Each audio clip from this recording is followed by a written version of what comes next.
through the U.S. Agency for International Development, we are providing and pledged nearly $387 million in additional humanitarian assistance to Ukraine amid this war.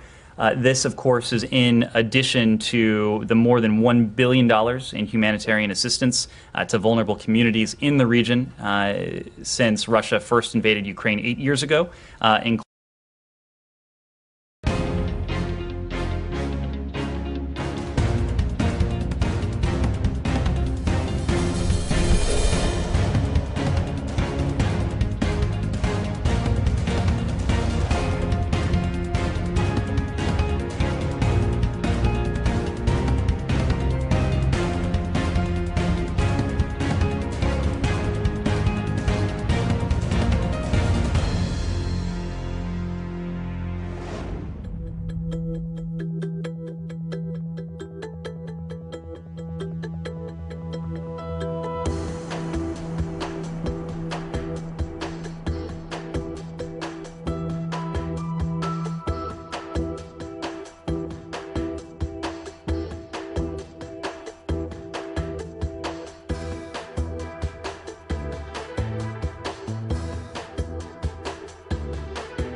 in the region since Russia first invaded Ukraine 8 years ago, including more than $688 million, almost $700 million this year alone. You've heard us say this before, but the United States has been and is the largest single country donor of humanitarian assistance to Ukraine. In late March, on March 24th, President Biden announced that we would be prepared to provide more than $1 billion in new funding towards humanitarian assistance for those affected by the Kremlin's war in Ukraine and its severe impacts around the world, including, as I alluded to at the top, a marked rise in food insecurity. We've also put forward for Congress's consideration a supplemental budget request that has additional funds, not only for security assistance, not only for economic assistance for Ukraine, but also for humanitarian assistance for those displaced by Russia's war inside Ukraine and those refugees who have been forced to flee Ukraine, who are now in the region and in some cases further beyond. $387 million. Yeah. Anything else on Russia, Ukraine? Sure. Following Trevor Reed's release last week, has there been any contact between the U.S. and Russian teams on the potential release of other detainees, including Paul Whelan and Brittany Griner?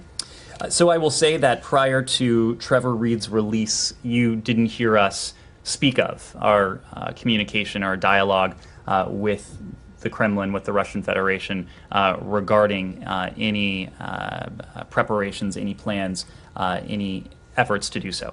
And that is chiefly because we have found that in these cases, we can be more effective if we are afforded the opportunity to have discussions that are outside of public view, that are not conducted in public, but are rather private. What I will say generally is that there have been long-standing efforts to free, in the case of Russia, Paul Whelan. Of course, you heard us yesterday that we now consider Brittany Griner to be a case of wrongful detention. Her case will now be handled and is now handled by Ambassador Roger Carstens, our special presidential envoy for hostage affairs. Those efforts to secure their release are ongoing, just as are efforts to secure the release of Americans who are detained around the world.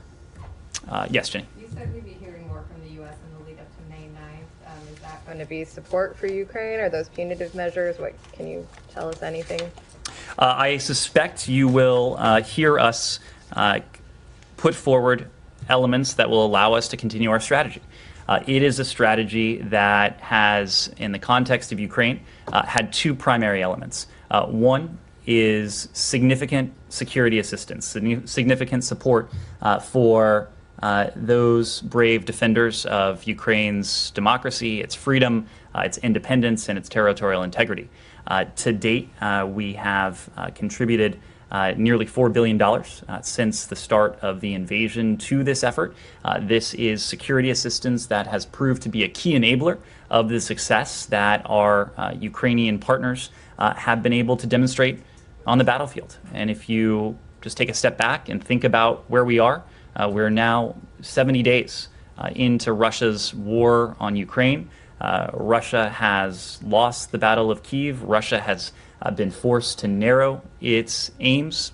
Its aims have gone from an attempt to take an entire country, to subjugate an entire people, to essentially redraw the map of Europe, to focus its military objectives on the south and the east, continuing its brutal campaign, but with objectives that are far different from what Vladimir Putin, by many accounts, had in mind when his forces went into Ukraine on February 24th.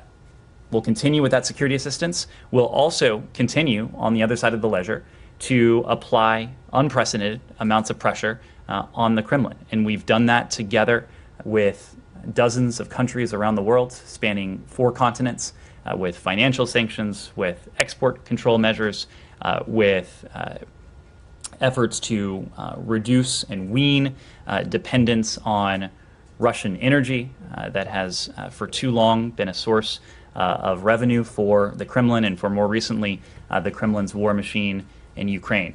Both of these things combine to strengthen Ukraine's hand on the battlefield and to strengthen Ukraine's hand at the negotiating table. Because our strategy is to see to it that Ukraine emerges from this victorious.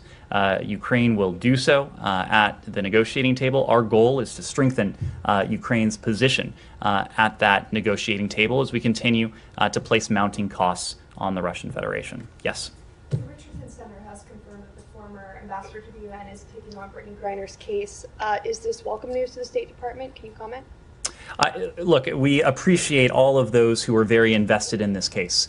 And Brittany Griner is fortunate to have a network who has supported her from day one. We have worked very closely with that network when it comes to others.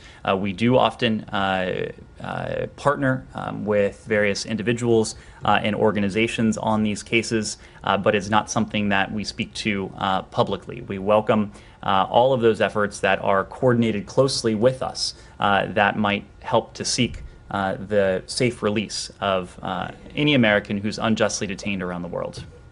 Yes, Cindy. How concerned are you that Russia has said that any weapons deliveries from the U.S. or other NATO countries would be a legitimate target? We're not going to respond to Russian bluster, to Russian propaganda. I think you've heard from my counterpart at the Department of Defense that we continue to have the unimpeded ability to flow weapons and security assistance into Ukraine. Those deliveries have, whether it's from the United States or from our allies and partners around the world, been occurring almost daily.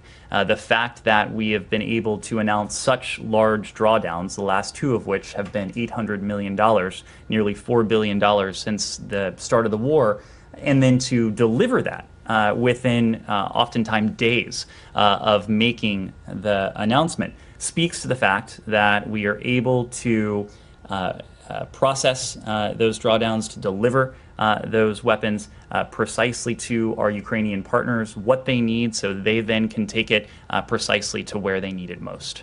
Yes, Janie. Thank you, Nate. On North Korea and China, will additional U.S. sanctions on North Korea be adopted in this month's UN Security Council resolution? If China and Russia use their vetoes, then what happens? Well, this is something that we are discussing with our allies and partners around the world. And in the first instance, we're having these discussions with our treaty allies in the Indo-Pacific. We've talked about our ironclad commitment to the defense of Korea, the Republic of Korea, and to Japan as well. And so in the aftermath of these most recent provocations, including the 3 ICBM launches and the ballistic missile launches, this week we have continued those conversations with our allies. But we are also discussing this with a broader set of allies and partners around the world. That includes in New York, where our ambassador there, Ambassador Linda Thomas-Greenfield, and her team have been engaged on the challenge that is posed by North Korea's ballistic missile and its nuclear weapons program.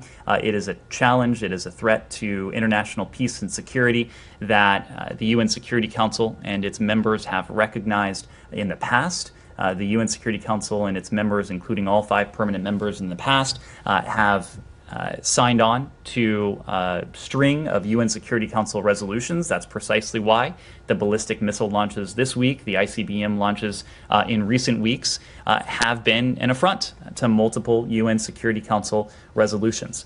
So we're not going to get ahead of any steps that the UN might take or the UN Security Council might take, but we do think that accountability is important. We do think it's vital that the international community, our allies, as well as partners around the world, send a very clear signal to the DPRK that these types of provocations won't be tolerated, they won't improve its strategic positioning, and the world will respond accordingly. On China, yesterday, Chinese Foreign Ministry said the U.S. was responsible for North Korea's continuous missile violations. What is your reaction of Chinese blaming the United States?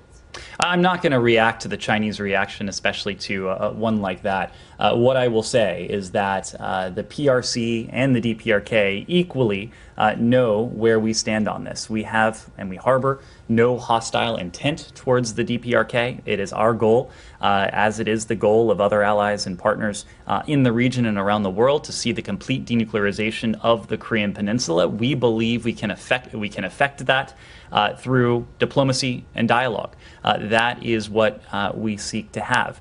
We have made very clear to the DPRK, we've made very clear publicly to all of you that we are prepared to engage in that dialogue towards the end of the complete denuclearization of the Korean Peninsula.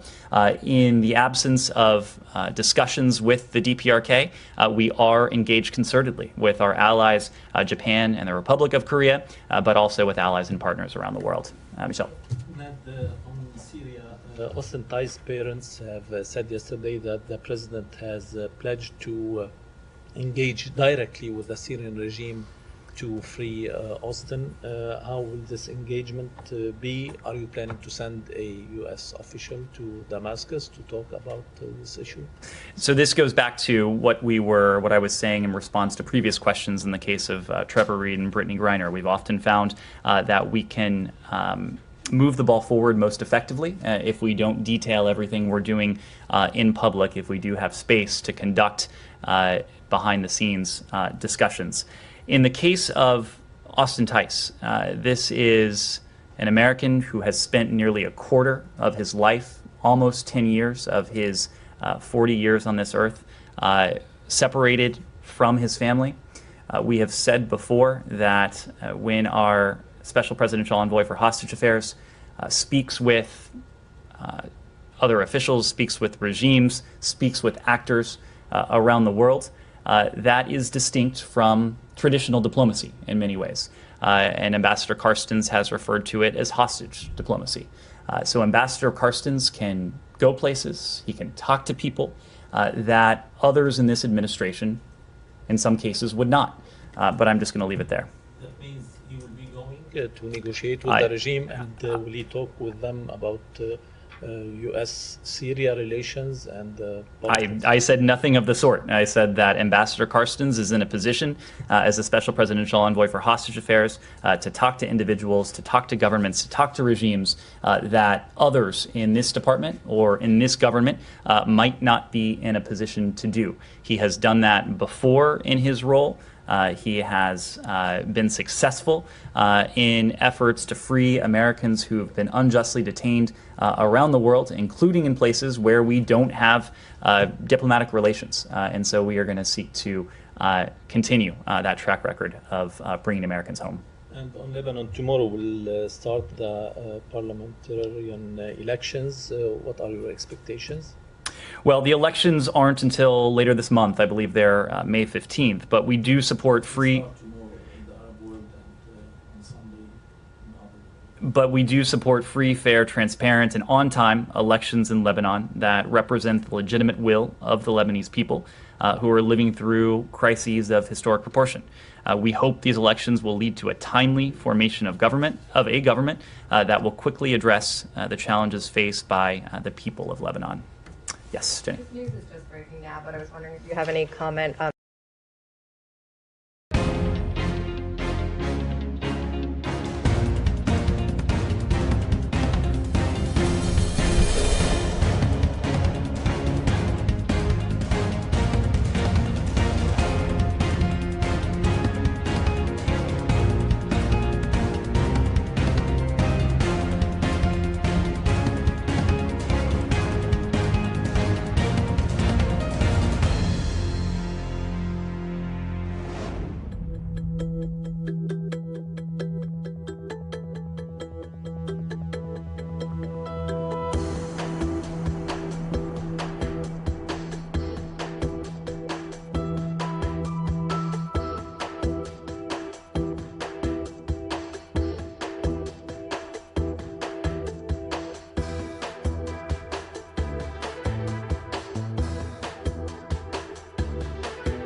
quickly address the challenges faced by the people of Lebanon. Yes, Jenny. This news is just breaking now, but I was wondering if you have any comment. The Israelis are saying at least 3 people were killed in a suspected terror attack. I saw initial reports just as I was walking in. If these reports are accurate, and certainly no reason to doubt them, it would be the latest in what has been a string of despicable terrorist attacks that have rocked Israel in recent weeks. We saw them in advance of this holy period, the confluence of Easter, of Passover, of Ramadan. We saw them in advance of the Negev summit. And if this is what it appears to be, it is something that we would condemn in the strongest terms. Our commitment to our Israeli partners, to Israel's security, that is ironclad, and will provide any and all assistance that may be required in this case. Yes. There are reports that the CIA director told President Bolsonaro to stop casting doubts on the country's election system last year. Did state also communicate a similar message? Of course, I'm not going to speak to any messages or any travel that the CIA director may have conveyed. What I will say is that we have regularly engaged with our Brazilian partners. Just last month, we had a strategic dialogue, and Toria Nuland, our Undersecretary of State for Political Affairs, and Jose Fernandez, our Undersecretary of State for Economic Affairs, were both in Brazil to continue these important conversations. Our bottom line has been that, like the United States, Brazil is a strong democracy, and we both have a commitment to ensure our democracies deliver for our people. We have high confidence in Brazil's democratic institutions. Brazil has a strong track record of free and fair elections with transparency and high levels of voter participation. And it's important that Brazilians, as they look forward to their elections later this year, have confidence in their electoral systems, and that Brazil, once again, is in a position to demonstrate to the world through these elections the enduring strength of Brazil's democracy. Yes? Regarding the JCPOA, you have mentioned yesterday you're preparing for equally for the either scenario. So what is your plan B if the JCPOA doesn't work anymore? So you're referring to the fact that the JCPOA continues, we believe, to be in our national security interests. It continues to be in our national security interests, principally because it would once again put in a box Iran's nuclear program, a program that since 2018 has been in a position to gallop forward in ways that are unacceptable to us, that are unacceptable to many of our allies and partners around the world. If we are going to be in a position to mutually return to full compliance with the JCPOA, what that would do is to once again impose the most stringent verification and monitoring regime ever peacefully negotiated. And importantly, it would prolong what is now a breakout time, that is to say, the time it would take Iran to acquire the fissile material necessary for a nuclear weapon if Iran decided to pursue the path of weaponization. It would prolong that period, a period that, once again, for us, is unacceptably short. So we know the status quo can't endure for long. And so either we're going to be in a position to return to compliance with the JCPOA and to see those restrictions once again imposed on Iran's nuclear program, or we're going to have to pursue a different path. It has been clear to us since the beginning that a mutual return to compliance was never guaranteed. It was never a certainty. So discussions with our allies and partners regarding an alternative approach, that is not something that we have undertaken only in recent days or even recent weeks. These are discussions that we have had for a number of months now with allies and partners around the world. President Biden has a commitment that Iran must never be able to acquire a nuclear weapon. The JCPOA, if that is back in force, will be the vehicle to carry that out. But we are engaging with allies and partners around the world to devise a means by which we will be able to make good on President Biden's commitment, whether or not there is a JCPOA. I'm sorry, I didn't hear the question. Is military option still on the table?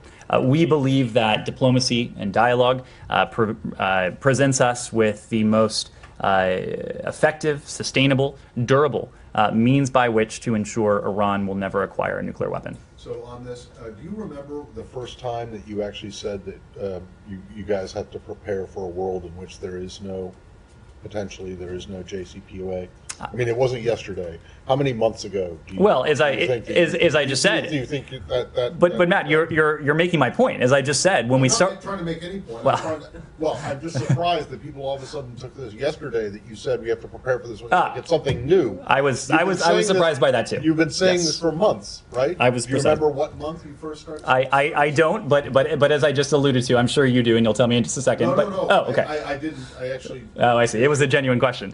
All of my questions are genuine. Except when they're not. Except when they're hypothetical.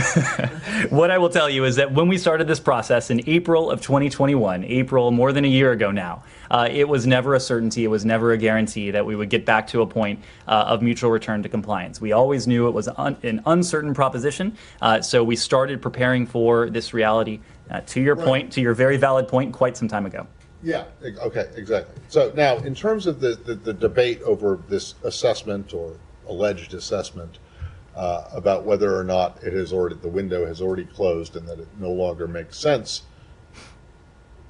according to some people, that this assessment says that it no longer makes sense to rejoin the JCPOA.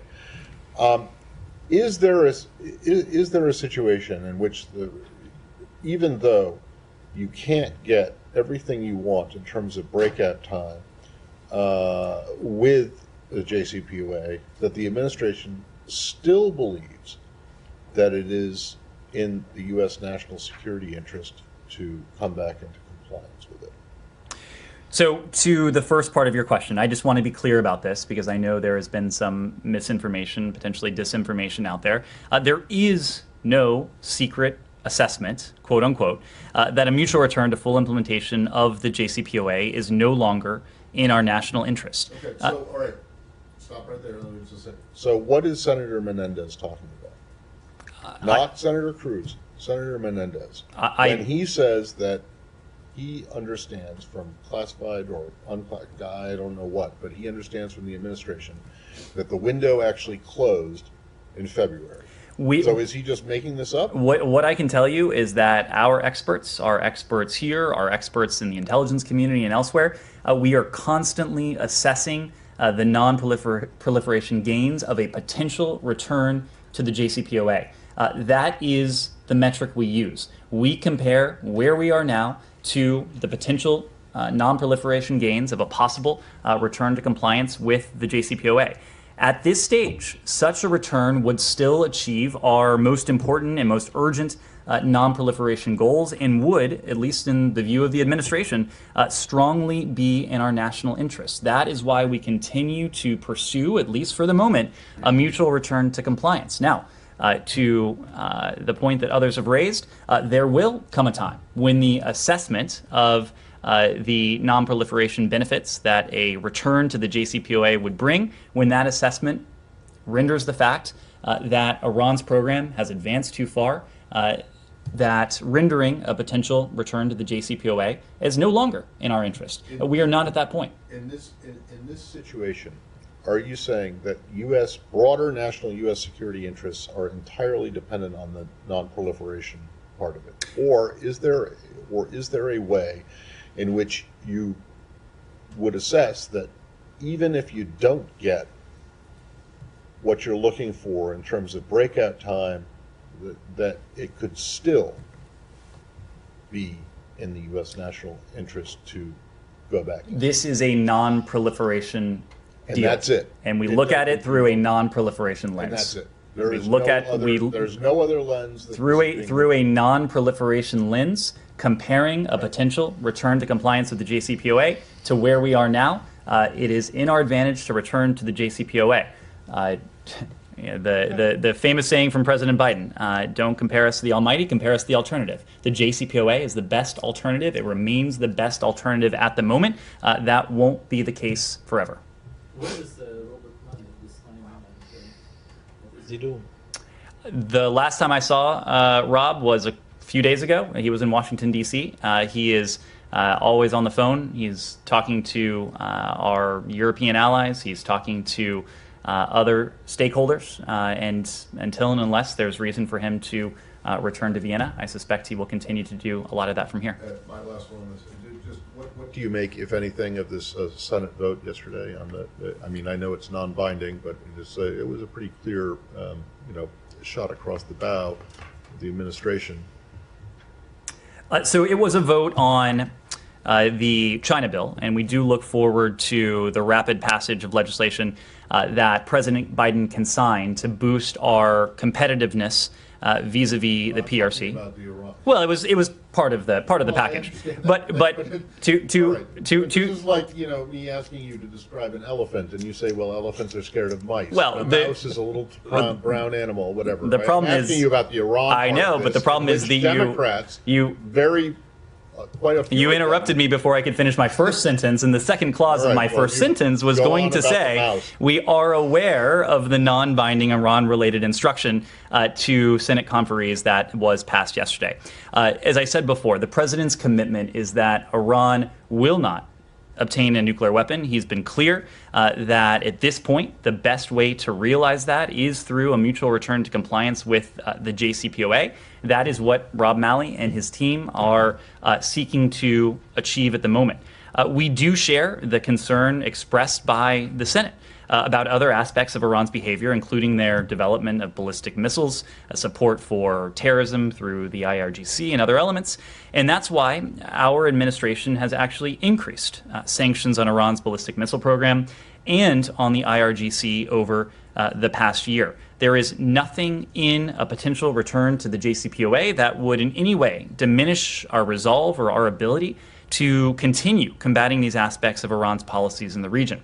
If this math is still correct, of the 107 sanctions that we have applied on Iran since January 20th of 2021, 86 of those, which if my math is right, about 3/4 of those have been on the IRGC. We are committed to doing all we can, pulling every lever we can to take on the threat together with our partners from the IRGC. Now, having said all that, we know that all of these problems are even more intractable, even more challenging if Iran also is in a position to have a nuclear program that is unconstrained. That is why we have always been of the mindset that the decision to withdraw from an agreement that was demonstrably working to prevent Iran from obtaining a nuclear weapon has comprehensively failed to protect our national security interests, and in fact has actually resulted in the opposite. It has resulted in an Iran that is more aggressive, that is more destabilizing, and its proxies could be called the same. Okay, but it is still the administration's position that you do not believe that you can get anything outside of the nuclear stuff into a return to the JCPOA. In other words, just as it was in 2015, the missiles, the support for extremists, etc. You're not looking to get that into get that into a deal. The JCPOA is about one thing and one thing only, and that's Iran's nuclear program. So then, is this the end of the longer and stronger thing that you guys had been talking about? It is since, February of last year. As I said before, we are committed to working with our allies and partners to address these other challenges. Right, but the JCPOA is not going to be longer and stronger. The first step. No, but if you get a deal to return, it isn't going to be longer and stronger. The first step is testing the proposition as to whether we can mutually return to compliance with the JCPOA. That's the first step. Okay. Now, going back to the point about hypotheticals, it's far from clear that we'll get there. This wasn't a hypothetical. But the administration came into office saying, not only do we want to return to the JCPOA, but we want to make it longer and stronger, or one whole thing. And I just want to make sure that what you're saying now is that you have essentially, given up might be a pejorative here, but you don't believe that it is at all possible to include other things that weren't covered by the original. We have in a new one. We have always said that a first step is putting a box back on top of Iran's nuclear program. That is a first step. It is, to my point a moment ago, a hypothetical as to whether we'll be able to do that, because it's far from certain whether a mutual return to the JCPOA will be in the offing or not.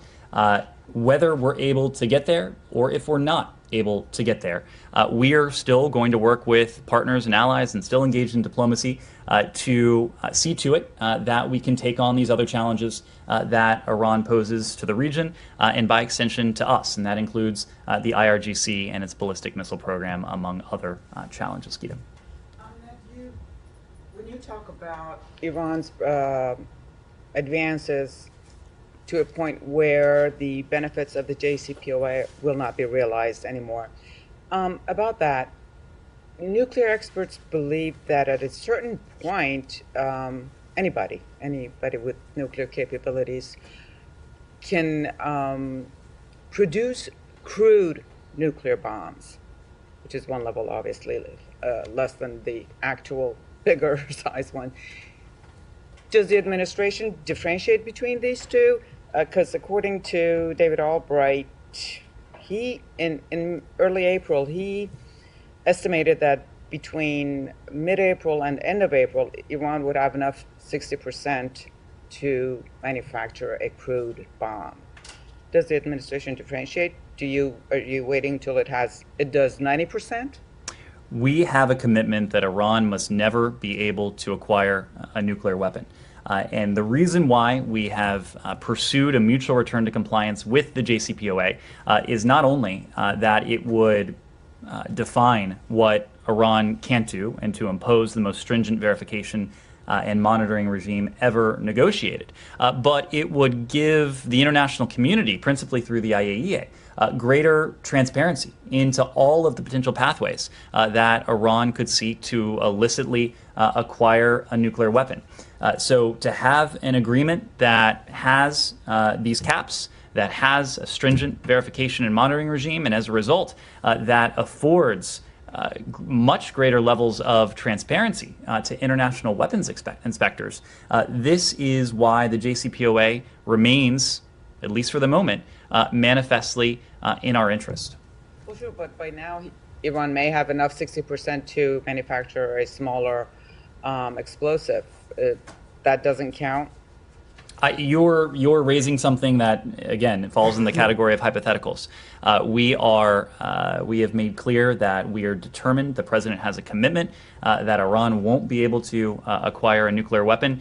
We want to see to it that we put everything in place in a way that is sustainable, in a way that is durable, in a way that is transparent, so that not only can we prevent this, but if Iran seeks to manufacture a nuclear weapon, if it seeks to manufacture, as you put it, a crude nuclear device, that is something that we would be able to detect early on.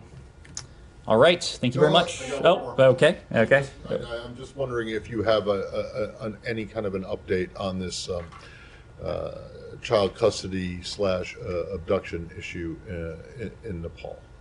Not an update since we last talked about it. I think, as you know, this is a matter that is before a court in Nepal. Our priority and responsibility is to assist U.S. citizens the most effective way possible. The embassy in Kathmandu, the department, are working diligently to assist the family member in this case. Embassy personnel are in regular contact with the father. They've informed him of all developments in this case.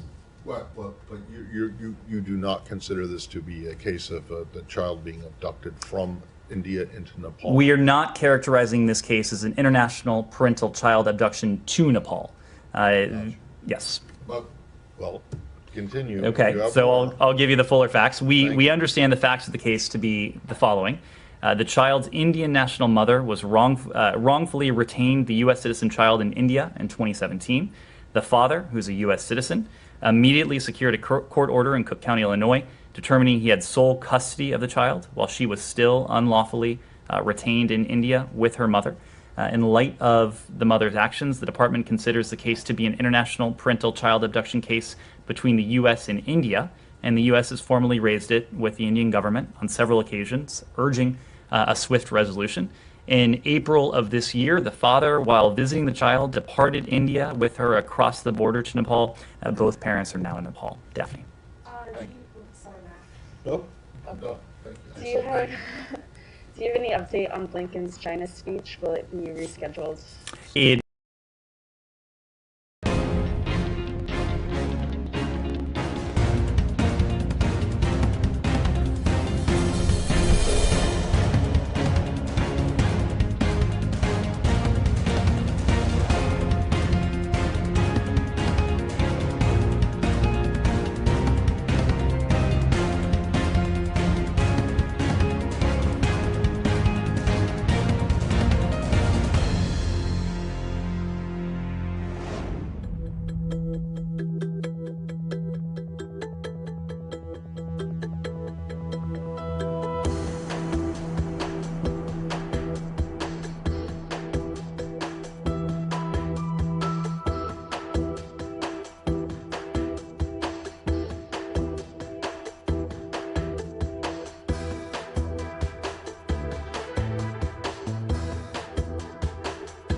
way around here. Before I get to the briefing, I just want to start by, I'm going to cry. Okay. I want to talk about my friend Karine. You got to come up here. So I just want to take the opportunity to celebrate and congratulate my friend, my colleague, my partner in truth, Karine Jean-Pierre, the next White House press secretary. Now, many people in this room have known her for some time, but for anyone who does not know her, I want to provide a little bit of a primer for you, so settle in. First, as you all know, she will be the first Black woman, the first out LGBTQ plus person to serve in this role, which is amazing because representation matters, and she is going to she will give a voice to so many and allow and show so many what is truly possible when you work hard and dream big, and that matters, and we should celebrate that. But I also want to make clear what all of her qualifications are, what a remarkable person is. She got her start in New York City politics. She comes to this job with decades of experience, even though she looks very young. We're both in our 20s. That's right. Having served in communications and political roles on many campaigns in the Obama-Biden administration and for both of former President Obama's campaigns. She's a longtime advisor to President Biden and Dr. Biden. They are partners, having served in senior roles for him and for both of them back to when he was vice president. And she's worked for a number of advocacy organizations fighting for issues and justice for so many Americans. And I just want to say, I will have a lot to say about how grateful I am for for the trust the President and the First Lady and the whole team have given me and entrusted me in the last 15 months, but this day is about Karine, and I want to celebrate her. And on a personal note, I want to say that one of the first conversations we had when we both found out we were getting these jobs was about how we wanted to build a drama-free, on your best days, workplace where everybody worked hard, where we, on our best days, were rebuilding trust with the public. And I'm just so grateful to have had Karine by my side for this over the last 15 months, and I just can't wait to see her shine at the podium. So congratulations, and I can't wait to see you bring your own style and brilliance to this job. Love you, Jen. Love you. Love you. I promise not to cry again, so that's it. We already cried. We already cried. Okay. With that note, this is going to feel like an abrupt turn, but I'm going to give you an update on a Russian oligarch's yacht that was seized that you may have seen. It's not meant to be funny, but I did want to note and make sure everybody saw it. Today, the Department of Justice announced that the Fijian law enforcement executed a seizure warrant freezing the motor yacht Amadea, a 348-foot luxury vessel owned by sanctioned Russian oligarch Suleiman Kerimov. The yacht is worth approximately $300 million or more. This was done with support and assistance from the FBI, and Fiji acted at the request of the Department of Justice. Following issuance of a seizure warrant from the U.S. District Court for the District of Columbia, Fijian authorities executed the request, obtaining a domestic seizure warrant from a Fijian court. As you know, the President has made clear we will go after Russian oligarchs and their ill-gotten gains, using every authority we have to hold them accountable. Oh, and here is the yacht. Look at that. I went to really go out with a bang, so we got a yacht, just to make the point about oligarchs.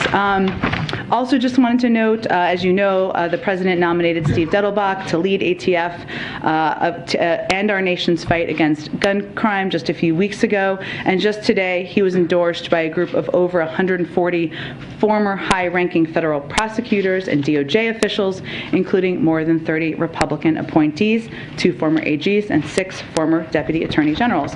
Last note for you, as you know, the President is going to be traveling to Cincinnati tomorrow, where he'll meet with manufacturing leaders, see new additive manufacturing technologies at work, and discuss his plan to make more in America by passing the Bipartisan Innovation Act. Since he took office, we've created 473,000 new manufacturing jobs, which is more manufacturing jobs on average per month than any other president in the last half a century. And we're building on that progress through the infrastructure law, of course, and with the Bipartisan Innovation Act, we can help lower prices by strengthening our supply chains and domestic manufacturing. With that, I promise we will not make it a marathon today. I know it's 5:20, so why don't you kick it off and we'll get around to as many people as possible. Excellent. Congratulations to both of you. Thank you.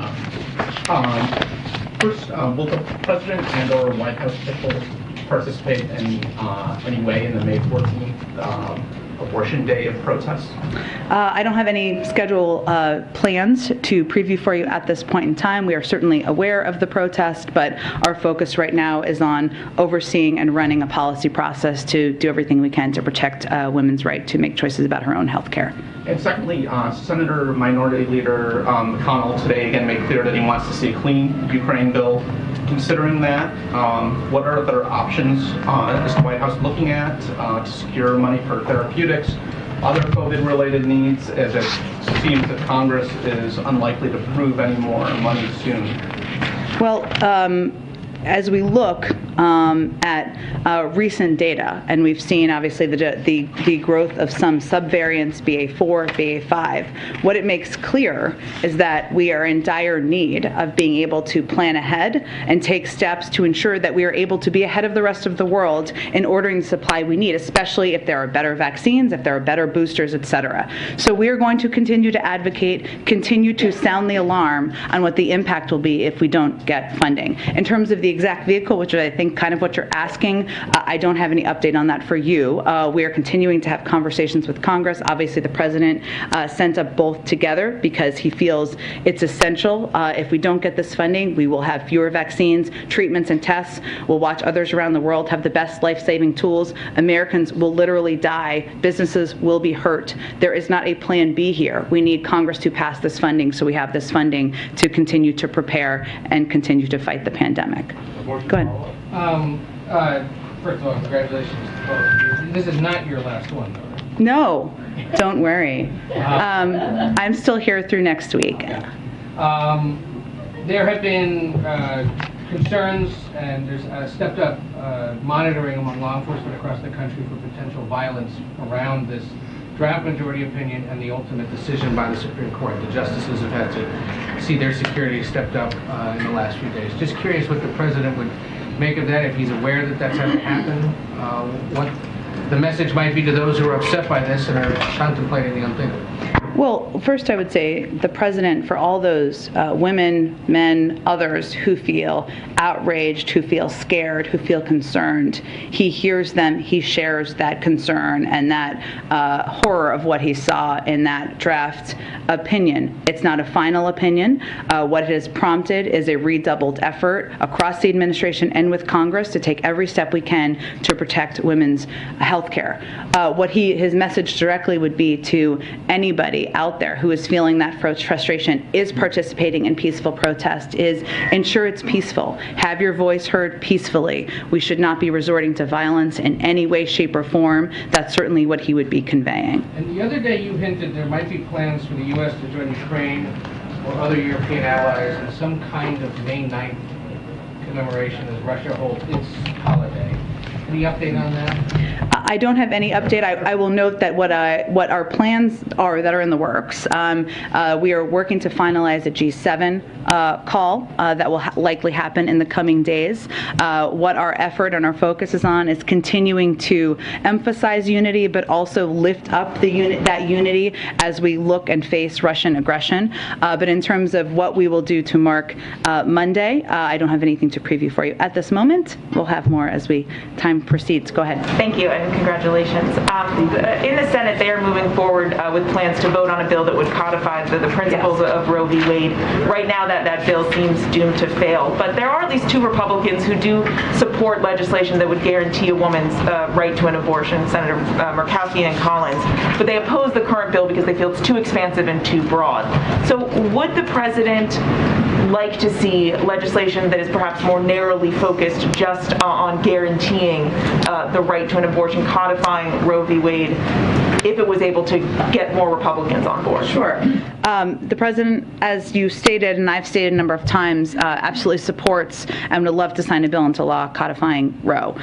What he said in his statement the other day, as you know, is that there will be a need, as his sense is, there will be a need for additional members who would support that in the Senate in order for that to happen. We are in a range of discussions with leadership in Congress, with a range of members in Congress about the path forward and what's possible, but I just don't have the details of what that might look like, and so I can't speak to it at this point in time. But might he encourage Democrats to take a more targeted approach? I don't have any details to preview at this point in time. We're having a range of conversations. And you have said, that the administration is considering, of course, additional options and steps that you may be able to take to support women's reproductive rights. I know you haven't wanted to get into the details of what those options may be, but are you confident that there are additional executive actions that you can take, options that can have an impact that can withstand legal scrutiny? Well, yes. I mean, I would point to the fact that after Texas and SB 8 passed, we did take steps, and we did take steps to secure funding, to secure grants. Obviously, the Department of Justice made clear in response to Texas SB 8, they reaffirmed the Department of Justice's commitment to using existing federal law. We also created a grants program, and the Department of Health and Human Services announced a three-pronged department-wide response. I think what's important to remember here, in part, is who will be impacted across the country, and we are mindful of that as we are planning and thinking about what our policy options are.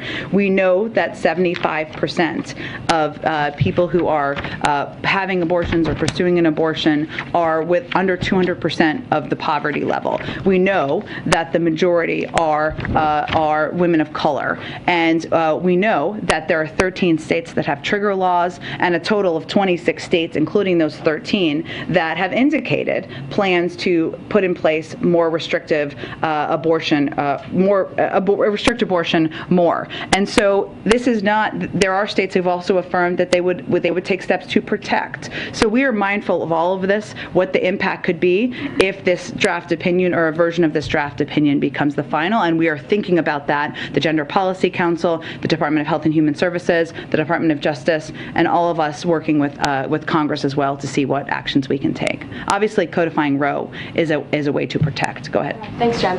President Biden just met with organizers, labor organizers from Amazon and Starbucks and others.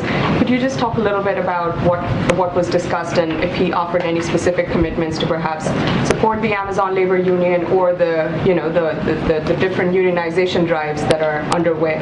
Well, the president has long been a supporter of the rights of workers to organize, the rights of collective bargaining, and he dropped by this meeting to simply offer his support for those efforts. But he is not engaging, we don't engage or get directly involved in individual labor disputes, obviously, but he certainly supports the rights of workers, and we've seen that take place across the country in a range of cases. So should this then be viewed as his support only for the labor movement and not necessarily for Amazon, or is that, I mean, that has to be a part of it, right? We don't take, we don't weigh in on individual labor disputes. Those are up to the workers and the organizers, but throughout his career for decades, he's always been a supporter of organized labor, of the rights of workers to seek collective bargaining, and certainly we're seeing that across the country. And one quick question on Senate Judiciary earlier today, passing a bill from Senators Klobuchar and Grassley that essentially exposes OPEC to lawsuits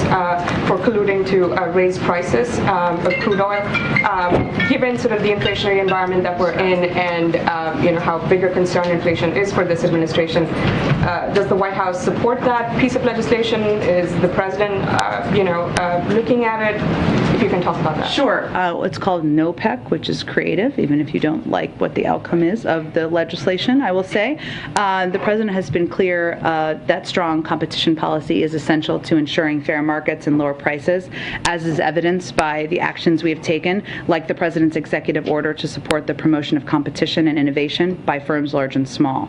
I don't have an official position on this legislation right now, but we do believe that the potential implications and unintended consequences of this legislation require further study and deliberation, particularly during this dynamic moment in the global energy markets brought about by President Putin's invasion of Ukraine. So we're taking a look at it and certainly have some concerns about what the potential implications could be. Are those concerns perhaps tied to the this idea that analysts are, talking about, which is, if you actually go after OPEC in that way, they could either potentially refuse supplies to the U.S. or maybe flood the oil market. I mean, is that what the concern is broadly? Without detailing it further, obviously our objective is ensuring the supply in the oil markets meets the demand. OPEC has a role to play there. We've obviously been working with them and have had a great deal of engagement with them, even prior to President Putin's invasion of Ukraine, and that is what our overarching objective is. So we're taking a look at what the implications and impact would be.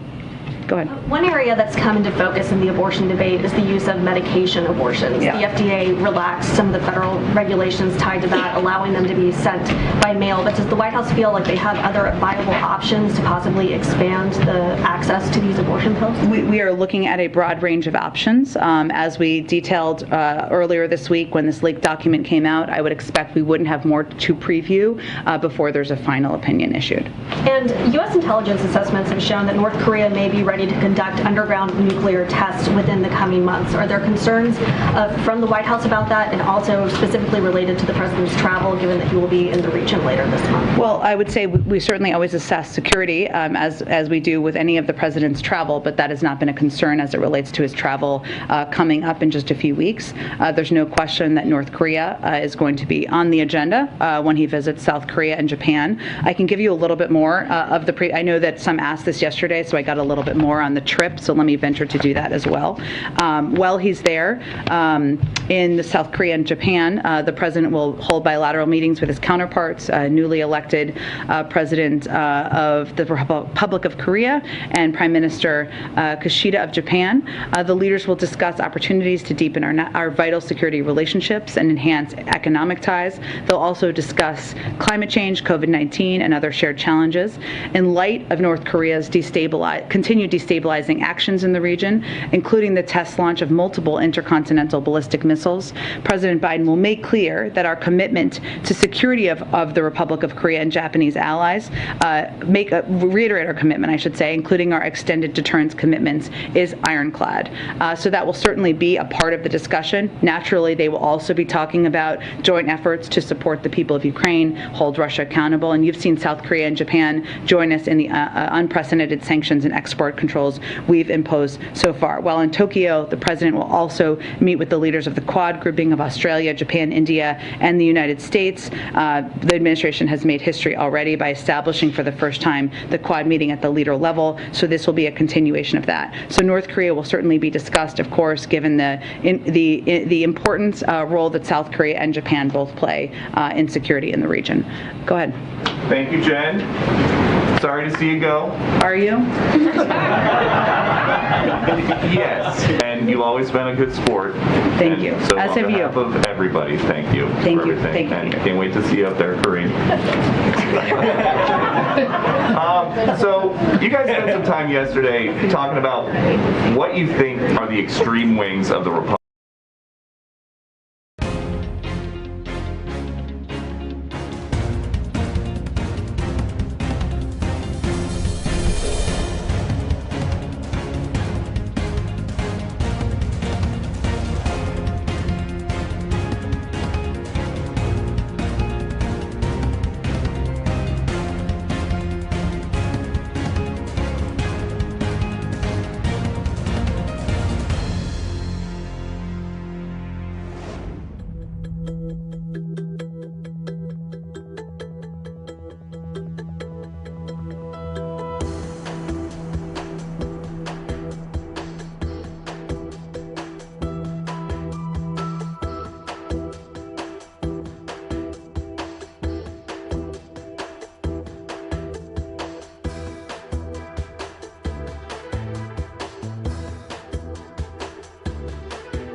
You guys spent some time yesterday talking about what you think are the extreme wings of the Republican Party. Do you think the progressive activists that are now planning protests outside some of the justices' houses are extreme? Peaceful protest? No, peaceful protest is not extreme. Some of these justices have young kids. Their neighbors are not all public figures. So would the president think about waving off activists that want to go into residential neighborhoods in Virginia and Maryland? Peter, look, I think our view here is that peaceful protest, there's a long history in the United States and the country of that. And we certainly encourage people to keep it peaceful and not resort to any level of violence. Let me tell you what I was referring to and what the president was referring to yesterday. Not about yesterday, though, just about moving forward. These activists posted a map with the home addresses of the Supreme Court justices. Is that the kind of thing this president wants to help your side make their point? Look, I think the president's view is that there's a lot of passion, a lot of fear, a lot of sadness from many, many people across this country about what they saw in that leaked document. We obviously want people's privacy to be respected. We want people to protest peacefully if they want to protest. That is certainly what the president's view would be. So he doesn't care if they're protesting outside the Supreme Court or outside someone's private residence? I don't have an official U.S. government position on where people protest. We want it, of course, to be peaceful. And certainly the president would want people's privacy to be respected. But I think we shouldn't lose the point here. The reason people are protesting is because women across the country are worried about their fundamental rights that have been law for 50 years. Their rights to make choices about their own bodies and their own health care are at risk. That's why people are protesting. They're unhappy. They're scared. The president's position on choice has evolved over time, so just checking for his official position. Does he support any limits on abortion right now? Peter, the president has talked about his position many times. He supports the right of a woman to make choices about her own body with her doctor. But I know that one of the Democrats that he endorsed and who won their primary this week, Tim Ryan, said yesterday that he does not support any limits on abortion. Is that where the president's thinking is now? The president has stated his view many times. So does the president support abortion up until the moment of birth? The president has spoken about this many times, Peter, and I would refer you to his own comments about abortion and a woman's right to choose and make decisions about her body with her doctor, which is what any of those women would do. Go ahead. Jen, does President Biden support the Leader Schumer's strategy to hold a vote next week on abortion rights, even though the votes are not there, that it's doomed to fail? We certainly are working in lockstep and closely with Leader Schumer. Obviously, we have stated, and the president's statement the other day made clear that he did not feel we had the votes at this point in time, but certainly providing a moment for people to voice their view and voice their strong opposition to overturning Roe v. Wade is something we support Leader Schumer doing. I guess the fact that there are only so many moments, obviously, that exist right now and only so much political capital in this moment. So, I mean, doesn't it highlight divisions within the party? A not too dissimilar vote back in February had only 46 votes. Are there any concerns about that? Is this the best use of time for this administration, given all the urgent needs on COVID funding, the Ukraine funding that you're looking for and beyond? Well, certainly we think that Congress should move forward on all of those objectives, but having a vote and allowing people to voice their view and voice their support for the protection of a woman's fundamental rights is something we also support. Let me ask you, yesterday you were asked, I know that you guys have been the White House has been heavily focused on the substance, obviously, as it relates, and that's the biggest impact on Americans broadly, but that you were asked about the leak itself, and given the historic nature of the leak, which was so unprecedented, as you acknowledged, you said, I don't think we have a particular view on that other than to say that we certainly note the historic, or unprecedented, nature of it. Why wouldn't the White House condemn this leak? Are there any concerns? Do you have concerns about the sort of further politicization of one of the branches of government? Have you ever reported anything that's been leaked to you? I am, and you guys have criticized leaks before as it's been provided. So you've criticized in the past. Why not criticize this leak? Again, because I think what is happening here, and what we think is happening here, is there's an effort to distract from what the actual issue here, which is the fundamental rights. I don't think they're at the same level. We don't think they're at the same level. So they're not at the same level, but would you agree that it's still worthy of condemnation? Well, look, I think there has been a call for an investigation by leaders of the Supreme Court. Decisions on that and how it will be pursued will be made by the Department of Justice and others, and that's certainly their space and right to make that decision in government. That's how government is set up. But at the same time, what we've also seen, Peter, is many Republicans who are trying to overturn a woman's fundamental rights try to make this about the leak. This is not about the leak. This is about women's health care and women having access to health care and making choices with their doctors. And we are working not to allow that to be the distraction. Thank you. Thank you. Go ahead. Is the president planning on meeting with abortion providers or activists at all next week?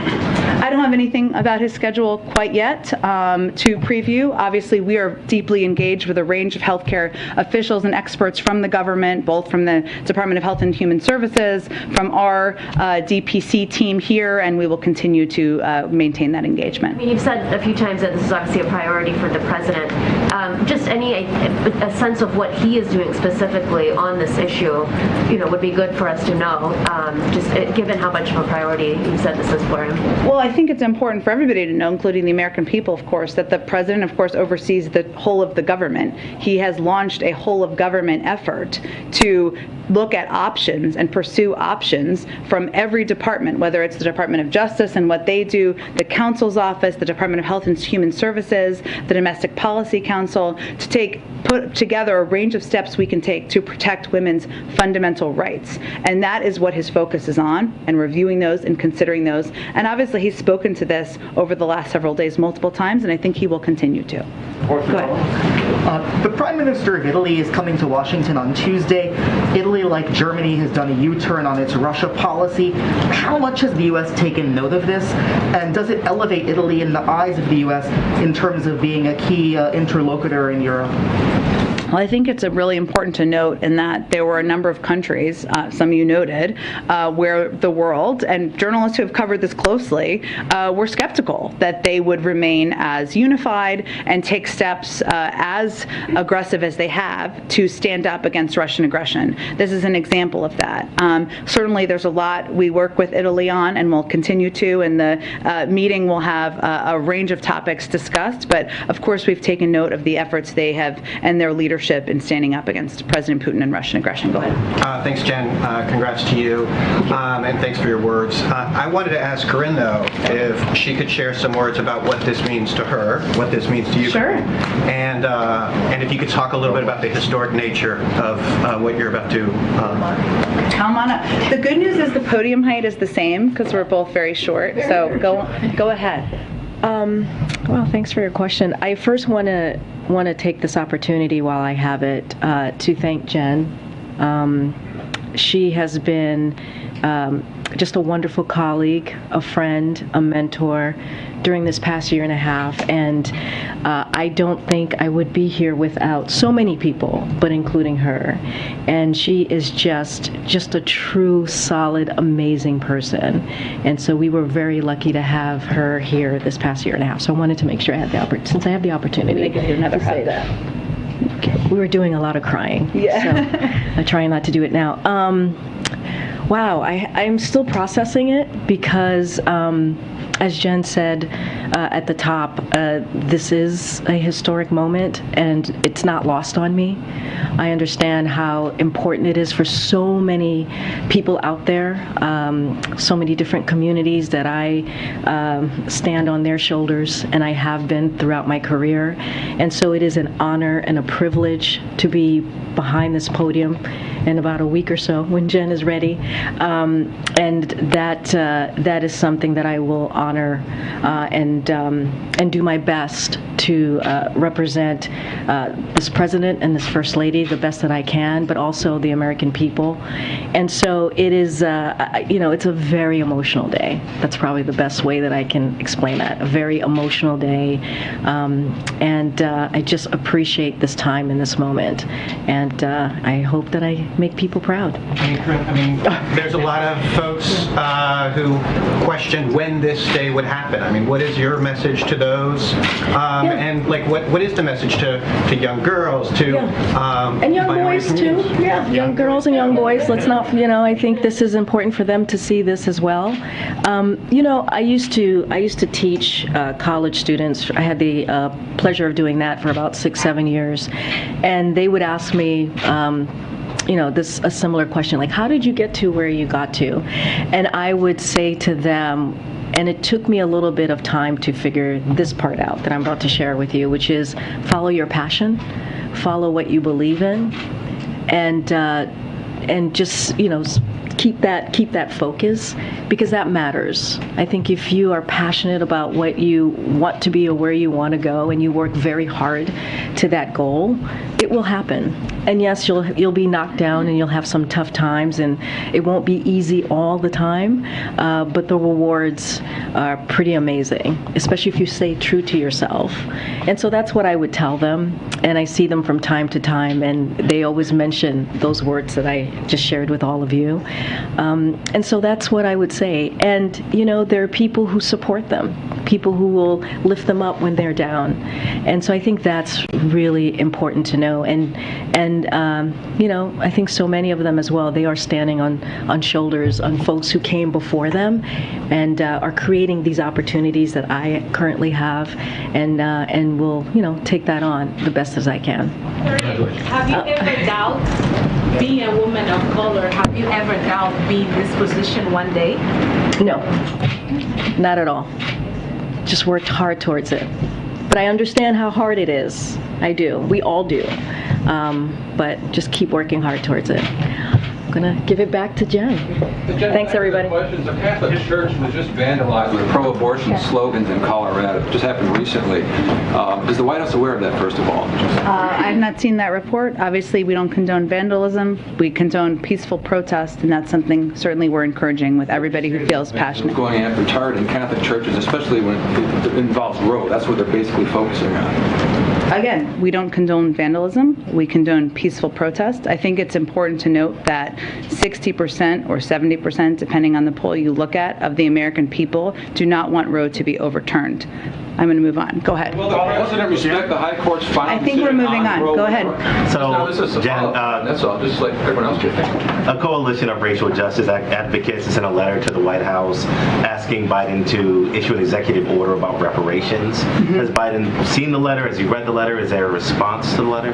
I'm not aware of the letter. I'd have to take a look at it, and we can see if there's more of a substantive response to you after the briefing. Okay. And just to follow on executive actions, is, as things get sort of harder to pass through Congress, is there a sense of whether or not the White House is looking more at executive actions as a means of getting things that are not able to get through Congress? Well, you know that there are a range of executive actions we're concurrently looking at, right? We're looking at one on police reform. The president's certainly looking at steps he can take on student debt, and there are others we're looking at as well. But at the same time, we're also looking to get the Bipartisan Innovation Act through. We're looking to see what can be done on a range of issues where we feel there is bipartisan support, and we're continuing to engage closely with Democrats in Congress about a reconciliation package to lower costs for the American people. So we're doing both, and we're pursuing both paths. Go ahead. On the police reform executive order, we reported in January that there was a draft of that executive order that was shared with stakeholders.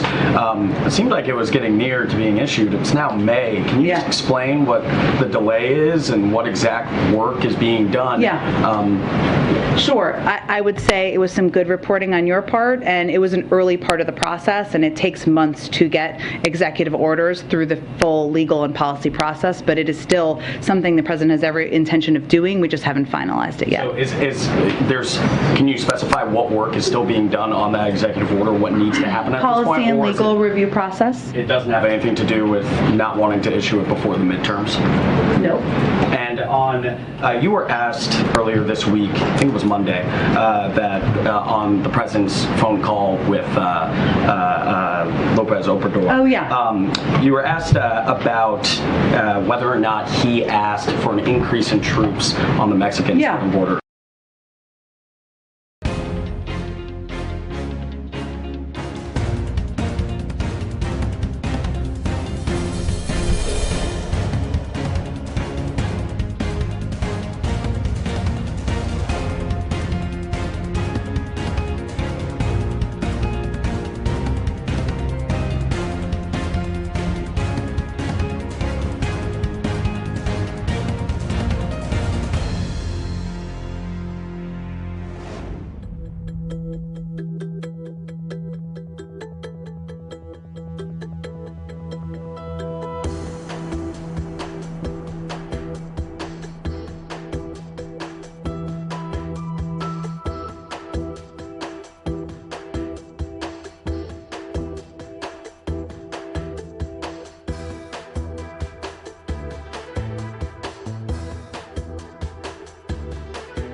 on the Mexican southern border. And you said there's going to be ongoing conversations. I just wanted to follow up on that. Did the president ask anyone in the Mexican government or in that conversation for an increase of troops on the southern border?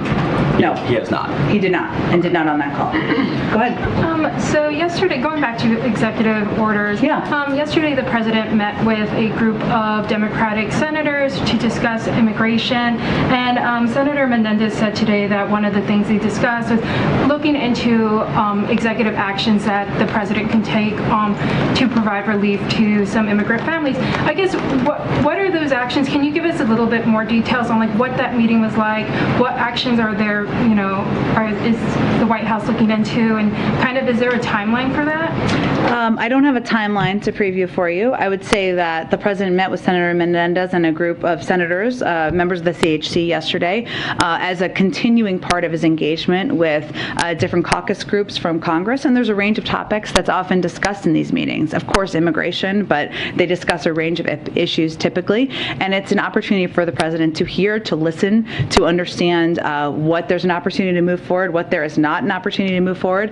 And we've said before, and he reiterated during this meeting, that we are certainly open to and looking at what executive actions could be taken on immigration and on that front, even though obviously passing a law through Congress would ensure that it was permanent. And going to that, there is a group of bipartisan lawmakers that met today to discuss immigration reform. Has the president been in contact with them at all? Has he discussed kind of, you know, what would he like to see in a bipartisan immigration legislation? I know he introduced his own kind of outline of what he would like to see in immigration legislation, but has he talked to any of these Well, he met with the CHC yesterday, and he met with the House CHC members just in the last couple of weeks, and certainly he's discussed with those pivotal members recently what he would like to see and his interest in moving an immigration bill forward. I would say the bill he put forward on his first day in office, he very much thinks could be a bipartisan bill. It includes smarter security, something everybody should support. It includes efforts to fix our asylum processing system, to protect DACA recipients.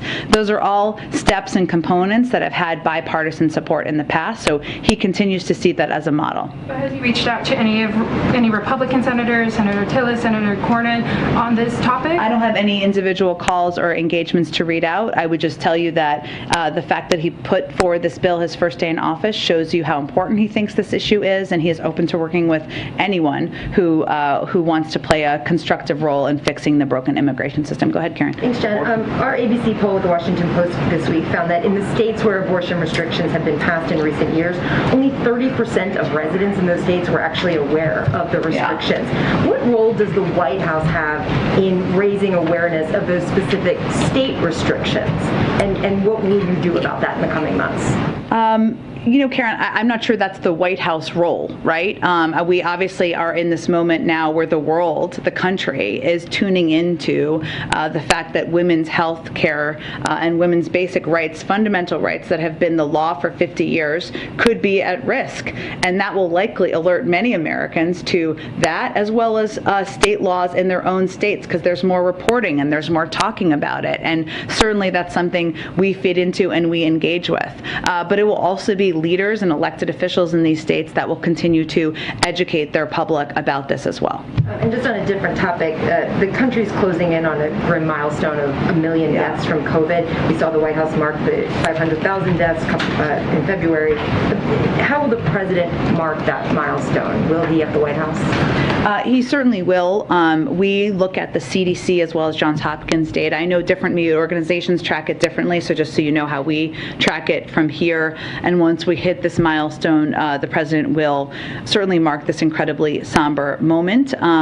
This moment will call on all of us to remember the tragedy of this number and the importance for all of us to act. That's what the president has done, standing up a historic vaccination program, investing in life-saving treatments and tools for the American people. And Americans have acted too by getting vaccinated and boosted. But we have more to do, and we can also honor those who have lost. I don't have anything to preview at this point in time, but he certainly will be marking it here. Go ahead. Thank you so much. Sweden has said that they have gotten security guarantees from the United States in case they decide to apply to join NATO. Can you maybe offer a comment and tell us whether those guarantees would apply to other countries willing to join NATO?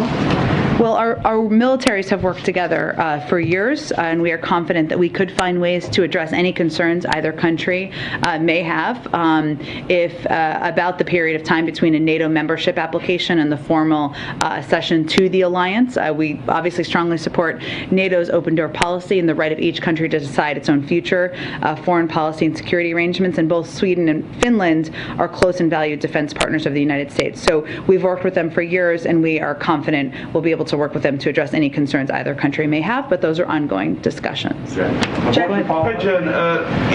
In the wake of the draft Supreme Court decision, Texas Governor Abbott indicated that Texas may seek to overturn the 1982 Supreme Court decision that found that states were required to offer free public education to all students, including the children of undocumented immigrants. Does the White House have any response to those comments from Abbott? Well, that's ultra MAGA right there. The president talked about yesterday. We're talking about, just to restate that, denying public education to kids, including immigrants to this country. I mean, that is not a mainstream point of view. What I will tell you, as the president has looked at and reviewed, since you referenced the draft opinion, and he's talked about this a little bit, but just to build this out a little bit more for you, he's talked about how it raised the alarms for him and how the draft decision would endanger other American rights, in addition to the basic right of every woman to keep her personal health care decisions between herself and her doctor. Obviously, there are decisions like that way out of the mainstream that Governor Abbott has announced, but it's also, if you look at Roe, Roe is the precedent, right? Is the precedent for the right to privacy, and that decision has been upheld numerous times since, and everybody doesn't make the connections between what Roe has been the basis of. So let me just spell it out for you, and this is what's on the mind of the president. The right to privacy has been the basis for other landmark decisions that safeguard our basic rights as Americans, including who we choose to marry, with whom to have romantic relationships, and whether to use contraception. For example, I mentioned Griswold versus Connecticut yesterday, Eisenstadt versus Baird, which ensured that the right to use contraception was protected, Oberfell versus Hodges, which protects the right to marry, Lawrence versus Texas, which stopped government from preventing sexual relationships between consenting adults. The basis for the draft decision would cut against decades of precedent and throw millions of lives into turmoil. And when he talks about this, and when he talks about privacy, and when he goes back and talks about the fight against Bork, he's talking about this as a precedent for a lot of these decisions that have enormous impacts on people's lives. Go ahead. Yesterday, the House Whip Clyburn appeared alongside Congressman Cuellar. He's facing a primary challenger who supports abortion rights. He doesn't. Does the president think that Democratic leadership should be standing behind a member of Congress who's part of the Democratic Party who opposes abortion rights at this time, especially in Texas, which has a trigger law? I certainly understand your question. I'm just not going to get into political politics or political primaries from here. Go ahead. Oh, go ahead. Do you have another question? Go ahead. I might say that. Okay. On the Hatch Act. process. It is the law. It is the rule. I don't make the rule. Go ahead. There's been a lot made of what the justices Kavanaugh, Gorsuch, Barrett said during their confirmation hearings about Roe versus what we assume they would have, where they would have come down in this draft opinion. Obviously, the president was the chairman of the Judiciary Committee for a long time, and we've seen senators on the committee now say that this is just more evidence that, these aren't informative or productive process if they're not willing to answer these questions. What does the president make of this kind of debate happening right now between the utility of the confirmation hearings? I don't think the president, we have not seen a final opinion, and I don't think the president's going to weigh in on that. It may not even weigh in on that afterwards. But obviously, they will all be judged by what their comments were. Now, at the same time, the president, no one is questioning, including certainly not the president, as you noted, former chairman of the Senate Judiciary Committee, checks and balances or the legitimacy of the court. We are certainly not from here. As a former chair of the Judiciary Committee who has been steeped in these issues for decades, he disagrees with the reasoning behind this draft opinion profoundly, because it would throw the health care for millions of families into turmoil and would also threaten protections, as I noted, and that goes back to the precedent for a number of important cases that have determined who people have the right to marry, the privacy over contraception. Remember, it used to be that you wouldn't have the privacy of deciding to get contraception with your husband. Imagine how crazy that is. That's what we're talking about right now, these type of rights that the American people have. And he may strongly agree with the outcome or the final opinion of that. But he of course believes in the legitimacy of all three branches of government. Go ahead. Jen, thank you. Yesterday, first of all, congratulations to both you and Karine. I appreciate I'm getting congratulations. I guess it's so that I can sleep and read books, and I'm taking all of the recommendations. Huge congratulations, really, to Karine. Yes, thank you, though. Yes. I have two questions. The first is, yesterday you were talking from the podium, the Fed chair during his press conference as well, about the strength of the economy, the possibility for a soft landing. Today it's a little bit of a different story. The stock market is down more than 1,000 points. A CNBC survey shows 80% of small business owners see a recession in the next 12 months. So I'm wondering if the White House took note of the market rout today, and what, if anything, it signals about the health of the underlying economy. Well, we don't judge the economy by the daily movement of the stock market. And that is true, has been true of most presidents and most White Houses in the past. We look at Main Street and not just Wall Street. I would note, just for fact's sake, that since President Biden took office, the stock market is up approximately 9%. I still think that's true as it closed. You can check me on that.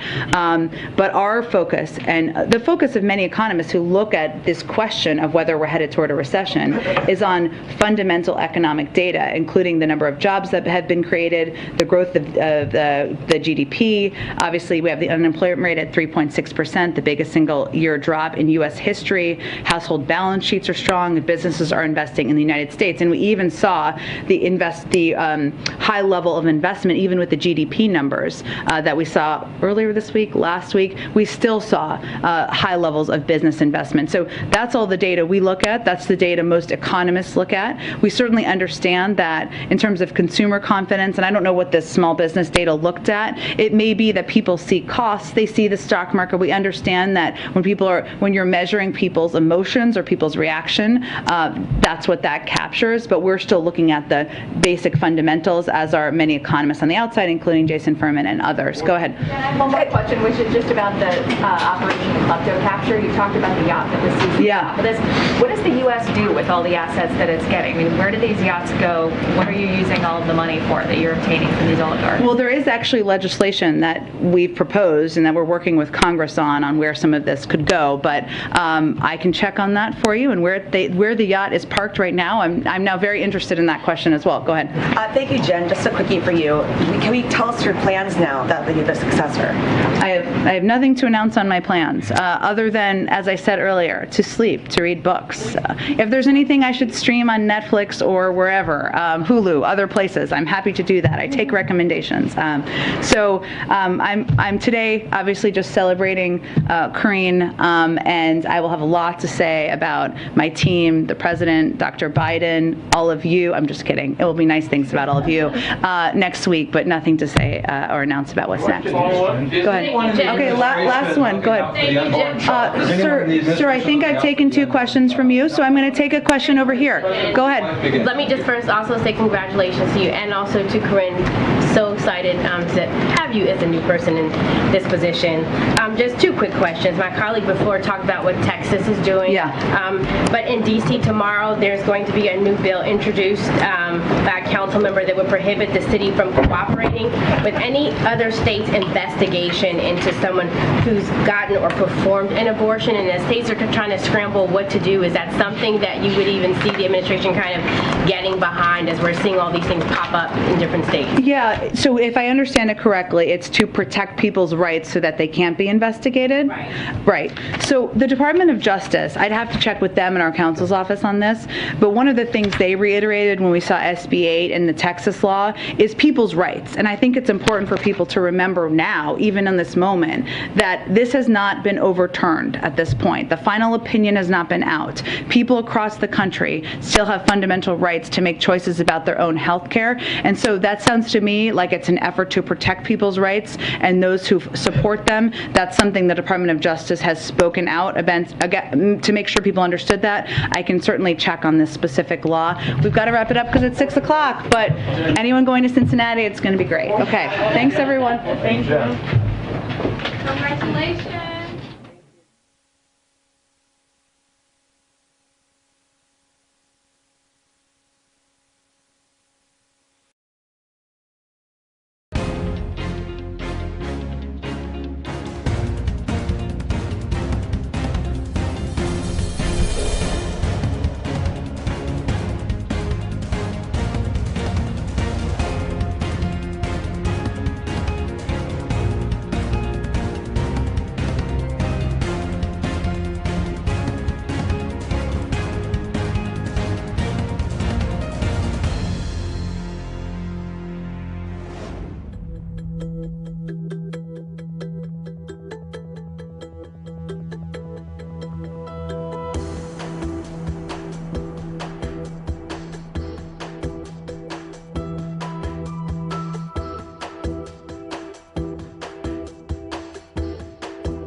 и Совета по правам человека. Ни на какие другие вопросы, относящиеся к тематике поддержания международного мира и безопасности или защиты гражданских лиц, его компетенция не распространяется.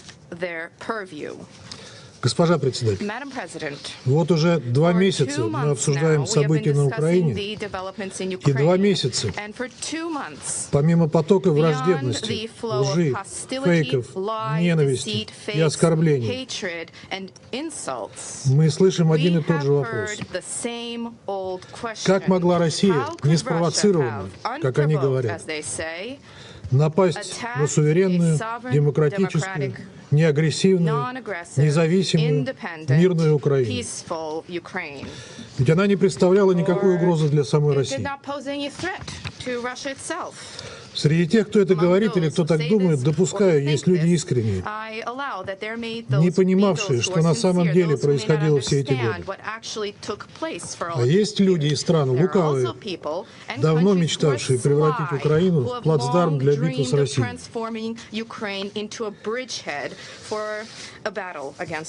И они делали все для этого с момента обретения Украины независимости 30 лет назад. Политически, идеологически, а сегодня продолжают делать это, накачивая Украину вооружением. То, что происходило на самой Украине все эти годы, не уместится в формат сегодняшнего выступления. Да и вряд ли многие из вас захотят это услышать и понять. Как вы и раньше не понимали и не хотели понять этого. Мы неоднократно говорили здесь, в этом зале, про трудности перевода. Вы слушаете украинскую власть в переводе, а они говорили и говорят вам то, что вы сами хотите услышать. А мы слушали и слушаем киевскую власть без перевода и знали и знаем об их лукавстве, их недоговороспособности, их лжи, их обмане, в том числе собственного народа на протяжении всех этих лет. Вместо обустройства собственного государства процветал режим олигархии и тотальной коррупции, от чего морщились даже западные покровители Киева. Знаем, как они пытались создать собственную идеологию, основанную на отрицании всего русского и того, что нас связывало на протяжении столетий. Вы не знаете и не хотите знать, каким оскорблением и ненависти подвергалось все связанное с Россией, причем не только на бытовом уровне, но и на уровне государственных и общественных деятелей. Вы не знаете, что за годы независимости на основе бредовых украинских учебников истории выросло целое поколение людей, воспитанных на ненависти к России. Русофобия стала главным внутренним национальным продуктом украинской власти и главным экспортным товаром Украины. Вы не найдете в российском обществе ничего подобного по отношению к Украине и к украинцам. Вы просто не слышите их лозунгов. Вы не замечаете их факельных шествий. Вы не видите их националистов и откровенных нацистов. Один умный человек, украинец, историк Олесь Бузина, которого националисты убили в 2015 году, а он был патриотом Украины. Преступление, разумеется, до сих пор не расследовано, при том, что убийцы были известны. Так вот, он справедливо сказал, что с распадом империи на отделившихся окраинах начинает процветать крайний махровый национализм, замешанный на глубоком провинциализме. Украина — самый яркий тому пример. Сегодня это не война на Украине, как вы говорите. Это прокси-война коллективного Запада с Россией. Вы как будто только и ждали этого момента, чтобы запустить маховик репрессий против России. И если говорить о мировой войне, то она, несомненно, ведется сегодня в экономической области.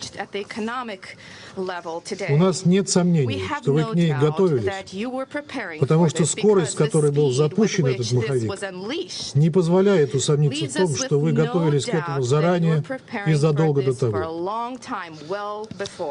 Вы просто элементарно грабите в лучших традициях Дикого Запада. Если кто-то здесь не в курсе, проинформирую, что помимо бесчисленных санкций и запретов, отъема частной собственности у российских граждан, которые никакого отношения к специальной военной операции не имеют, западными странами были заморожены принадлежащие России счета на сумму $300 миллиардов. О каком международном праве вы тогда говорите?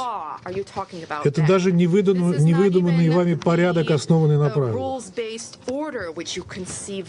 Это даже не колониализм, когда просвещенный Запад шел насаждать цивилизацию в своих колониях, попутно грабя их природные ресурсы. Это не что иное, как элементарный беспредел и грабеж.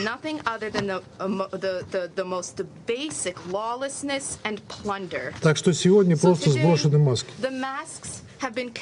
Зато сегодня стало модным обвинять Россию в энергетическом и продовольственном кризисе, который вы уже сами создали. На протяжении 8 лет мы говорили вам о страданиях людей на Донбассе, об обстрелах со стороны вооруженных сил Украины и националистических батальонов, о гибели от этих обстрелов мирных жителей, о том, что это не Донбасс пошел на Киев, а Киев пришел на Донбасс, только потому, что люди там не смирились с госпереворотом и политикой тотальной украинизации майданных властей. Вы не реагировали. Вы не хотите помнить того, что подобные протесты в 2014 году были жестоко подавлены в Харькове, Одессе, в том же Мариуполе. Мы все эти 8 лет говорили вам о том, что это надо прекратить. Для этого нужно было совсем немного. Украинским властям выполнить Минские соглашения, от которых они публично отказались, пользуясь вашим покрывательством и поддержкой, и пребывая в иллюзии полной безнаказанности. Им нравилось чувствовать себя частью так называемого цивилизованного мира и быть вашими вассалами. Интересно, в свете нынешней ситуации, кусает ли по этому поводу обанкротившаяся украинская власть себе локти сегодня? И теперь, когда после всего этого, после всех преступлений киевского режима и предупреждений, началась специальная военная операция по освобождению Донбасса, мы вдруг услышали отчаянные вопли. А нас за что? Тот, кто знает украино-российский фольклор, поймет, о чем я говорю. Но я и сам отвечу на этот вопрос. Это все благодаря вашим западным спонсорам и покровителям, радостно потиравшим руки при виде того, как Украина превращается в антироссию. Все, что происходит сейчас, началось не в конце февраля, и даже не 8 лет назад. Это началось гораздо раньше, с поощрения и поддержки Соединенных Штатов и их западных сателлитов. Мы неоднократно говорили о наших озабоченности в сфере безопасности. Вы на Западе отмахивались от этого, не воспринимали это всерьез, уверяли самих себя в сугубо оборонительном характере НАТО, при этом придвинув границы блока вплотную к нашим границам. А сегодня вы уже говорите о глобальной роли Альянса, в том числе в Азии. Мы выдвинули наши предложения по глобальной неделимой архитектуре безопасности. Вы их высокомерно отвергли. И не надо нас убеждать сегодня в том, что в ваших планах никогда не было стремления затянуть Украину в НАТО. Были. Не сегодня, так завтра. Иллюзий на этот счет у нас не было и нет. Еще раз хотим подчеркнуть. Украина как таковая Западу не нужна. Она была нужна и нужна только как арена противостояния с Россией. У Украины иллюзий также быть не должно. Запад Украине не поможет. Разве только накачкой вооружений и попыткой затянуть конфликт. И Запад уже воюет с Россией методом прокси-войны. Сегодня не устаешь еще больше удивляться лицемерию наших западных партнеров. Тема агрессии США и Запада в Ираке, Ливии, Сирии, Югославии, бесславная кампания в Афганистане, не говоря уже о том, что было раньше, например, во Вьетнаме, как бы сошла на нет. Об этих трагедиях сегодня как бы не принято вспоминать. Их как бы не было. Это ведь дела давно минувших дней. И Запад как бы здесь ни при чем. Но еще бы, ведь там шла борьба за демократию. Правда, стоившая жизни миллионов людей, разрушение городов и стран. И это за тысячи километров от собственного дома. Зато сегодня мы слышим бредовые рассуждения о спонсорах терроризма. Позволю себе задать риторический вопрос. Откуда появилась ИГИЛ? ИГИЛ появилась в результате вторжения США в Ирак, а его основной костяк составили бывшие военнослужащие иракской армии. Так кто является настоящим спонсором терроризма? Сегодня мы живем в состоянии информационной, а точнее дезинформационной войны. Ее объектом является Россия. Мы уже не раз говорили, какие колоссальные силы специальных психологических операций брошены на информационное поле боя. Задача не только очернить противника, но и обезоружить его, лишив доступа его средств массовой информации к мировой общественности и попутно обвинив в пропаганде. Мировая общественность должна слышать только одну версию событий. О так называемых зверствах российских военнослужащих, о преднамеренном обстреле жилых домов и убийстве гражданского населения. И уж совсем бредовую идею о геноциде украинского народа. Запад вел многолетнюю артподготовку на информационном поле. Но если раньше информационная война сопровождала войну реальную, то сейчас стало все ровно наоборот. Зато мировая общественность не должна ничего слышать об украинских провокациях, как, например, в Буче или Краматорске, о том, как украинские националисты прикрываются гражданским населением, размещая огневые точки у больниц, школ и детских садов, около жилых домов и в квартирах граждан, как они сгоняют их в подвалы и не выпускают оттуда, не разрешая выходить по гуманитарным коридорам, которые ежедневно предоставляют российские военные. А если кто-то выходит, по ним часто стреляют в спину своих же. Тому есть масса свидетельств самих украинцев. Только вы не хотите это слышать. Вы когда-нибудь видели свидетельства российских военнопленных и кадры их пыток украинскими националистами, которые они выкладывают в соцсети? Вы когда-нибудь видели нечто подобное со стороны российских военнослужащих по отношению к украинским военнопленным? Вы видели репортажи иностранных корреспондентов, которых российские военные привозят в освобожденные украинские города и дают им возможность все осматривать и говорить с кем угодно? Вы когда-нибудь слышали, что говорят люди из этих городов? Как действовали и вели себя по отношению к ним украинские националисты? Не могу не отметить, что повестка генерального секретаря ООН в Россию и на Украину подавалась как СМИ, так и западными политиками в абсолютно извращенном ключе. Так сознательно создается впечатление, что Украине и ООН удалось уломать Россию, открыть гум-коридор для эвакуации мирных жителей из Азовстали. Между тем, гум-коридоры там российская сторона открывает регулярно. Открыты они, кстати сказать, и сегодня. Проблема в том, что оказавшиеся на Азовстале боевики из Азова предпочитают использовать людей в качестве живого щита. Об этом открыто говорят те, кто оттуда вышел. Многие из них, вопреки лживым утверждениям украинских властей, предпочли остаться в ДНР или изъявили желание вновь вернуться в освобожденный Мариуполь.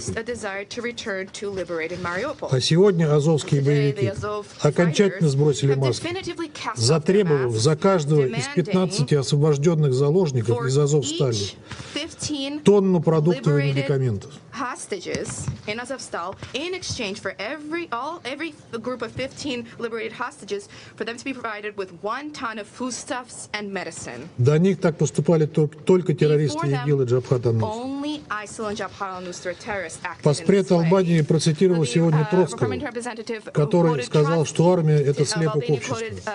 Trotsky, who said that the army is a copy of society. Вы этот эпизод имели в виду? Is this episode what you were talking about? Завтра мы проводим заседание по нарушению Украины международного гуманитарного права по формуле Арии. Причем рассказывать о происходящем вам будем не мы, а очевидцы тех событий. Украинцы и иностранные журналисты. Приходите, послушайте, если у вас есть хоть малейшее желание услышать объективную информацию. Благодарю вас. In my role as President of the Security Council, I thank the representative of Russia for his statement. I now give the floor to the representative of the United Arab Emirates. Madam President, at the outset, let me thank Ambassador Barbara Woodward and the delegation of the United Kingdom for their able stewardship of the Security Council in April. And I wish the United States success and offer our full support for its presidency this month. I'd like to thank the Secretary General for his briefing and updates on his visit to Russia and Ukraine, as well as for his exercise of his good offices in this conflict. We fully support his continued effort and engagement. Thanks also to Under-Secretary General Griffiths and High Commissioner Bachelet and Ms. Buzan for their briefings. As the Secretary General noted last week, civilians always pay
As the conflict moves into its third month, its repercussions have far exceeded many worst-case projections made at the start of hostilities in February.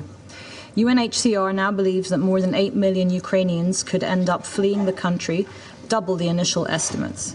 At the same time, UNDP forecasts that the war will soon erase nearly 2 decades of progress in the development of Ukraine. And we have not yet fully absorbed how the impact of this war is reverberating globally, though there are clearly already repercussions being felt through rising commodity prices and supply disruptions, as well as disruptions to the global financial system on which we are all dependent for shared stability and development. We remain deeply concerned by reports of rising civilian casualties and the ongoing destruction of civilian infrastructure. It is imperative to underline once again that all parties must abide by their obligations under international human rights law and international humanitarian law. This necessarily includes respect for the fundamental international humanitarian law principles of necessity, proportionality, and distinction. The Council has built a framework to strengthen the protection of civilians and civilian objects, including its unanimous adoption of Resolution 2573 just over a year ago. Attacks on civilian infrastructure can undermine the provision of essential services to the civilian population and have horrifying knock-on effects. We appreciate the efforts of international actors to provide tools and mechanisms to operationalize this framework, and we call on the parties to engage in the design of urgently needed solutions, including for safe and voluntary passage. We are encouraged by the recent progress regarding safe passage from Mariupol through coordinated action by the UN, the authorities of both Ukraine and the Russian Federation, and the International Committee of the Red Cross, and we're hopeful that it can be built upon. However, as we've underscored before, initiatives like corridors do not alter the obligations of the parties to uphold international humanitarian law. The Secretary-General's proposal of a contact group is a welcome starting point to implement additional measures supporting IHL implementation, and we hope to hear more details about the proposal in the near future. As the conflict continues, we join others in emphasizing the critical importance of increased humanitarian assistance to Ukraine and to the neighboring countries hosting refugees. As part of our ongoing support, the UAE most recently dispatched a plane on the 28th of April carrying 30 additional tons of food supplies supporting refugees from Ukraine and Moldova, and we're committed to continue working with international partners on relief efforts. We emphasize, too, the need to systematically take into account needs based on gender, age, and disability in providing humanitarian assistance, not least as it also supports longer-term recovery efforts. Finally, we reiterate that the protection of civilians can only be assured with a cessation of hostilities and a diplomatic solution to this conflict. We call on both sides to remain committed, despite the difficulties, to direct dialogue and for the international community and this Council to create the conditions to help halt the war and ultimately bring about a lasting peace in Europe and stability to our international order. The alternative, increasing polarization and the resulting ruptures, are in no country's interest, neither today or in the future. We must step back from this brink. Thank you. I thank the representative of the United Arab Emirates for her statement, and I now pass the floor to the representative of Gabon. Merci, Madame la Présidente. Je vous félicite, Madame la Présidente, pour votre présidente du Conseil. Je remercie le secrétaire général pour son exposé poignant. Je remercie également Madame Michelle Bachelet, Monsieur Martin Griffith et Madame Tatiana Luzan pour leurs exposés édifiants. Nous tenons à saluer la hardiesse du secrétaire général dans la recherche d'une solution pour mettre fin à la guerre en Ukraine et apporter une assistance aux personnes en détresse prises dans les taux de combat. Sa visite récente à Moscou et à Kiev et la mission humanitaire coordonnée par les agences des Nations Unies et le CICR témoignent d'un engagement remarquable que nous soutenons. Madame la Présidente, la guerre se poursuit en Ukraine et avec elle une situation humanitaire en constante détérioration. 71 jours depuis le début de la guerre, les civils continuent de payer le plus lourd tribut. Les attaques et bombardements de personnes et d'infrastructures civiles sont également légion.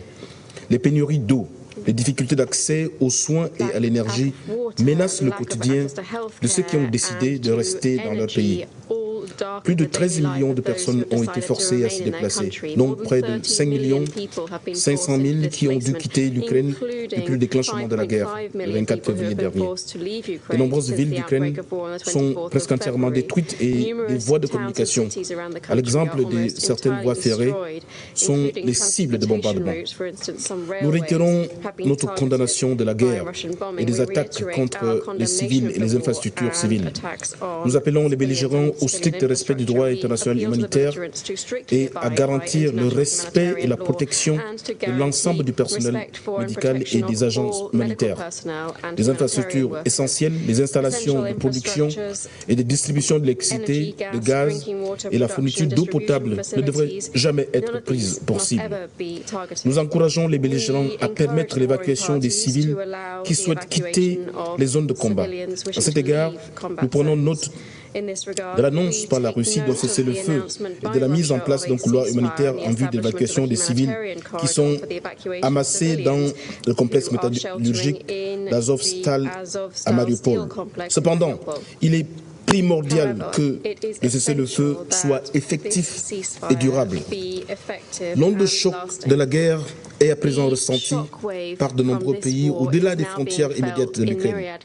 La pression monte dans de nombreux secteurs économiques. L'incertitude sur les livraisons d'intrants et d'autres produits agricoles, de blé, de céréales ou encore d'huile de cuisine est source d'inquiétude pour de nombreuses entreprises et de nombreuses familles dans le monde. Si la guerre ne s'arrête pas immédiatement, il est à craindre que la situation des pays qui font déjà face à de graves urgences humanitaires s'effondre. En effet, les prix des denrées alimentaires, des carburants et des ressources énergétiques atteignent des sommets sans précédent et nous en sommes déjà tous à notre échelle des victimes collatérales.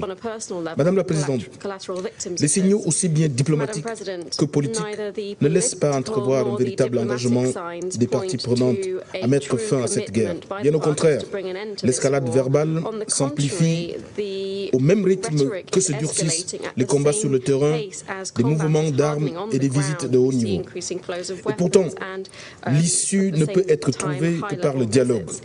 Mon pays appelle une fois de plus les partis à la retenue et à saisir toutes les opportunités de rencontre pour renouer le dialogue. Nous appelons à un engagement ferme pour le retour de la paix et de la sécurité en Ukraine. Ce Conseil ne peut pas se satisfaire d'enregistrer les morts et de compter les blessés tout en consignant les contradictions. Il est primordial que la fin de la guerre soit le moteur de toutes les actions diplomatiques qui sont envisagées par les parties prenantes. Il faut mettre fin à cette guerre le plus rapidement possible.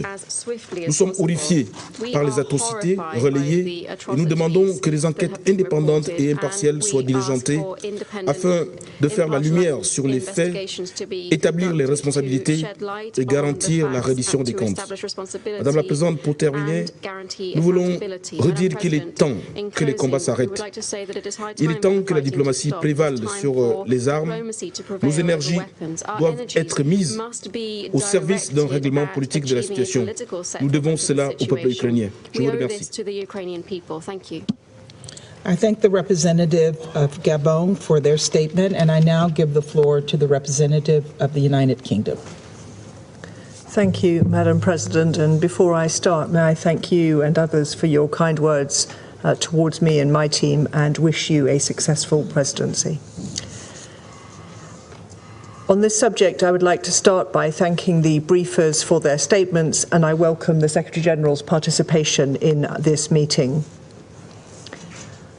On the 4th of April, the Russian permanent representative told the UN press corps that what was happening in Ukraine was warfare, and that in warfare you cannot exclude that civilians are dying. The truth is that it's not just that civilians are dying in Russia's illegal war of aggression, but that Russia is deliberately waging a war designed to terrorize and kill Ukrainian people. Civilians have been executed and dismembered in Bucha and Irpin. No distinction has been drawn between military targets, hospitals, schools, or the Mariupol theatre, outside which children was clearly written, and where the latest reporting suggests that as many as 600 people were killed.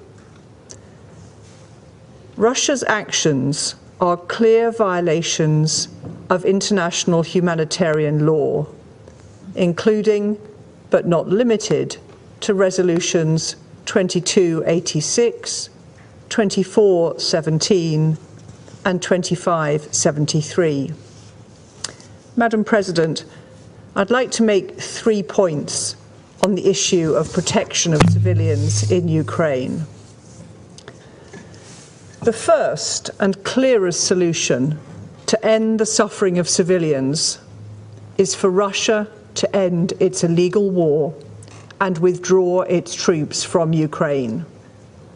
Unless it does so, civilians will continue to die, and many millions more will be put at risk across the globe due to food and energy shortages resulting from the invasion. This is what the Secretary-General referred to as the limitless potential for global harm. Second, while the invasion continues, international humanitarian law must be strictly observed and full humanitarian access to civilians facilitated.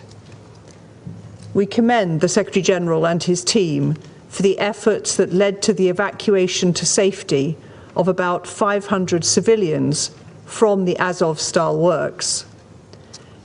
But it should be a matter of profound concern for this Council that humanitarian supplies were not allowed into the city and that the shelling of the steelworks restarted immediately. Third, we're deeply concerned that Russia's war is accompanied by a propaganda campaign, including in this Council, designed to dehumanize and demonize Ukrainians by labeling them as neo-Nazis. This hate speech is extremely dangerous. And as we near the anniversary of the end of World War II, it disrespects the sacrifices of those Russians, Ukrainians, and many other nationalities who fought to end Nazism. Finally, Madam President, I want to assure you that the UK continues its help and support to Ukraine, and today we announced a further £45 million for humanitarian and UN organisations to support the vulnerable and provide medical equipment. I thank you, Madam President. I thank the representative of the United Kingdom for her statement, and I now pass the floor to the representative of Norway. Thank you, President. Let me thank USG Griffiths, High Commissioner Bachelet, and Tatiana Lussan for your sobering but very important insight into the daily reality of millions of Ukrainians. With a special thanks to the Secretary-General for his briefing and for his recent visit to Russia and Ukraine. You have our strong support to use your good offices in search for a peaceful solution to this senseless, horrific war in Ukraine. Norway recalls that all member states under the Charter of the United Nations have the obligation to settle their international disputes by peaceful means. We support all sincere efforts towards political dialogue, negotiations and mediation. But it is Russia that has chosen to start an unprovoked war of aggression against Ukraine and must take steps to end it. President, we welcome yesterday's joint statement by a cross-regional group of freedom of expression mandate holders. We agree that it is precisely during times of war and armed conflict that the right to freedom of expression and free access to information must be vigorously defended. It is instrumental for the promotion of lasting peace, understanding the causes of conflict, and ensuring accountability. President, we continue to be alarmed by the humanitarian situation, including in Mariupol. As you, High Commissioner Bachelet, have highlighted, it seems that international humanitarian law has not merely been ignored, but seemingly tossed aside. Safe, rapid, and unimpeded humanitarian access to people in need must be allowed immediately.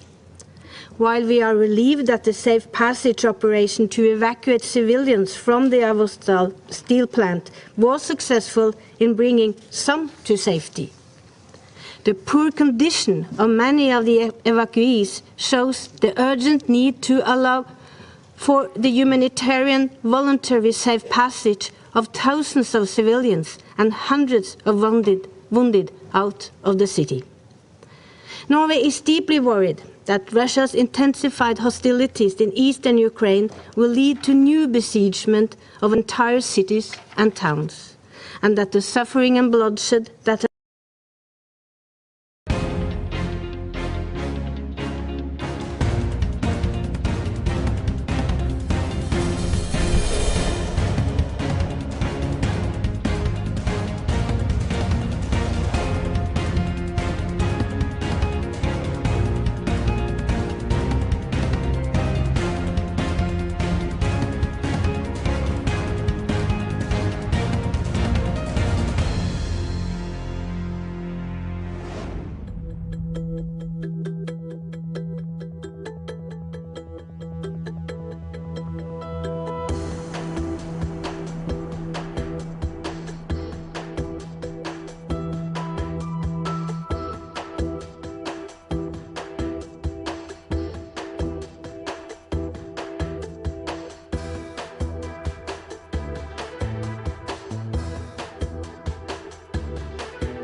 bloodshed that has engulfed Mariupol may be repeated elsewhere.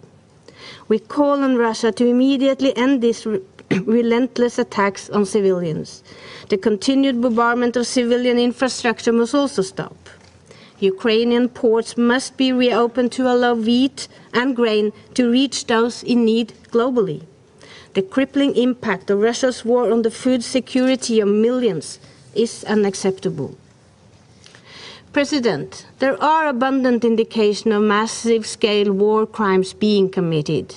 These atrocities will not be forgotten. Individuals at all levels will be held to account. There must be accountability for the sake of the victims and all people of Ukraine.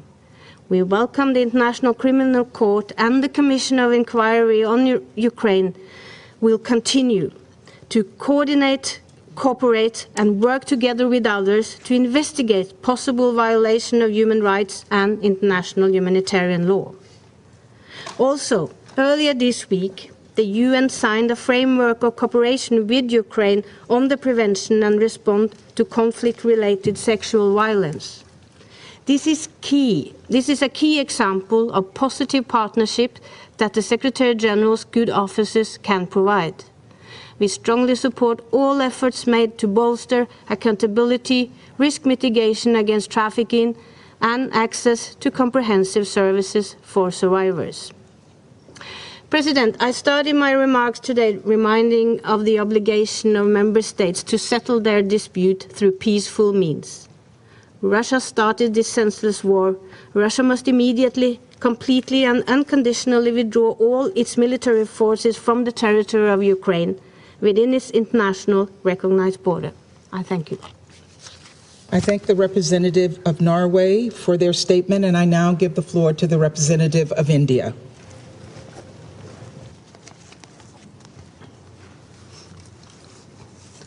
Thank you, Madam President.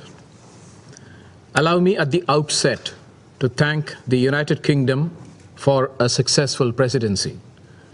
I wish the United States all success in their presidency. Let me thank Secretary General Antonio Guterres for his presence and remarks on the situation in Ukraine.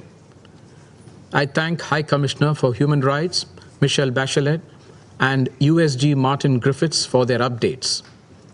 I also thank Ms. Tatiana Luzan for her insights. Ever since the commencement of the conflict in Ukraine, India has been consistently calling for complete cessation of hostilities and for pursuing the path of dialogue and diplomacy as the only way out. However, the conflict has resulted in the loss of lives and countless miseries for its people, especially for women, children, and elderly, with millions becoming homeless and forced to take shelter in neighboring countries. India has strongly condemned killing of civilians in Bushehr and supported the call for an independent investigation. We support all efforts to alleviate the suffering of the people of Ukraine. India remains on the side of peace and therefore believes that there will be no winning side in this conflict. And while those impacted by this conflict will continue to suffer, diplomacy will be a lasting casualty. We welcome the visit of the Secretary General to Moscow and Kyiv and his engagement with the leadership of the Russian Federation and Ukraine. We agree that the immediate priority is of evacuation of innocent civilians from areas witnessing intense fighting. We deeply appreciate the efforts of the United Nations in evacuating civilian population from Mariupol. We hope these efforts will extend to other areas as well. The conflict is having destabilizing effect with broader regional and global implications. Oil prices are skyrocketing, and there is shortage of food grains and fertilizers. This has had disproportionate impact on the global south and developing countries. We acknowledge the efforts made by the Secretary General, particularly the findings of Global Crisis Response Group Task Team.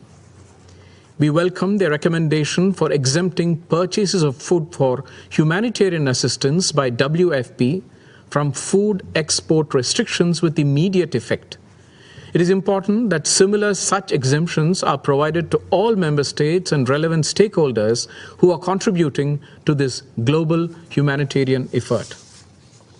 The food security challenges emanating from the conflict require us to respond by going beyond constraints that bind us presently. Energy security is equally serious as a concern and needs to be addressed through cooperative efforts. India has been sending humanitarian supplies to Ukraine and its neighbors. We are also providing more medical supplies to Ukraine.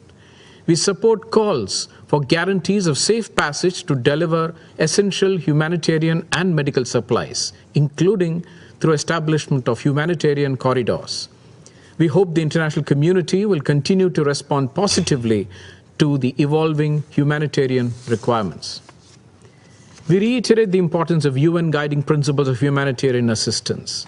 Humanitarian action must always be guided by the principles of humanitarian assistance, which is humanity, neutrality, impartiality, and independence. These measures should never be politicized. Let me conclude by reaffirming that the contemporary global order has been built on the UN Charter, international law, and respect for sovereignty and territorial integrity of states. I thank you. The representative of India for their statement. I shall now make a statement in my capacity as representative of the United States. First, let me sincerely thank the Secretary General for his remarks and for his update from the region. I'm so glad that you've returned to us safe and sound, and I know that you must be jet-lagged after your trip practically around the world, but your being here shows us the commitment that you have to this institution. Also, thank you to Undersecretary General Griffiths and High Commissioner Bachelet for your remarks. And thank you to our civil society briefer Tatiana Lazan, for joining us at this late hour for you and for your powerful testimony here today. I welcome the representative from Ukraine, as well as His Excellency, the Deputy Prime Minister from Poland, as well as other speakers who are here with us today. Colleagues, there are no signs Russia's war against Ukraine is abating. Russia's forces may have abandoned their attempt to capture Kyiv, but Russia continues to conduct missile strikes against Kyiv and terrorize citizens across Ukraine. Independent media reports have laid out a deadly pattern of attacks in the past 2 weeks. On April 23rd, reports indicate Russian missiles strikes killed civilians in Odessa, including a 3-month-old girl. Then Russian missiles hit a thermal power plant, an oil refinery in Kremenchuk the next day. The day after that, Russian forces attacked 5 railway stations across Ukraine. The following day, 2 rockets flew dangerously close to a nuclear plant, posing colossal safety risks to the region. This string of attacks culminated on April 28th, when Russia had the audacity to attack Kyiv while the Secretary General was there to discuss humanitarian aid and peace. Russia has violated the UN Charter. Russia has ignored our unified global call to end this war. The message we continue to hear loud and clear from Moscow is that Russia does not respect or believe in the UN, our charter, and will not be a responsible actor in the international system. Over the past 10 weeks, just 10 weeks, we've seen Russia continue to wage an unprovoked war against a smaller neighbor. We've seen Russia brutalize civilian populations and attack thousands of civilian-used buildings, structures, and vehicles. Apartment buildings, schools, shopping malls, markets, cafes, trams, heating plants, grain silos, food storage facilities, hospitals, orphanages, maternity ward. The list goes on. Russia has lied to this council repeatedly with a wild string of conspiracy theories and disinformation, even falsehood more ridiculous than the last. 3 months ago, Russian representatives told this council they had no intention to invade Ukraine. Now Russia claims the attacks aren't real or never happened. Russia has even claimed that Ukraine is attacking itself, that they bombed their own buildings, attacked their own people, and assaulted their own democracy. These lies defy all logic, all evidence, and common sense. Russia is spreading pure disinformation. The truth is well known. Russia is the only perpetrator of this war. So it's hard to understand while some council members continue to call on all parties to desist. Let's call a spade a spade. Members should call on Russia explicitly to stop its aggression against Ukraine. We have imagery that confirms the presence of mass graves in Bucha. And this is not just an unverified accusation on social media. It is a horrifying fact, one the world must now reckon with. Russia alone started this war, and Russia alone can end it. Silence the guns, withdraw from Ukrainian territory, and embrace diplomacy. Recently, the eyes of the world have been trained on Mariupol, where hundreds of civilians have been taking shelter in a steel plant besieged by Russian forces. We all watched in horror as Russia laid siege mercilessly against civilians trapped inside and underground for weeks. This week, the UN and President Zelensky announced that over 100 Ukrainians have finally been rescued and reached relative safety. And we applaud the UN and ICRC's role in this rescue, and we strongly support the 5 convoys the UN has sent to besieged areas. But we're concerned that attacks on the plant have reportedly resumed with civilians still inside, and we'll be following the situation closely. What we truly need is unhindered access throughout Ukraine so the UN and its partners can reach everyone in need and people of all nationalities can flee to safety. Convoys and evacuations take days and weeks or months of intense negotiation. They cannot be the norm. The only norm we should accept is Ukraine returning to its normal life without Russian forces illegally in its territory, terrorizing and killing civilians, including so many innocent children. Here in the Security Council and at the United Nations, we can help Ukraine return to normalcy. We can do that in 2 ways: by supporting the Ukrainian people and their efforts, and by holding Russia accountable. On the first point, we must address the immediate and dire humanitarian situation, both in Ukraine and outside of it. And for our part, the United States announced this morning at the pledging conference in Warsaw that we will provide an additional $387 million in humanitarian assistance to Ukraine. This brings the total we have committed thus far to over $688 million since Russia's further invasion.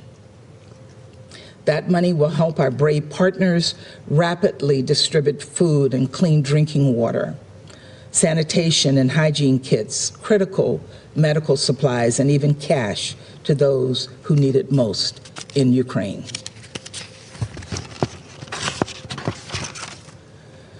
We must also be equally attentive to the way Russia's war of choice is harming countries beyond Ukraine's borders. From the arrival of millions of refugees to Europe, to the global food crisis that is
Thank you.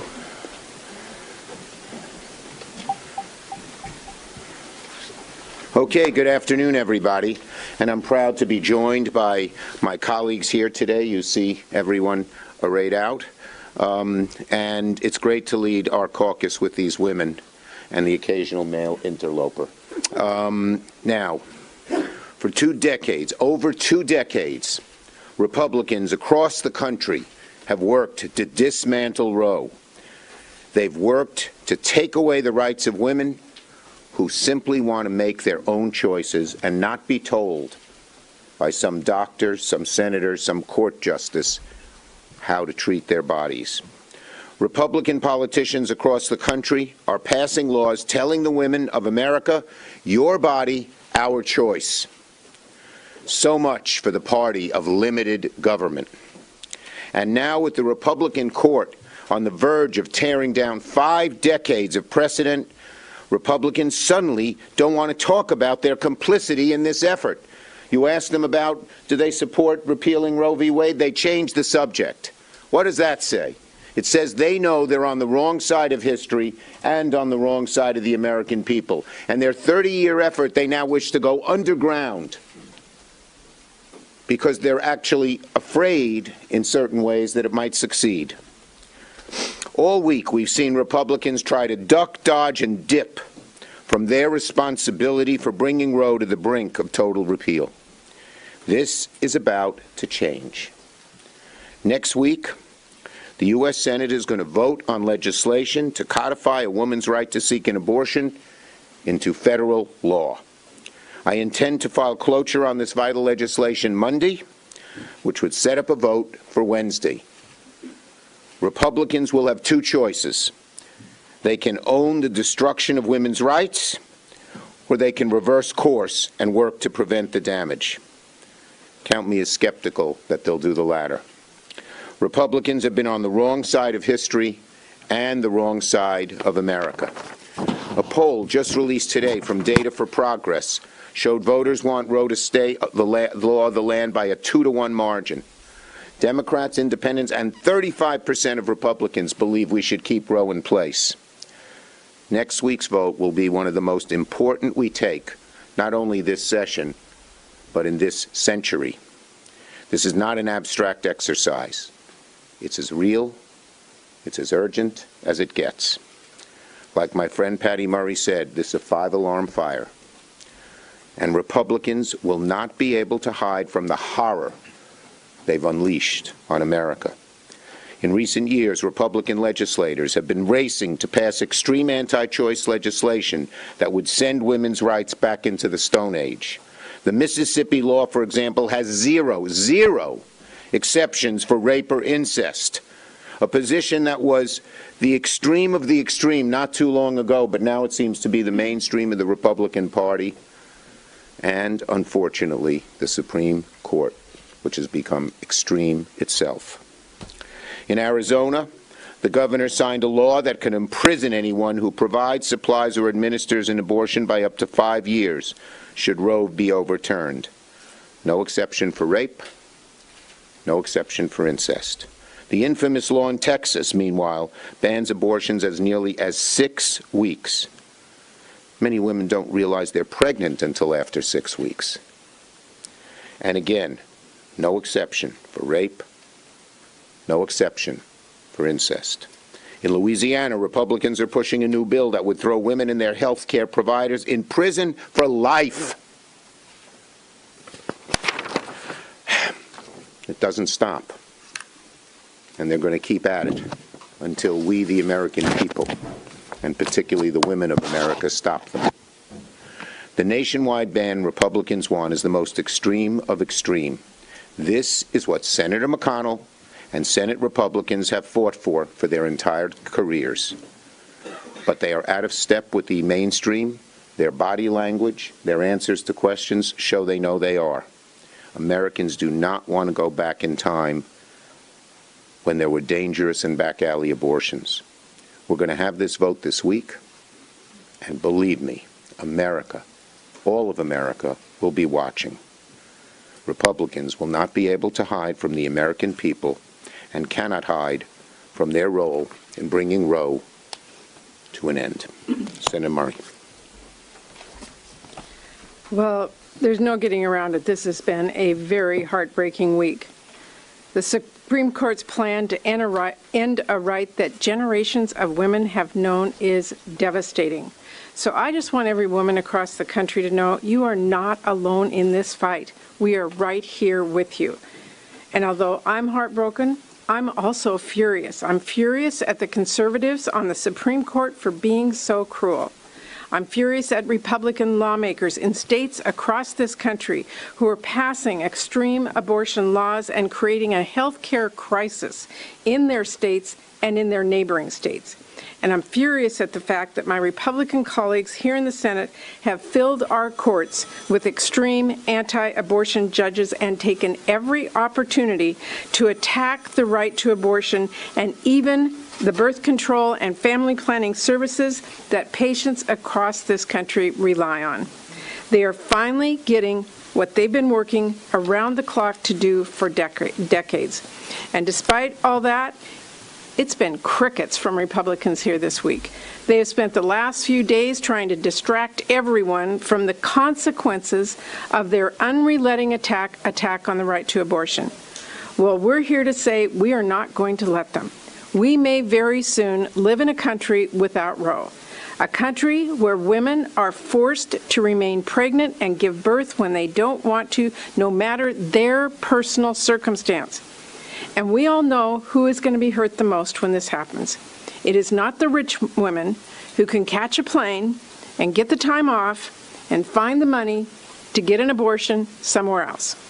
It is the women who are already facing huge challenges and barriers getting health care. We're talking about long-standing inequities in our health care system, things like racism and sexism and ableism. The women who will bear the brunt of the Republicans' cruelty are women with the tightest budgets, Black women, Indigenous women, women of color, women with disabilities, women in rural areas, immigrant women, and the LGBT community, and of course many others. This is cruel and unacceptable. Democrats are fighting back. So next week, in light of the devastating news coming out of the Supreme Court, we are going to make every senator show where they stand by voting on the Women's Health Protection Act. And I want to thank Senator Blumenthal for his work on beginning this and building the support on this. And I want everyone to know I'm not going to stop fighting or speaking up. And when November comes, Americans everywhere need to make their voices heard by sending more pro-choice voices to the Senate and to the House so we can get this done. Abortion rights are on the line, and so are women's lives. Thank you. Thank you, Patty. Next, we have Senator Cantwell. We're doing it in order certain people have certain. Thank you. Thank you. This week was a political earthquake when it came to the Supreme Court. Now, the American people deserve to hear and understand where every member of the United States Senate is on this issue. Women are not second-class citizens, and we are not criminals. We want to understand whether our colleagues agree with that statement or not. We know that as employers, I was an employer in the private sector, and guess what? Anybody who you wanted to attract to come work for you wanted to know what your health plan was, and their spouse wanted to know what your health plan was. They wanted to know whether you covered IVF. Are now we going to say that those are the kinds of things that aren't going to get covered in the future? What are we going to do as employers here in the United States Senate? What are we going to do about federal agencies?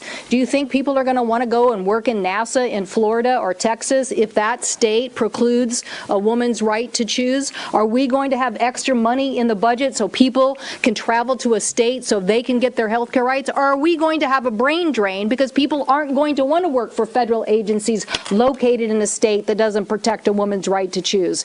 This is ludicrous.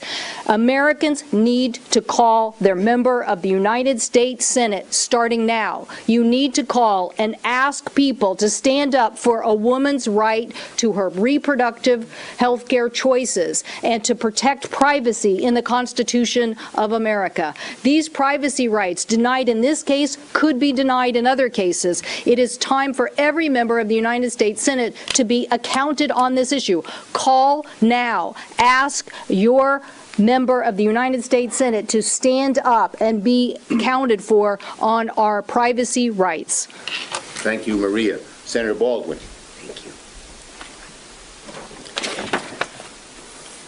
If the court overturns Roe versus Wade, millions upon millions of women will lose a constitutionally protected freedom to make their own personal decisions about their health care, their family, and their body. In my home state of Wisconsin, if Roe is overturned, a 19th century state law would go back into effect that bans Wisconsin doctors from performing abortions. Wisconsin lawmakers passed that law in 1849. Yes, more than 170 years ago, and just 1 year after Wisconsin became a state. If the state's abortion law went back into effect, women's health care would be criminalized and doctors could be charged with felonies for performing abortions and face up to 6 years in prison and $10,000 in fines. That is precisely the problem with overturning Roe and returning this issue to the states. Politicians can interfere with women's access to health care. And I don't want to take women in Wisconsin back to 1849. I don't want to take away the rights of victims of rape and incest.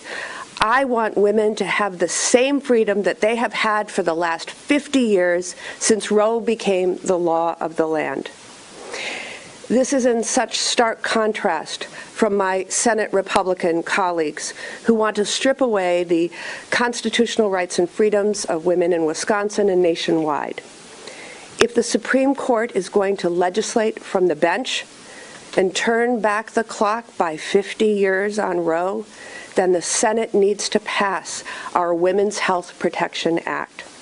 The House passed the Women's Health Protection Act last year, and now the Senate has an urgent need to pass our legislation to protect the provider-patient relationship, to protect the health care professionals that provide care, and protect the freedom and constitutional right of a woman to access this care. I am so glad, Majority Leader Schumer, that you will be bringing this legislation to the floor for a vote, and that every senator will have a choice. They'll have a choice on whether they want to undermine and infringe on constitutional rights guaranteed under Roe versus Wade, or do they support protecting the freedom of millions and millions of Americans to make their own personal decisions about their health care, their body, and their families. The American people overwhelmingly support this legislation and believe that women and their doctors should have control over their medical decisions, and these decisions for each family to make, and the government should not interfere. So next week, the American people will see where their senator stands. Should American women have the same constitutionally protected rights and freedoms that they've had for 50 years? Or will American women have fewer rights than their mothers and grandmothers? Thank you, Tammy. Senator Stephanie. Thank you. No, all week you've been asking, and we've been asking Senator McConnell and Republicans, do you support what the Supreme Court appears to be getting ready to do? Do you support taking away a woman's ultimate, most personal, intimate right to privacy and our ability to make our own reproductive decisions and have access to safe and legal abortion? Do you support that? Do you support overturning 50 years of settled law? And instead what Senator McConnell has done is said, look over there. Look over there. Let's talk about leaks. Let's talk about leaks. Let's not talk about the women of this country and what's on the line. Well, next week, they're not going to get away with just saying, let's look over there. They're going to have to vote. They're going to have to vote, and we'll know right where they are. And so the ultimate question becomes, who decides our most intimate healthcare decisions? Who decides what we will do in terms of reproduction and the health care related to that. When there's a 12-year-old that's been raped, who decides that? Mitch McConnell? Right-wingers in the United States Supreme Court? Republicans in Congress and in state legislatures? Who decides what happens to that child?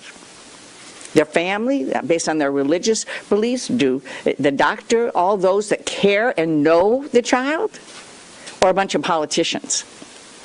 Same thing at the other end when you have someone like my cousin who desperately wanted a baby and tried for years, and after multiple miscarriages finally got pregnant and was carrying this baby to term, was so excited, and something horrible happened near the end of the pregnancy.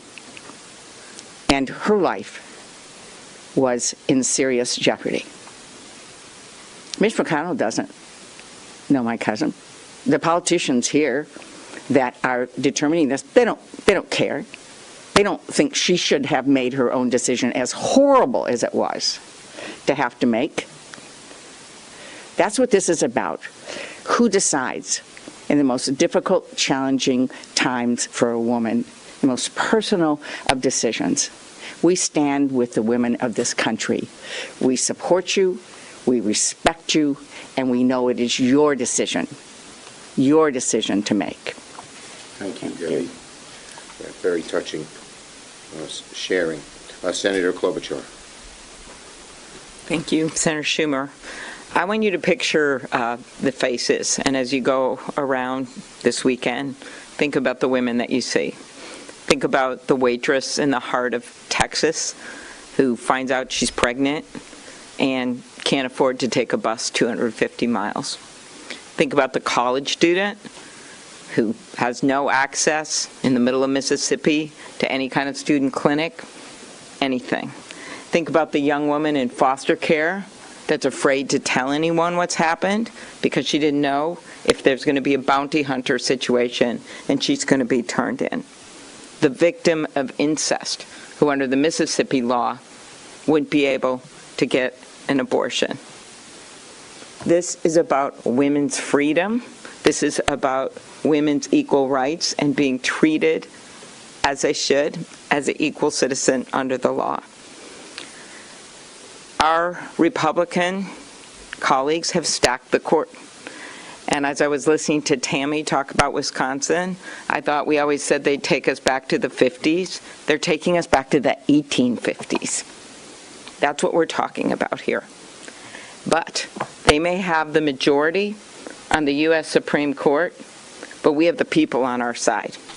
And in election time, they always say, don't get mad, vote.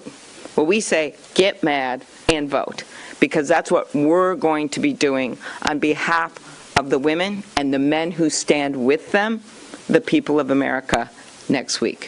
Thank you. Thank you, Senator Klobuchar. Senator Gillibrand.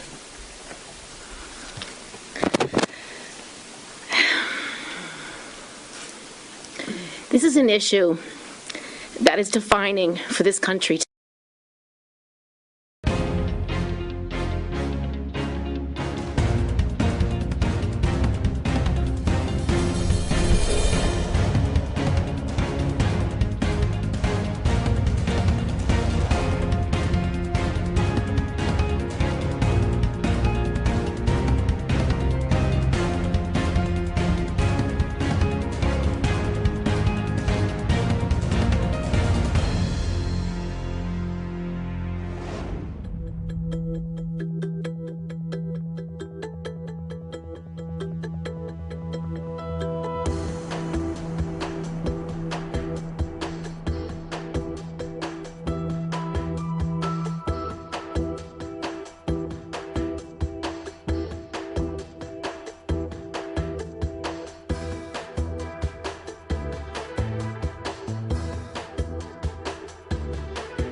This is an issue that is defining for this country today.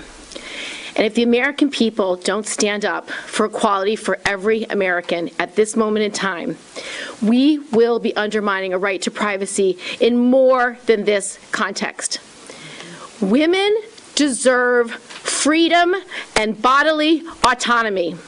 We deserve to be able to make decisions about when we are having children, under what circumstances we are having children, how many children we are having, and at what time we are having children. I would like to speak to America's men for 1 minute. Imagine you do not have authority over your own body for 10 months.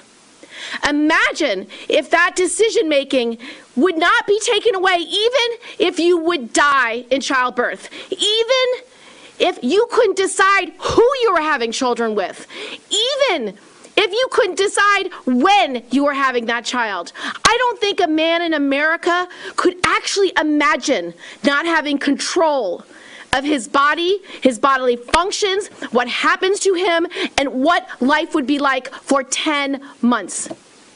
It is an outrage that we have 5 justices on the Supreme Court who lied in their confirmation hearings in order to be confirmed.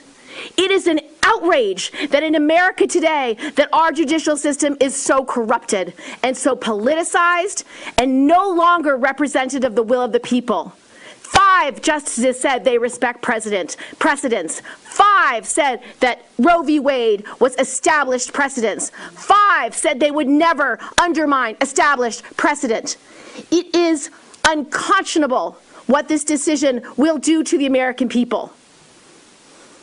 I do not think that 50% of America should be told that they have to put their bodies at risk of life or death without their consent. It is barbaric, it is inhumane, it is unacceptable, and I hope every human being in this country understands that when you take away a woman's right to make her decisions about her health and well-being, she is no longer a full citizen. She no longer has freedom. She no longer has bodily autonomy. She no longer has basic civil rights or civil liberties. That is what this decision would do in America today. Make no mistake, equal rights, constitutional rights to privacy, the ability to make your own decisions about your own life and your own death are on the ballot in November. I hope there is no one who's confused about this. It may happen to your daughter, it may happen to your wife, it may happen to your mother, it may happen to your transgender friend. It may happen to anyone, and it is not acceptable. This is a life or death moment, and we need to fight like it is. Thank you, Senator Gillibrand. Senator Hirono.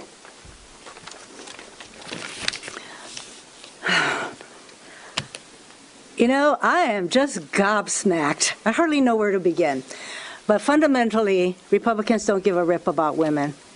They are more angry, incensed, and whatever words, outrage by the leak than they are by the fact that women in this country are going to wake up one morning and realize they no longer control their own bodies. I share the sentiments of my colleagues standing here and all the people out there who are outraged by what the Supreme Court, well, the radical right-wing justices on the Supreme Court are about to do.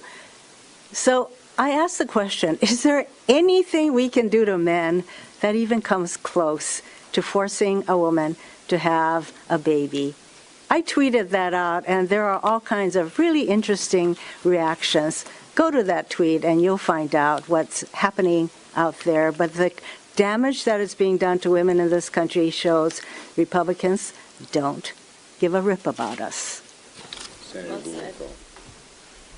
Thank you to my women colleagues. I'm so proud to stand with you, especially with Patty Murray and Tammy Baldwin, who have fought from the beginning when we first introduced the Women's Health Protection Act. To the men of America, you don't get to sit this one out. Women's health care rights are human rights. Women's reproductive care affects everyone. Women are furious, and you should be furious too. and most especially to people of color, the LGBT community, low-income women, people who will be most vulnerable. Please know we are going to fight for you. You are not alone. And this fight is going to be now. It will be in weeks to come when these measures are voted on the Senate floor. Again, every senator will be held accountable. Reproductive rights will be on the ballot this November, and I am counting on the men of America to do the right thing because it is about all of us. Thank you. Thank you. I would just make one more point. Some are saying that this legislation would tell hospitals, certain religious hospitals, that they have to perform abortions. That is simply not true. This bill simply gives providers the statutory right to provide abortion care without medically unnecessary restrictions. That's plain and simple. So this rumor is false. Yes? Ms. Miller, can you tell us why not choose the Collins-Murkowski Reproductive Choice Act? Just for the, it's because we're not cutting back, we're not compromising. This is about a woman's right to choose fully.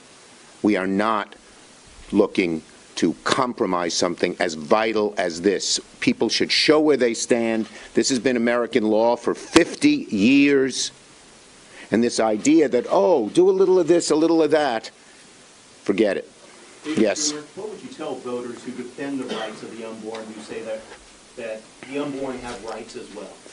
They're entitled to their views, and everyone else is entitled to our views. The majority of America believes that women have the right to choose. That's the view of close to 70% of America. We're not telling them what to do. We don't want them to tell us what to do. Yes. So the vote next week, we know it'll be filibusters. So after that, what will Democratic senators actually do Look, to protect abortion? you know, the first step is to have a vote in the Senate. I think you've heard every one of my colleagues echo how important it is now that we live in a different world where it's no longer an exercise in abstraction to show how people feel, how each senator votes. Which side are you on? You can't duck it anymore, which they've done for a very long time. And once we have that vote, we'll look at the best way to get things done. Yes. Are there additional legislative proposals that you would do, whittled down proposals? Or We're starting off here, but you will hear plenty from us. This is not just one vote and then this issue goes away. You will hear a lot from us through the next months, all the way through November. Yes. Leader Schumer, are you at all concerned about the leak that happened about what it means for the institution itself, that a draft opinion for the first time? Well, the Supreme Court's looking into that, but to compare a leak to taking away the rights of over 100 million women and saying the leak is more important, give me a break. Forget it. Yes. You can chime in if you want. Yeah, I know. If you're really concerned about that, why don't we look at the testimony of the justices who said they wouldn't do this? What did you say about it? Okay. It's a lie, and we've never had fraudulent testimony in the Supreme Court before. This is unprecedented to have justices commit fraud during hearings. So if you want to talk about process, I would focus on that process. Leader Schumer, would you look into changing the filibuster rules or doing some sort of carve-out like you did for voting rights with this? As I said, we're having the vote next week. We're going to see where everyone stands. It's the first time there's a vote like this in a very, very long time when the actual rights are at stake, when it's not an abstract exercise. Once we have that vote, we'll figure out the best way to go from there. Last one. Mayor Schumer, do you expect all 50 Senate Democrats to vote for this? You'll have to ask each of them. Thank you, everybody. Thank you. Yes, I do. Good job. Good job, everybody.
束，北约理应审时度势，做出必要调整，固守过时的安全理念，热衷在欧洲甚至亚太以及世界范围内挑起阵营对抗，制造紧张局势。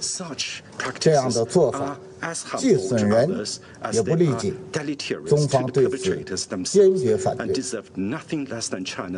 世界不需要新冷战，世界承受不起更大的动荡和分裂。中方郑重倡导，为解决人类安全的现实问题，并为谋求世界和平的长久之道，各国要重申对联合国宪章宗旨和原则的承诺，切实秉持安全不可分割原则，通过协商凝聚合力，构建均衡、有效、可持续的全球和地区安全架构。谢谢你，主席女士。I thank the representative of China for their statement. I give the floor now to the representative of Ghana. Thank you very much, Madam President. Let me begin by congratulating you on your assumption of the presidency of the Council for the month of May, and to wish you the best of success during the month. I also take this opportunity to thank Ambassador Barbara Woodward and the UK delegation for their able leadership of the Council last month. We thank the Secretary General for his statement, and have paid close attention to the important briefings by the USG, Martin Griffiths, and Madam Mitchell Bachelet, the United Nations High Commissioner for Human Rights, and thank them also for their coordination of the United Nations efforts and actions in Ukraine. We also thank Ms. Tatiana Luzan for highlighting the work of her organization in the area of protection assistance. Madam President, it is the ordinary people of Ukraine who continue to bear the brunt of the war, with women, children, and the aged being disproportionately affected. Urgent action is therefore imperative to stem the rising humanitarian crisis and restore the hope of peace, which has so far eluded the people of Ukraine. We therefore welcome the important undertakings of the Secretary General during his recent visit to Moscow and Kyiv, where he held discussions with President Putin and President Zelensky, personally assessed the impact of the war, and helped to mobilize humanitarian evacuations in Mariupol. We encourage the continued deployment of the good offices of the Secretary General in the international endeavor to bring an end to the war and facilitate a diplomatic solution to the ongoing security and humanitarian crisis in Ukraine. We commend the facilitative role played by the United Nations and the International Red Cross in the coordinated evacuation of civilians from the Azovstal steel plant on 3rd May 2022. We however regret the resumption of heavy shelling and airstrikes aimed at the steel plant before all the people could be removed to safety. Intense efforts must be made to secure the immediate evacuation of close to 1,000 people, including an estimated number of 30 children still holed up in the underground tunnels of the steel plant with little access to food, water, and medical assistance. We urge the parties to agree to further humanitarian pauses and demilitarized humanitarian corridors in all besieged areas to help protect the lives of civilians and ensure unobstructed delivery of humanitarian aid to alleviate suffering.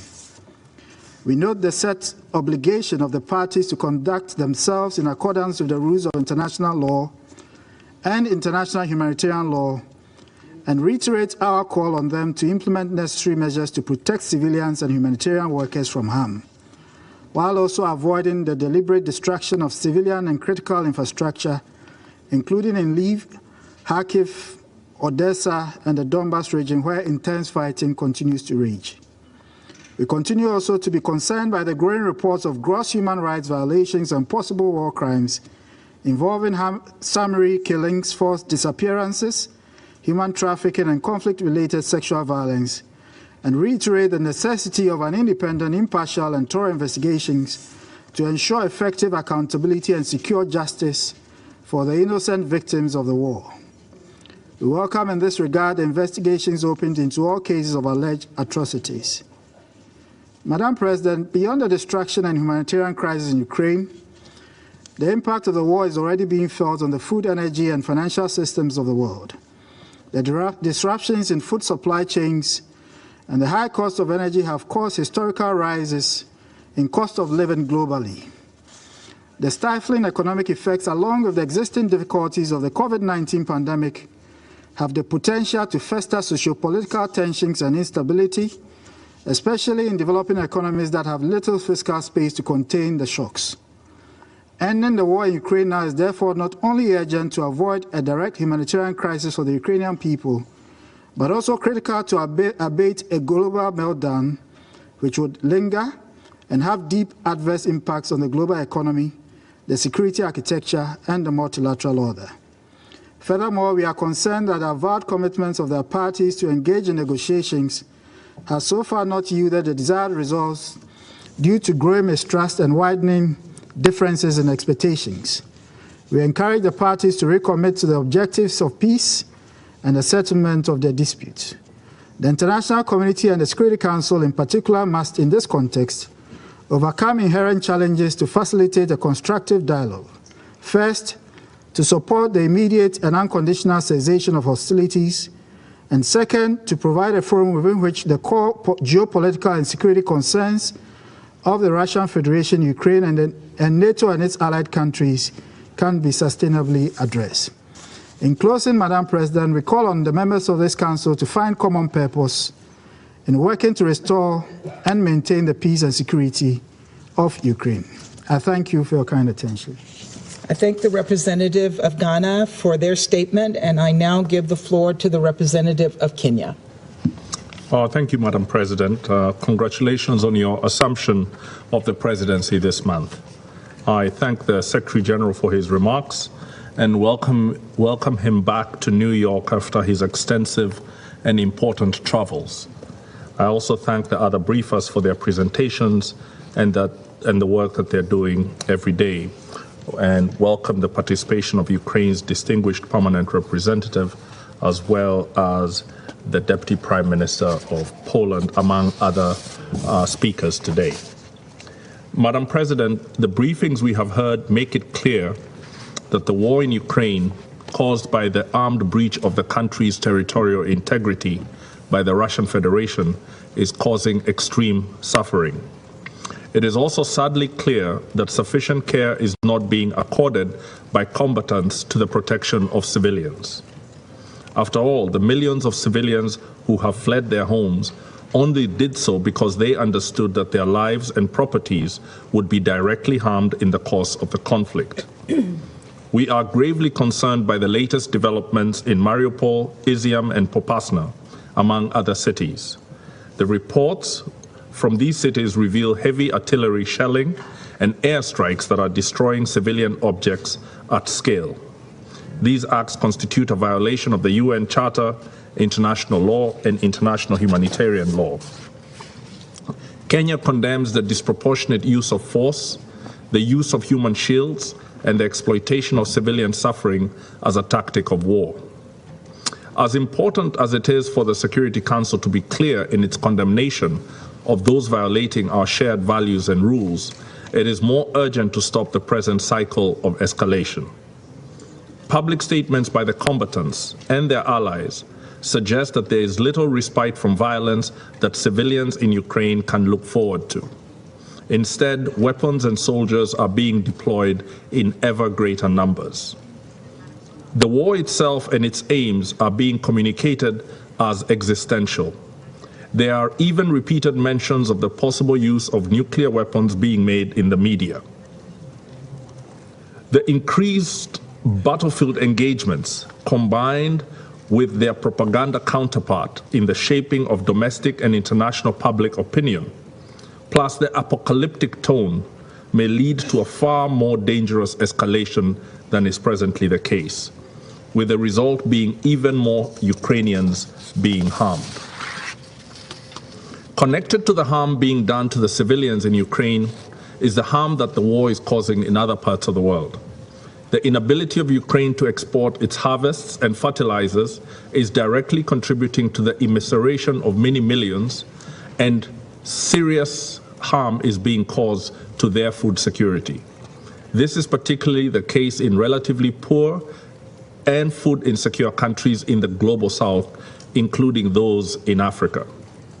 The unprecedented sanctions in response to the war are also reshaping global development, food security, and even political stability. With every new mention of nuclear weapons as part of the conflict continuum, or promises of unceasing war until one side is permanently disabled, global equity and debt markets will exit riskier emerging market economies, and investors will delay or cancel the investments that we all need to deliver sufficient jobs to our young people. Madam President, it is therefore our contention that the civilians in Ukraine, while under the more immediate threat of extreme violence, are united in their interest for safety with the billions of other civilians globally. It means that the whole world has a stake in an immediate cessation of hostilities for humanitarian purposes, followed by a structured ceasefire that enables meaningful negotiations between Ukraine and the Russian Federation. In addition, if we want the global markets to play a part in the development of the global south, rather than the reverse, then Europe's security order must be placed on a stable footing. Added to the growing global economic crisis, that stable security order in Europe is also needed if we are to limit the harm to civilians from climate change. The present arraying of major geopolitical forces in a growing conflict will make it next to impossible to undertake ambitious climate change action. Even before this war started, agreement on climate adaptation and mitigation action was plagued by lack of trust, changing goalposts, and unmet commitments. If climate change is indeed, as the science informs us, leading to serious harms to humanity, then we can count this war and its deleterious impact on multilateralism as yet another worldwide blow to the safety and security of civilians worldwide. Madam President, the multilateral system at this rate may not survive the multiple major crises we are causing while undermining its ability to solve them. As a minimum response to protecting the peace, Kenya urges member states to place more trust in the good offices of the Secretary General. The historical record of the use of these good offices is replete with shortcomings, but also with great successes. The decisive factor has been the extent to which conflicting states and their most influential allies give the Secretary General space to help mediate conflict at all stages. We therefore welcome the Secretary General's recent trips to Russia and Ukraine, where he sought commitments for a ceasefire, safe humanitarian passage, and to encourage negotiations. We urge the parties to embrace his readiness to mediate. Their doing so will signal their regard and respect for our United Nations. Madam President, I underscore in conclusion that the continued undermining and even destruction of multilateralism will only lead to more war. It will be a catastrophe for civilians in multiple regions and countries. Stopping the war in Ukraine offers us all an opportunity to live up to the Charter's promise to protect succeeding generations from our own shortcomings. I reaffirm Kenya's respect for the sovereignty, territorial integrity, and political independence of Ukraine within its internationally recognized borders. I thank you for your attention. I thank the representative of Kenya for their statement, and I now give the floor to the representative of Brazil.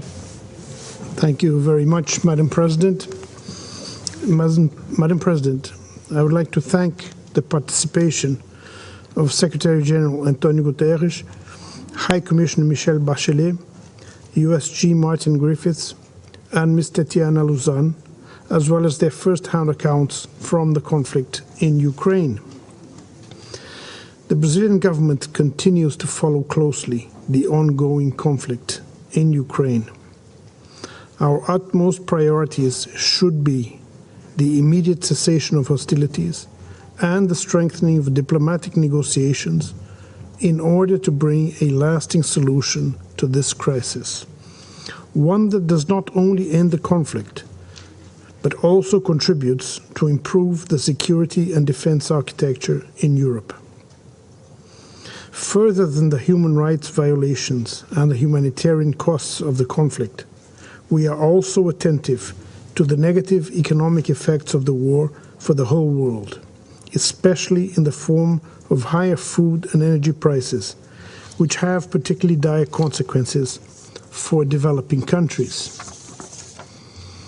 We acknowledge the efforts of the Secretary General in his recent visits to Moscow and Kyiv to discuss with Presidents Putin and Zelensky how to establish safe humanitarian corridors to allow the evacuation of civilians from conflagrated areas, such as in the city of Mariupol.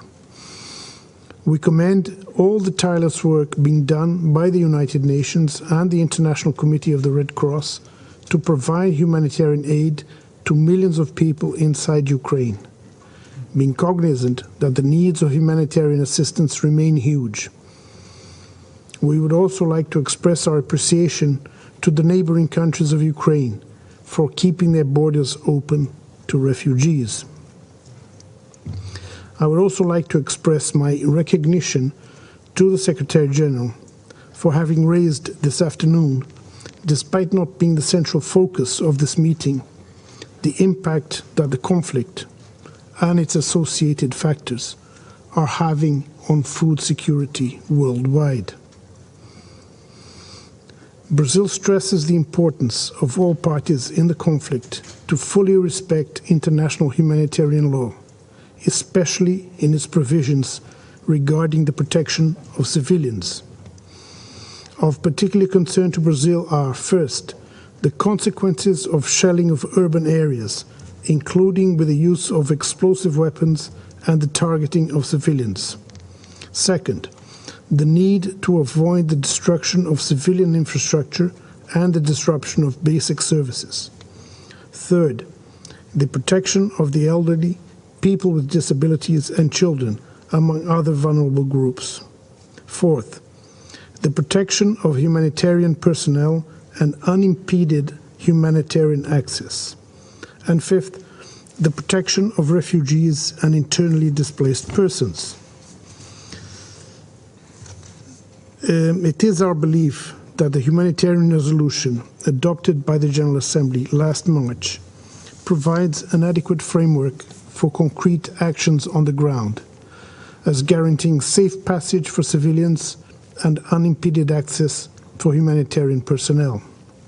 Furthermore, Resolution A/Res/ES 11/2 provides us with the main objectives we should strive to achieve, in particular, the full compliance by all parties to the armed conflict, to respect international humanitarian law, international human rights law, and international refugee law.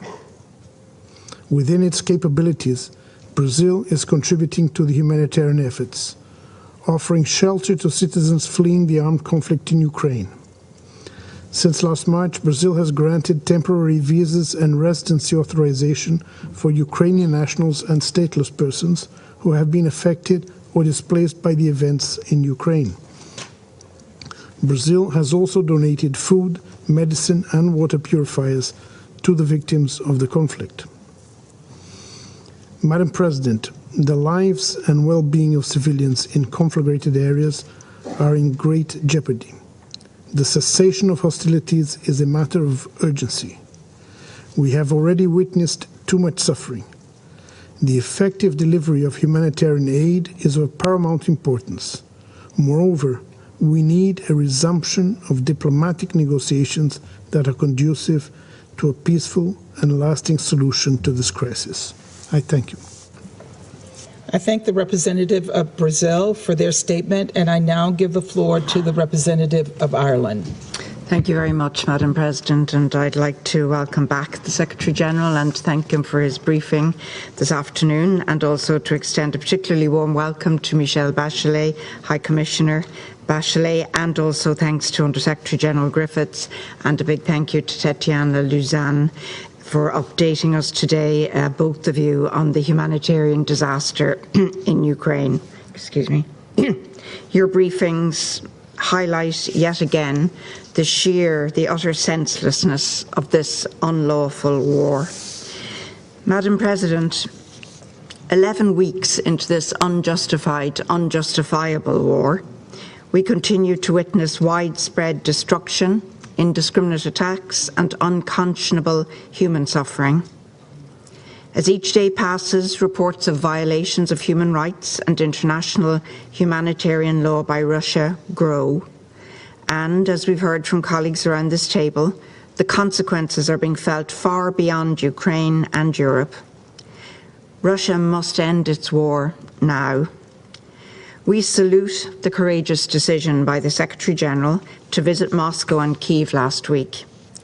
The founders of these United Nations were clear on their primary objective: to prevent the human suffering wrought from war.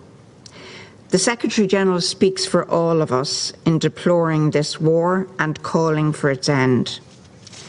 The cynical timing of further attacks on civilian infrastructure during your time in Kyiv, Secretary-General, and following your visit to Moscow, is further evidence of the disdain that has been shown towards the UN. It is more than regrettable that we should have to recall that the Secretary-General of the UN is appointed by all members of the UN. He is mandated by all members of the UN. We have a responsibility towards our Secretary-General. Secretary-General, what you witnessed in Bucha, in Irpin, in Borodyanka, follows the devastation wrought on Kharkiv, Kherson and Mariupol, as well as elsewhere. Civilians, as you said, are paying the highest price for this conflict. We commend the work of the UN agencies in Ukraine and the organisations with whom they are working to alleviate the suffering there. They have our support, they have our appreciation. We welcome your work to put in place arrangements for the evacuation of civilians from Mariupol. We welcome the ongoing life-saving work of the UN and the ICRC there. We believe that thousands still remain trapped and under siege. We encourage all parties to ensure that these safe passage operations continue and that humanitarian aid reach all those in need. Parties to the conflict must comply with international humanitarian law, including the obligation to limit attacks to military objects. That also includes the prohibitions against indiscriminate and disproportionate attacks and the obligation to take all feasible precautions in attack. Compliance is not optional. Madam President, we have heard today from High Commissioner Bachelet of how civilians continue to bear the brunt of this unconscionable war. We condemn the horrific violations documented by the UN Human Rights Monitoring Mission in Ukraine. Unlawful killings, including summary executions, conflict-related sexual violence, arbitrary detentions and deportations, including of journalists, human rights defenders and civil society activists, enforced disappearances and torture of prisoners of war. All allegations of violations of international human rights and humanitarian law must continue to be investigated and those responsible held to account. The people of Ukraine deserve nothing less. Let's be clear, Madam President. Daily, we see the devastating impact of the use of explosive weapons, including prohibited cluster munitions, by Russian forces in populated areas without regard for civilians. We see the toll of destruction of homes, hospitals and schools. We know what we're dealing with. It cannot be dismissed as fake news. The sheer scale of destruction in itself belies the Russian Federation's attempt to dissemble and distort reality. We condemn indiscriminate and disproportionate attacks in all circumstances. We reject all efforts to question reality. We are resolved to ensuring accountability for the atrocious crimes taking place in Ukraine. We recognise the important role of the ongoing investigation of the International Criminal Court in helping to pursue this. We cannot accept impunity for those inflicting such horrors, not in Ukraine, not anywhere else in the world. As you said last week, High Commissioner, accountability is a cornerstone of upholding human rights. We will never shirk our responsibility in upholding human rights. We once again call on the Russian Federation to comply with its obligations under international law, to allow full, safe and unhindered humanitarian access for humanitarian personnel, to allow all those seeking to leave Ukraine to do so safely and to destinations of their choosing. Civilians who choose to remain in Ukraine are not combatants. That is a fact, pure and simple.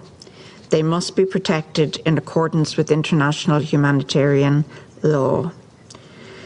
Madam President, the international community and this Council must not become numb to the devastation and tragedy that continues in Ukraine.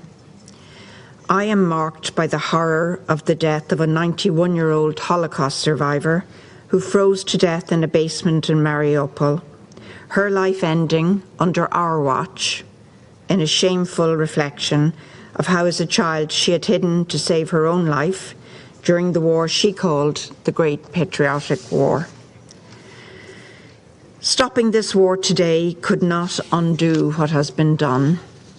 It could not bring back those lost, nor erase the horrors that those who have been forced to flee have endured. It could not undo the human suffering already caused around the world. But it would stop the slaughter. It would save lives. Russia must end its aggression, comply with its obligations under international law, and withdraw all forces unconditionally from the entirety of the sovereign territory of Ukraine. We call again on the Russian Federation to end its war. It is never too late to do the right thing. Thank you, Madam President. I thank the representative of Ireland for their statement. I give the floor to the representative of the Russian Federation. Госпожа председатель, Madam President, во-первых, хотели бы first and поздравить foremost, we wish Соединенные to Штаты congratulate the United с States вступлением в должность председателя Совета the Безопасности в accession to мае. the presidency of the Security Council for the month of May. Рассчитываем, We trust что в отличие от предшествующего, unlike the ваше previous председательство presidency, будет yours эффективным will и be беспристрастным, effective and как это должно быть impartial and свойственно objective председателю Совета as is Безопасности, necessary когда он for исполняет presidency эту должность, а не выступает в национальном качестве. when the presidency is held represented by not in a national capacity. Когда он исполняет свою должность, When когда он the исполняет свою president должность, carries out their свои duties, обязанности, а не their выступает в национальном obligations, качестве. and does not act in their national capacity. Вынуждены сказать It для behooves протокола me to несколько note слов for, об участии в the сегодняшнем record заседании a в number качестве of брифера remarks for the Верховного briefers, комиссара по the правам High человека Commissioner for Мишель Human Башеле. Rights, Madam Bachelet. Не касаясь сути сказанного I will not delve into the essence of и what she ее has односторонних оценок, stated, к чему nor у her нас unilateral one-sided возникло немало assessments. вопросов. We have a number of questions that arose Хотел in бы connection to that. However, напомнить и I wish to коллегам, и recall самому for Верховному both комиссару, colleagues and the High Commissioner что согласно резолюции herself, that according to Генассамблеи General Assembly Resolution 48-141, учредившей мандат 48-141, Верховного which комиссара, established 141, which данное established the mandate of the должностное High лицо Commissioner, несет под this руководством official migration once this policy change goes into effect. Yesterday, this committee had an opportunity to hear directly from Secretary Mayorkas on this and other critical issues. Today, we will have another opportunity to hear from senior administration officials and go into further detail about how the federal government will secure our borders and manage the proposed termination of this policy. Title 42 is a temporary public health order, and it is not a long-term solution to our border security needs. Today's hearing is an important opportunity for the administration to detail both their short-term plans for addressing this expected policy change as well as the long-term solutions that Congress and the administration must work together to ensure that we have secure borders. In fact, Title 42 was initiated to prevent the spread of COVID-19 in March of 2020. It has severely restricted the use of proven enforcement mechanisms that prevent illegal border crossings, and in turn has contributed to an increase in repeat illegal crossings. Soon after this policy was implemented, the number of single adults trying to illegally cross the southern border doubled. And now repeated attempts by individuals to unlawfully enter the United States has reached a nearly 15-year high, and that certainly is unsustainable and places significant burdens on the border security professionals. I look forward to discussing the administration's plans to reinstate proven border security enforcement methods, such as escalating consequences for repeat offenders that have been shown significantly to reduce illegal crossings between ports of entry and ensure Border Patrol agents can stay focused on their border security mission. Reinstating these kinds of consequences will hold individuals who break the law accountable, while ensuring that children, families, and other migrants fleeing persecution are able to present themselves at ports of entry for a timely review of their asylum claims. In addition to addressing the humanitarian situation at the southern border, the administration must ensure they have the personnel and resources needed to ensure safe, secure, and efficient facilitation of lawful trade and travel at our ports of entry, and combat the flow of deadly illicit drugs like fentanyl that continue to wreak havoc on our communities in Michigan as well as all across the nation. I have long pressed for robust resources to ensure we have enough personnel as well as technology like non-intrusive screening equipment that improves customs and border protection officers' ability to examine vehicles and large amounts of cargo efficiently and stop illegal drugs from being smuggled across our borders. I look forward to discussing what more the administration needs to ensure that we can prevent fentanyl and other illegal substances from harming our communities. And finally, this hearing is an opportunity to discuss the policies that Congress and the administration must work together on to address the long-term challenges at our borders, and especially the southern border. Over the past decade, we have seen a surge in the number of migrants arriving at the southern border nearly every year, and under both Republican and Democratic administrations. It's clear that without bipartisan action to pass comprehensive immigration reform and reforms to our asylum system, these challenges will persist for years and for decades to come. I look forward to hearing from today's panel about what long-term solutions the administration is proposing to address the root causes of migration, increased regional cooperation with our partners in South and Central America, and ensure migrants receive humane treatment while streamlining the asylum process. Challenges at our southern border are not new, but they are significant. And today's discussion will provide this committee with the opportunity to ensure our nation has sufficient tools, sufficient resources, and personnel to take these issues head on. Ranking Member Portman, you are recognized for your opening comments. Great. Thank you, Mr. Chairman. I appreciate your holding this hearing on the southwest border, which clearly is in a crisis situation now, and I think everybody agrees with that. It's hard not to when you look at the facts. We discussed this issue at length yesterday with Secretary Mayorkas, and today we're going to discuss it further with our witnesses, who I appreciate coming from Homeland Security, State, Health and Human Services. I appreciate your service to each of you, and thank you for, even though you're at a distance, I can see you, and we look forward to having you. I will say that I requested for the committee today to hear from the Commissioner of Customs and Border Protection, as well as the Chief of Border Patrol. We have not heard from these individuals in the 117th Congress, and I think that's wrong. I think we have an oversight responsibility. So with all due respect to our witnesses here, we like having you, but we hope that your bosses would have come, at least some of your bosses, to be able to ensure that we are getting the administration's view on what's happening on the border and how it's going to be fixed. Last year, about 1 million people came to the border unlawfully and were allowed into the United States. So let me repeat that. About 1 million people came to the border unlawfully and were admitted into the United States. As you know, we are talking a lot about whether these numbers are 10-year high, 15-year high, or whatever they are. This year, so far, 2022, it's unprecedented. So it's not a 15-year high, it's an historic high. We'll see what happens this summer, because typically we would expect more people to come. Also, because of Title 42 possibly ending, we are expecting a lot more people to come. And that's one of the big issues we talked about yesterday. I mentioned that about 1 million people come to the border unlawfully are allowed into the United States. Most of those are asylees, are applicants for asylum. About 85% of them from Mexico or Central America. We don't have good numbers for the other countries, are eventually turned down for that asylum. But only a very small number, as we heard yesterday, are ever deported. So that's that part. But with regard to Title 42, another roughly 1 million people were turned away at the border under Title 42, meaning they were processed, about 40 hours of processing, and then they were sent back to their home country if they came from other than Mexico, or sent back to Mexico. And so that's 2 million, when you think about it, unlawfully coming to the border, 1 million coming in, being released, 1 million being turned away. If Title 42 no longer applies, math will tell you it looks like that number may double in terms of those admitted into the country, even though they came to the border without proper documentation.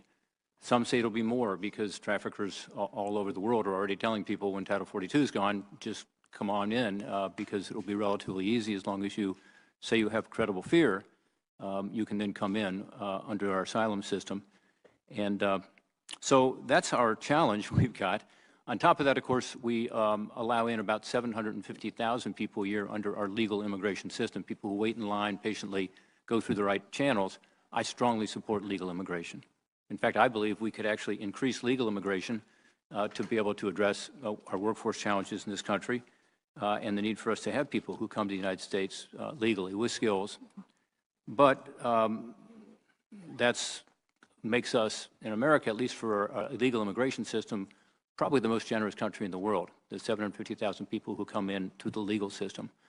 On top of that, we have people who evade the Border Patrol at the border. So we don't know how many that is. And we're going to talk today about the Border Patrol about this number. But what Rodney Scott says, who's the former chief of the Border Patrol, who I know is well known by many of us, is that he thinks that's about 400,000 people a year who evade the Border Patrol, evade being apprehended, and are added to the 1 million people who show up without papers and are allowed into the country, typically under asylum. On top of that, around 400,000 people a year. So we'll get some better numbers on that. But that just gives us some context of why there's such a deep concern when we're down there on the border. And I think every one of us have been there on this panel probably many times. And our staffs have been down there many times, including very recently. This is why the Border Patrol tells us that they believe that they will lose, as they say, operational control. We can talk what that means today of the border unless something is done. So this is a huge issue. On top of it, of course, we have an unprecedented amount of illegal drugs coming into the country, particularly this synthetic opioid called fentanyl. And it is streaming in. We'll talk about that today, why that's coming in. The Mexican transnational crime organizations are now specializing in this. It used to come from China, as you know, mostly through our U.S. mail system. Now it's mostly coming in through Mexico, being produced in Mexico, often with precursors from China, and often pressed into pills. And our citizens that we represent are dying of overdoses, partly because they don't know what these pills are. They may say Xanax, they may say Percocet, something else, but in fact they're fentanyl. This is leading to a record number, again, not a 15-year high, but a record number of overdose deaths in my home state of Ohio and around the country. So this is another border crisis that we have to address. We'll talk more about how we might do that. This, again, is a situation where policy makes a huge difference. President Obama deported or removed over 315,000 unlawful migrants in 2014 alone. In context, the Obama administration removed 65% of the migrants that entered unlawfully that year. In contrast, President Biden has deported or removed about 56,000, we heard yesterday, about 5%. So 65% versus 5%. And of course, we have many more people who are in the queue right now. The backlog is about 1.6 million people for asylum, as an example. So Unfortunately, we have a situation where not only are we allowing more people in, but we're not having people leave once they are deemed not to be qualified to be asylees or otherwise are here illegally. And that's just a reality. And people know that, and the traffickers know that. And that's why they have such success in getting people to come to our border, charging them outrageous fees, often treating them very poorly, as we know. The administration's response to all this is to say we'll have a plan in case the surge gets worse. In fact, the plan states that the first pillar of border security is, quote, we have doubled our ability to transport non-citizens on a daily basis with flexibility to increase further, end quote. So much of the plan is about making it easier to get people into the interior, that's the response. The response is not to put deterrents in place to deter people coming illegally. Rather, it's to facilitate the flow, to make it easier, including processing people, as an example, on buses heading toward the interior of the country rather than doing it at the border because the facilities would be overwhelmed.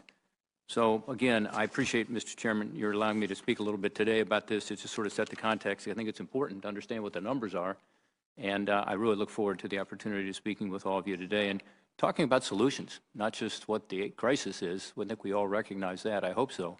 But what do we do going forward? Thank you, Mr. Chairman. Well, thank you, Ranking Member Portman. It is the practice of the Homeland Security and Governmental Affairs Committee to swear in witnesses. So if each of our witnesses would please stand and raise your right hand. Do you swear the testimony you will give before this committee will be the truth, the whole truth, and nothing but the truth, so help you God? Thank you. You may be seated. Our first witness is January Contreras. Ms. Contreras currently serves as the Assistant Secretary for the Department of Health and Human Services, Administration of Children and Families, which is responsible for the care of unaccompanied minors. Assistant Secretary Contreras, a native of Arizona, previously served in the Department of Homeland Security as an ombudsman for Citizenship and Immigration Services, and most recently served as the CEO and Managing Attorney for Arizona Legal Women and Youth Services. Welcome, Ms. Contreras, to the committee. You may proceed with your opening remarks.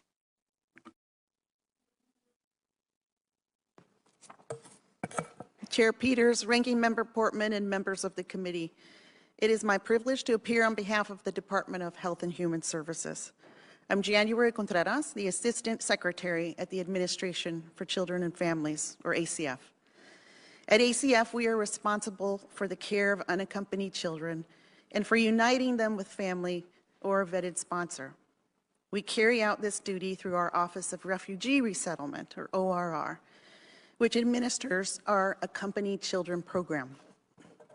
I was sworn in on March 31st, and while I've only been on the job for 1 month, I am firmly committed to effectively managing the Unaccompanied Children's program and prioritizing the safety of each child who comes into our care. During my first week on the job, I visited Fort Bliss. I wanted to see the children and our work up close. It was important to me to also meet with frontline staff.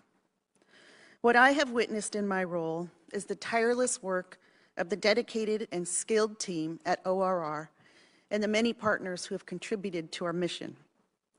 As I meet with you today, I believe we are prepared to continue safely serving all unaccompanied children referred to us.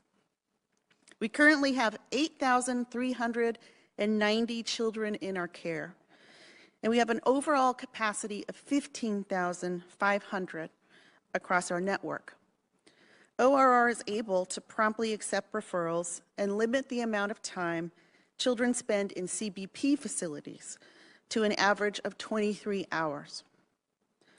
Unaccompanied children have generally not been subject to Title 42 since November of 2020. However, we are planning and preparing for any potential increase in referrals that might result from the termination of Title 42 for adults and family units.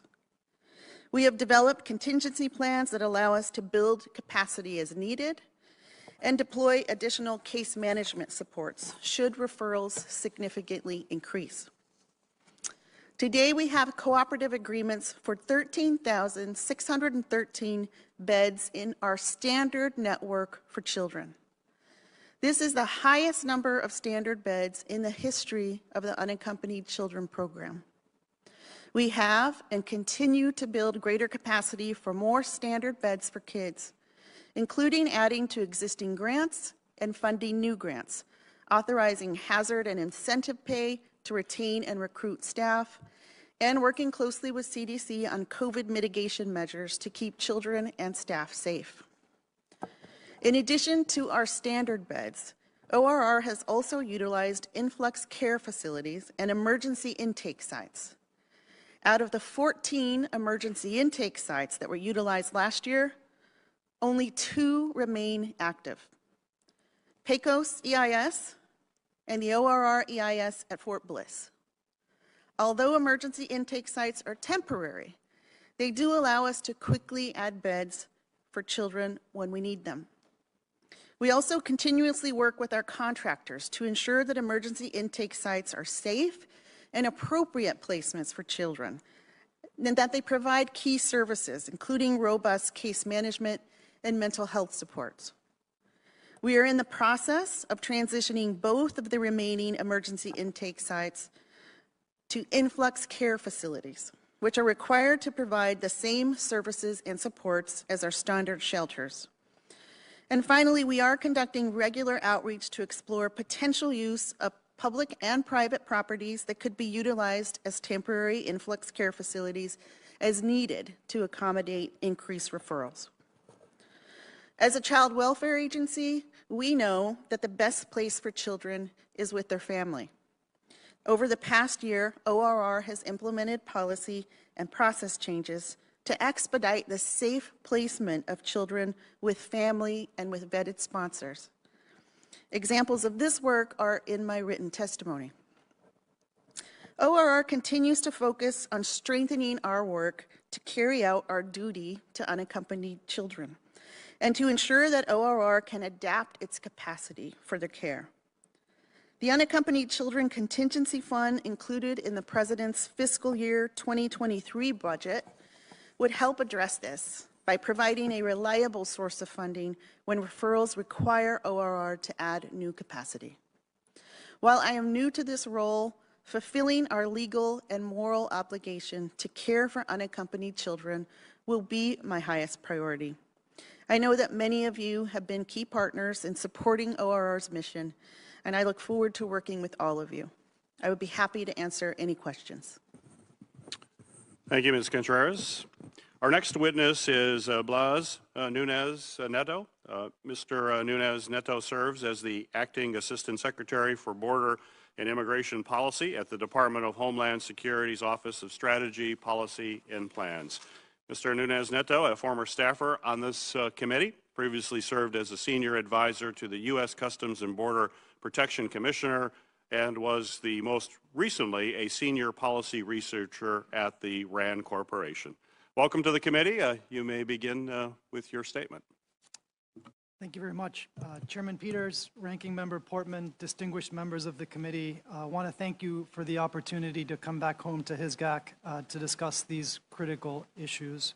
Migratory surges along the southwest border have, unfortunately, become a regular occurrence over the past decade. Excuse me, sir. Could you make sure your mic is on and maybe bring it a little closer? A little closer. Is this better? It is. All right. So migratory surges along our southwest border have, unfortunately, become a regular occurrence over the past decade under presidents of both parties. Over this period, we have seen as well fundamental changes to the nature, scope, and demographics of irregular migration, even as our encounters along the border have increased to unprecedented levels this year. There are currently more people displaced from their homes in the world than at any time since World War II. And in our hemisphere alone, there are significant diasporas of Venezuelans and Haitians and a growing number of Nicaraguans being displaced to neighboring countries as well. There's little doubt that a number of factors, including endemic violence, dictatorships, food insecurity, the COVID-19 pandemic, and dire economic conditions are pushing people to leave their countries. And this administration is committed to addressing the root causes of this migration. At the same time, though, we must acknowledge that our immigration system, and particularly our asylum system, are outdated and were not built to contend with the populations and volumes that we are now seeing at our border. For decades, the vast majority of individuals encountered at the southwest border were single adults from Mexico, Guatemala, El Salvador, and Honduras. Over the past 2 years, though, we have seen an unprecedented increase in migration from countries we have not traditionally encountered along our southwest border, which accounted for more than half of our unique encounters thus far this year when recidivism is factored in. In fact, roughly 25%, a full quarter of our encounters, are from Venezuela, Nicaragua, and Cuba this year, countries that we generally cannot return people to in large numbers due to the dictatorships that are in power. And over the past decade, as the committee knows, we have also seen a sharp increase in children and families encountered at the border, more vulnerable populations that require additional care. These changes dramatically affect our ability to efficiently and humanely apprehend, process, and remove migrants encountered at the border. Our system was simply not designed historically to handle these flows. Despite these challenges, DHS has taken concrete steps since last fall to prepare for the eventual lifting of the CDC's Title 42 order. These preparations will help us to address the challenges at our border more effectively while protecting the safety and security of our communities. The plan that was developed after many months of work has 6 principal pillars, which I address in depth in my written testimony. The first is surging resources to support our border operations, and this includes deploying more than 1,000 additional law enforcement personnel to the border, constructing additional soft-sided facility, and implementing robust public health protocols at the border, including our new vaccination program for migrants processed under Title VIII. The second pillar is increasing the processing efficiency within our border management and immigration systems. This includes really innovative work to create digital A-files and electronic notices to appear, which will realize substantial savings in time at the border, as well as en route processing and our enhanced central processing center model. The third pillar is our ongoing work to administer consequences for unlawful entry.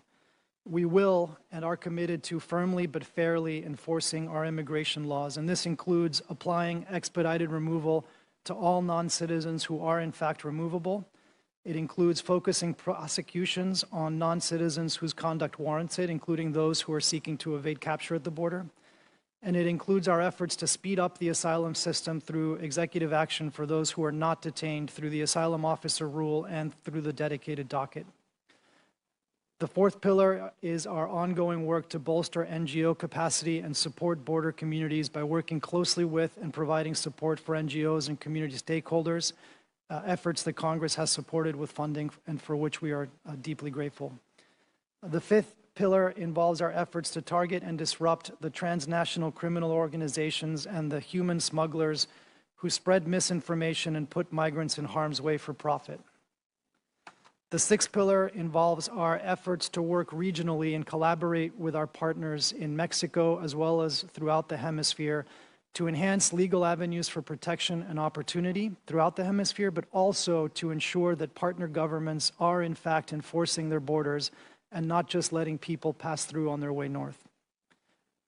As we prepare for the end of Title 42 on May 23rd, DHS is working night and day to address the irregular migration challenges at our southwest border.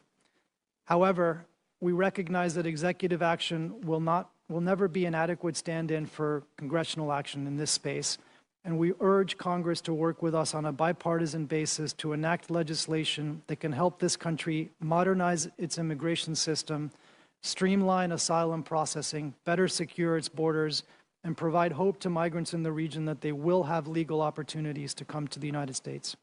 Thank you, and I look forward to your questions. Thank you, Mr. Nunez-Neto.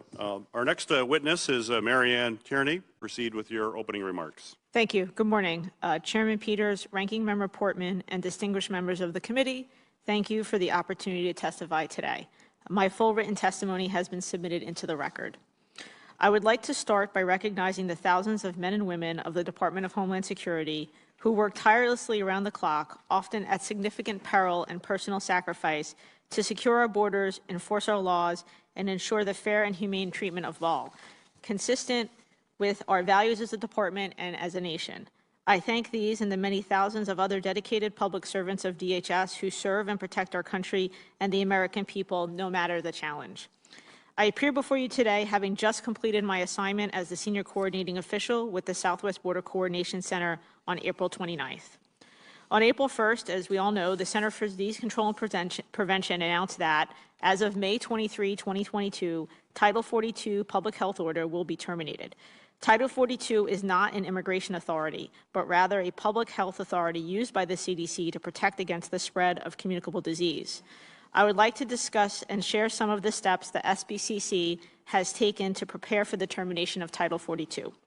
First, the SBCC has implemented measures to secure additional resources via agreements with other federal agencies and contracts across 3 lines of effort: transportation, facilities, and personnel.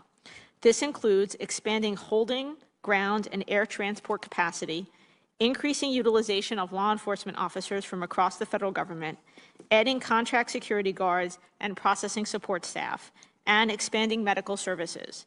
These efforts allow CBP officers and agents to perform their vital national security mission, as opposed to processing and other administrative work.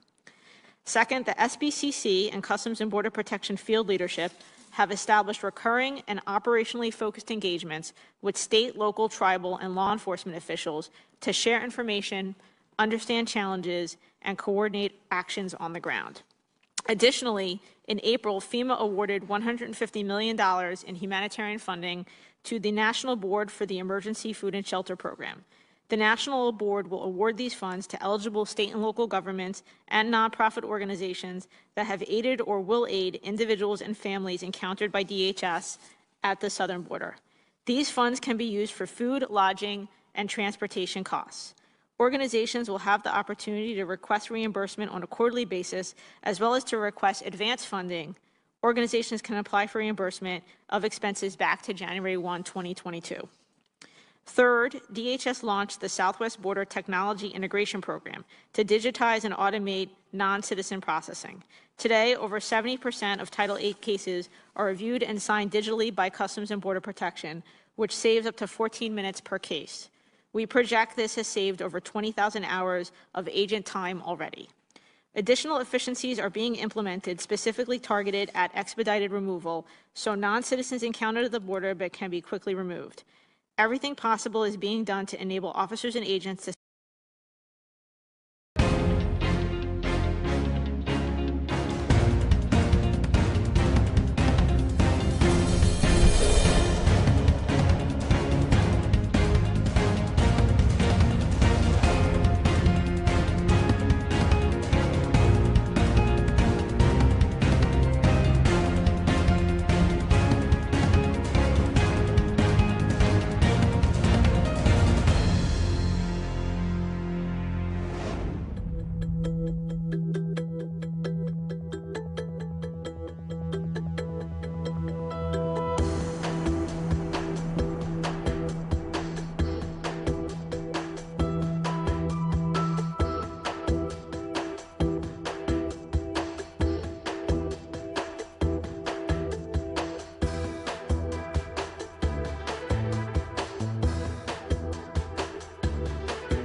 officers and agents to spend less time processing arrests and more time in the field. Fourth, the SBCC is rapidly developing and testing innovative models that will co-locate Customs and Border Protection, ICE, HHS, and non-governmental organizations at enhanced centralized processing centers to eliminate inefficiencies and process non-citizens. This model will allow CBP to swiftly triage non-citizens and encounters based on risk, ensuring that higher-risk individuals are held in secured, hardened facilities until they are placed in detention pending expedited removal. Fifth, the SBCC is working to alleviate overcrowding at CBP facilities by employing mobile in-route processing. Border Patrol is outfitting buses with necessary technology to support processing non-citizens while in transit. CBP can move non-citizens out of their facilities faster while retaining the integrity of biometric and biographic screening processes and ensuring non-citizens apprehended at the border are placed expeditiously into removal proceedings. Ultimately, the goal of these steps and other efforts focused on longer-term strategies to create lasting, scalable, repeatable structures to respond to irregular migration events. Thank you for the opportunity to testify. I look forward to your questions. Thank you, Mrs. Tierney. Our next witness is Chief Kari Huffman. Chief Huffman currently serves as the Acting Chief Operating Officer for the U.S. Customs and Border Protection, ensuring that CBP is equipped with the personnel and resources necessary to carry out their frontline duties at and between ports of entry. Chief Huffman, who has served in the U.S. Border Patrol for over 3 decades, previously served as CBP's Acting Deputy Commissioner and Executive Assistant Commissioner of Enterprise Services. Chief Huffman, welcome to our committee. You may proceed with your opening remarks. Thank you. Good morning, Chairman Peters, Ranking Member Portman, and members of the committee. It is an honor to testify on behalf of U.S. Customs and Border Protection and discuss CBP's efforts to secure our borders and promote safe and efficient flow of lawful trade and travel. I currently serve as CBP's Acting Chief Operating Officer. However, my career in border security has spanned 37 years, the entire Western Hemisphere.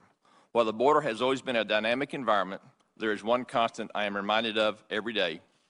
The men and women of CBP have a complex, important, and frequently dangerous mission. One we are called to perform within the spirit of vigilance, service, integrity, and honor. It is in this spirit that CBP, while conducting our border security mission, remains the most humanitarian law enforcement agency in the country. Our border protection mission and ethos necessitate that we provide life-saving rescues, shelter, medical treatment, nourishment, and clothing to those we encounter. We regularly conduct rescue missions, deliver babies, feed children, and work with child care providers to ensure proper medical care. Notably, through extensive DHS and CBP efforts, we have created an unprecedented medical support and healthcare system inside a law enforcement agency. That's an unprecedented feat. Simultaneously, we remain vigilant and responsive to other border challenges and responsibility. Last year, CBP conducted more than 13,000 life-saving rescues in often extremely dangerous conditions and terrain. We continue to interdict hundreds of thousands of pounds of illicit narcotics, prevent dangerous people and goods from crossing our borders, enforce our nation's laws, and ensure the efficient flow of lawful trade and travel that is vital to our economy. These critical functions will continue when and if the CDC order, what we generally refer to as Title 42, comes to an end. CBP's operational response will be, as it is now, grounded in 3 key principles. First, enforce the law and implement administrative policies. Second, ensure individuals in our custody are provided care and afforded rights. And third, work collaboratively with our interagency and private sector partners. First, CBP is a law enforcement organization. We are committed to enforcing our nation's laws and implementing the policies of the executive branch. To that end, CBP will continue to utilize our immigration authorities under Title VIII, as we have done throughout our agency's history. These authorities include a range of enforcement options to hold individuals accountable for entering the U.S. illegally, including placing individuals into appropriate removal proceedings. They also allow non-citizens appropriate access to make asylum claims and provide for urgent port of entry humanitarian parole on a case-by-case basis.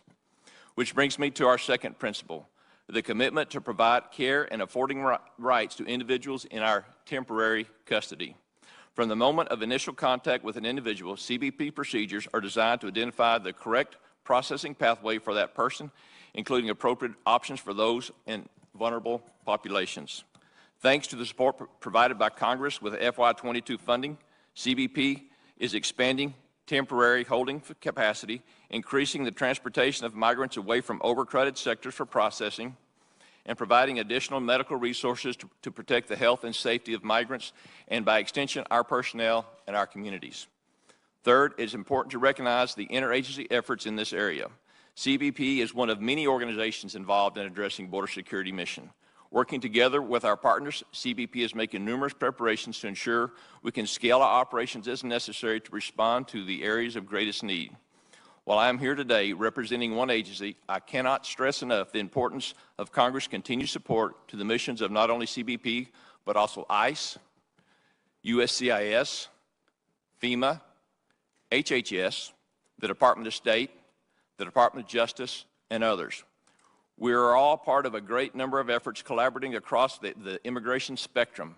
As evidenced by all the witnesses present, collaboration is key and support from Congress is vital. The border has always been a dynamic and complex environment. For CBP, we will continue to do our part in enforcing the law, ensuring individuals are properly cared for, and being a trusted partner to all other entities working on this effort. Thank you for the opportunity to appear here today, and I look forward to your questions. Well, thank you, Chief Hoffman. Our final witness is Emily Mendrela. Ms. Mendrela serves as the Deputy Assistant Secretary in the Department of State's Bureau of Western Hemisphere Affairs, covering Cuba and regional migration. Ms. Mendrela previously served as Director of Legislative Affairs for the National Security Council and most recently served as Executive Director for the Center for Democracy in the Americas. Ms. Mendrela, welcome to the committee. You may proceed with your opening remarks. Thank you. Chairman Peters, Ranking Member Portman, distinguished members of the committee, I welcome the opportunity to testify regarding the Biden-Harris administration's priorities on regional migration. This is a pivotal moment for our hemisphere as we broaden the shared responsibility on humane migration management across the region. The Department of State is actively working with governments, the private sector, civil society, and international organization partners throughout the region to increase cooperation and address our shared responsibility to humanely manage migration and to provide protection for those fleeing persecution or torture. Regional leaders recently concluded a hemispheric ministerial meeting on migration and protection, co-hosted by Secretary Blinken in Panama, April 19th and 20th. Secretary Blinken urged collaboration on stabilization of migrant and refugee receiving communities. The ministerial shined a light on the need to work together with international organizations and multilateral development banks to stabilize those host communities. President Biden will host the 9th Summit of the Americas, June 8th to 10th in Los Angeles. As the only meeting of leaders from across the Americas, the summit serves as the most important forum to address our region's shared challenges and opportunities. The 9th Summit marks the first time the United States will host the event since the inaugural gathering in Miami in 1994. The theme of the 9th Summit, Building a Sustainable, Resilient, and Equitable Future, represents a shared vision developed with the region's governments, civil society, and private sector. The summit will produce concrete outcomes, including in responding to the pandemic, building strong and inclusive democracies, addressing irregular migration, and increasing equity and inclusion. The President announced our intent to adopt the Los Angeles Declaration on Migration and Protection as an expression of leaders' commitments to addressing irregular migration and forced displacement. The Department of State has worked diligently to implement the administration's comprehensive approach to migration, which includes, in addition to elements managed by my colleagues on the dais, the U.S. strategy for addressing root causes of migration in Central America and the collaborative migration management strategy. The Biden-Harris administration's comprehensive approach builds on both significant U.S. government resources and substantial private sector investments to support the long-term development of Central America. To advance the root causes strategy, the Vice President brought together private sector leaders through the U.S. government's Call to Action initiative that has generated more than $1.2 billion in commitments to create new jobs and opportunities for people in the region. As part of the Vice President's Call to Action, Microsoft is connecting 4 million people to broadband access across the region, with nearly 1 million already connected to date.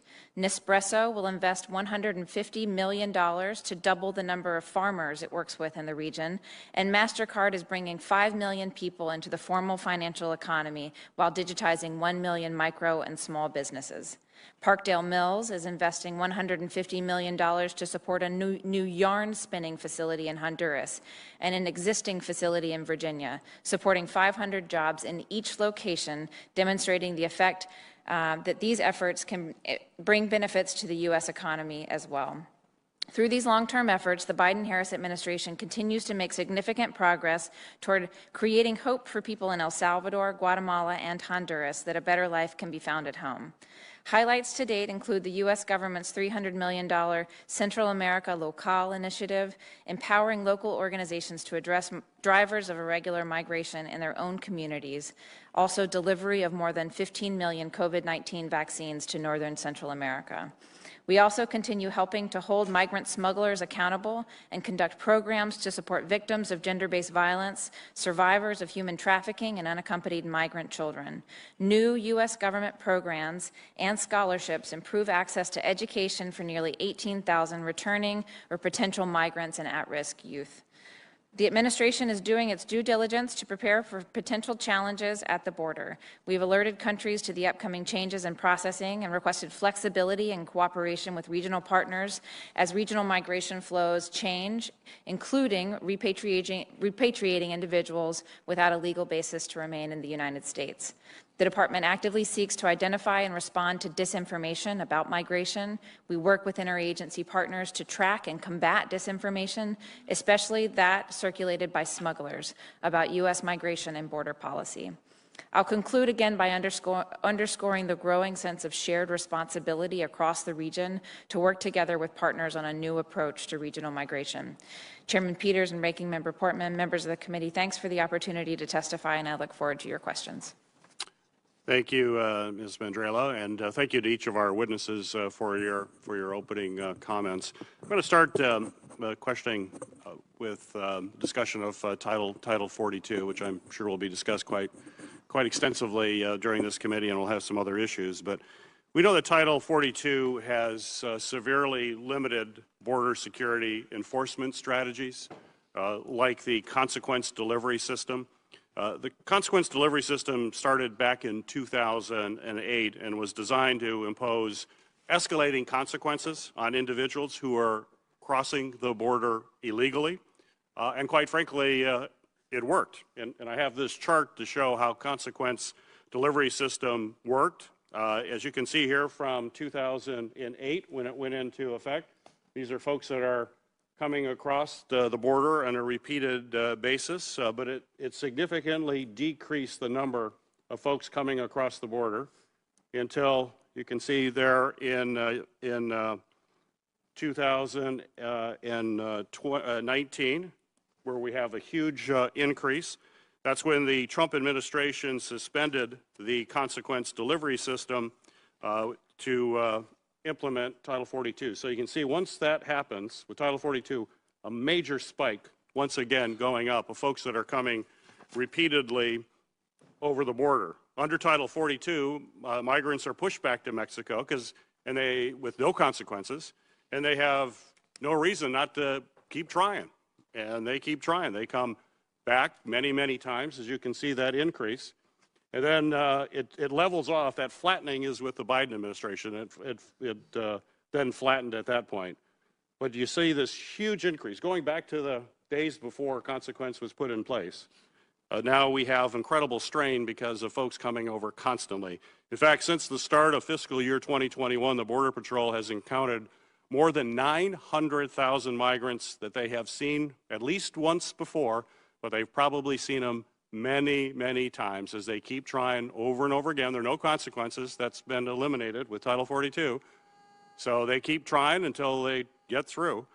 And when Title 42 is terminated, it's my sense that consequences need to be in place, like expedited removal and prosecution to decrease these illegal crossings and these repeat offenders, which are skewing the numbers we see over here. It's just because people are coming over so many times, the numbers are up, and that's a consequence. Because the consequence system is gone, with Title 42, you start seeing a big increase there because of repeat offenders. So my question for Mr. Nunez Neto, does the department plan to reinstate consequences to reduce the rate of repeat crossers who have taken advantage of Title 42 public health order? Thank you for that question, Chairman. And you are exactly right that under Title 42, the lack of any real consequences. Sorry, would you start over, please? Yeah, so thank you, Chairman, for the question. And you're exactly right that under Title 42, the lack of consequences leads to, roughly half of individuals being re-encountered subsequently.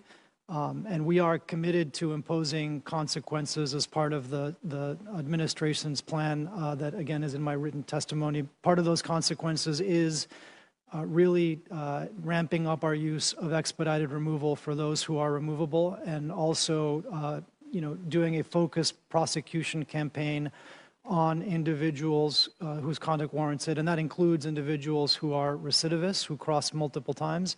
It also includes individuals who may seek to evade capture. I would note one thing, Chairman, which is we've actually already begun implementing consequences for recidivists. It's starting about 2 months ago. We began an effort to identify Title 42 recidivists and start imposing expedited removal on them to levy a consequence. And we plan to continue to increase that in the coming weeks. So if I can paraphrase, without these consequences, we're putting a real strain on our folks at the border, because we've got people just coming over, sent back to Mexico, they come back later that day, they come back the next week, the next 2 weeks, constantly. Huge strain. Once consequences are in place, we can reinstate that. Title 42 is allowing people to keep coming over and over again, constantly inflating these numbers. Now, once consequences put in place, you would expect to start seeing a decrease again, like we saw in the past, which seemed to be pretty successful prior to Title 42? I think that's absolutely correct, sir. Great. Title 42 has also eliminated the safest and most orderly pathway for asylum seekers to apply for protections. When asylum seekers are turned away at the ports of entry, which they are with the situation right now, then they're forced to cross between the ports instead of coming in the ports of entry. This clearly endangers themselves, but it also strains our border security folks, because we're pushing folks away from the ports of entry to try other ways to get in. So my question for you, Chief Hoffman, could you please describe the specific steps that the administration is undertaking to increase our capacity at ports of entry so we can safely process asylum seekers, ensure efficient processing of trade and travel, and then allow the Border Patrol agents to carry out their law enforcement duties in between ports of entry? Thank you for that question. I'd be glad to address that. Yes, it is part of the process to encourage asylum seekers to go back through the ports of entry if possible to do that. But in order to do that, we have to have the capacity to be able to process them as much as we can. To that end, we are doing a number of things to get ready to that and do that. We've actually processed over the last few months several exceptions to the Title 42 already in preparation of this also. But we have detailed so far up to 255 additional personnel to the ports of entry on the southwest border to do that. We're working also to leverage better technology to do that with, using the CBP One app to encourage people to apply to get as much advanced processing information as possible as they arrive to the port of entry to increase the efficiencies. Because in order to increase efficiencies, there's really two ways. You either increase your footprints or you improve your processes. And the footprint is what it is at a port of entry. So we're going to have to work on improving our processes to improve our efficiencies. And OFO is working diligently to do that and are in preparation for that. But it's not without some concerns when the volumes arrive. There's a good likelihood there could be longer lines. There could be some delays, slow things down. But the port directors have the authority to make the decisions, to form the lines as they need to, and do those things processed to move it as efficiently as they can. We're going to build on a lot of the past lessons we learned when this was going on previously and continue to process them through that way. Thank you. Ranking Member Portman, recognized for your questions. Thank you, Mr. Chairman. Look, I think we need to be straight with the American people as to what's happening here. And let me just comment, if I could, on your suggestion that there be consequences for people who enter multiple times and how that would address the problem. I think it's fine to have consequences, but that's not the issue. Agent, you just told us that you're preparing post-Title 42 not for people to have consequences for multiple entries, but for more asylum seekers, didn't you? That's what you just told us, right? For those that come to the port of entry and make an application for asylum, yes, sir. So you're expanding your capacity to deal with asylum. That's what's going to happen. I mean, the alternative to Title 42 is not that people are going to stay home. The alternative to Title 42 is that they're going to do what they cannot do now because of Title 42, which is apply for asylum. Do you disagree with that, Agent? Sir, I don't think I understood your question. What's the alternative to Title 42? It was suggested by Mr. Nunez Nato a second ago that the alternative to Title 42 is that repeat offenders in particular are not going to come over because they'll have consequences. The alternative that you stated is that you're going to have more people coming and applying for asylum. That's what you're preparing for, right? Sir, we're prepared to allow whoever comes to the country, they can afford the access to our asylum system if they have a right to do so. Right. That's what we're required by law. You're going to increase your capacity for it. That's what's going to happen, right? Yes, sir. We intend to increase our capacity to process whatever answer my question, and let's just be honest here with the American people. Right now, Title 42 is the ability for you to say to about 1 million people a year, we're going to turn you back. And by the way, they aren't turned back to Mexico in cases where they're not from Mexico. You actually process them for roughly 40 hours, then you send them back to their country of origin. It may be Ecuador. So it's not what was described, and those people obviously are less likely to be repeat offenders because they're thousands of miles away. But what you are saying is that without Title 42, you're going to have a lot more people who come to the border and say, I have a credible fear, and like others, they'll be allowed to come into the country. Is that correct? Yes, sir, that is correct. Okay. So, I mean, guys, we can talk about this and try to play politics with it and say the administration has all these plans and consequences matter, but the reality is we have an asylum system that is broken, and until we fix that, it's not going to be solvable post-Title 42. That Title 42 is not sustainable. I get that. It's a public health authority. It's not meant to be an immigration law, but it's all we have right now to keep the system from being totally overwhelmed and to keep not just 1 million people being released into the country every year who come unlawfully, claim asylum. Remember, 85% at the end, at least of Mexicans and Central Americans that we know of, are not given asylum, and yet they are not deported. The numbers we have are that there are 1.2 million migrants who have received a final order of removal, and we are removing 56,000 a year right now. That was the number in 2021, and that is less than 5%.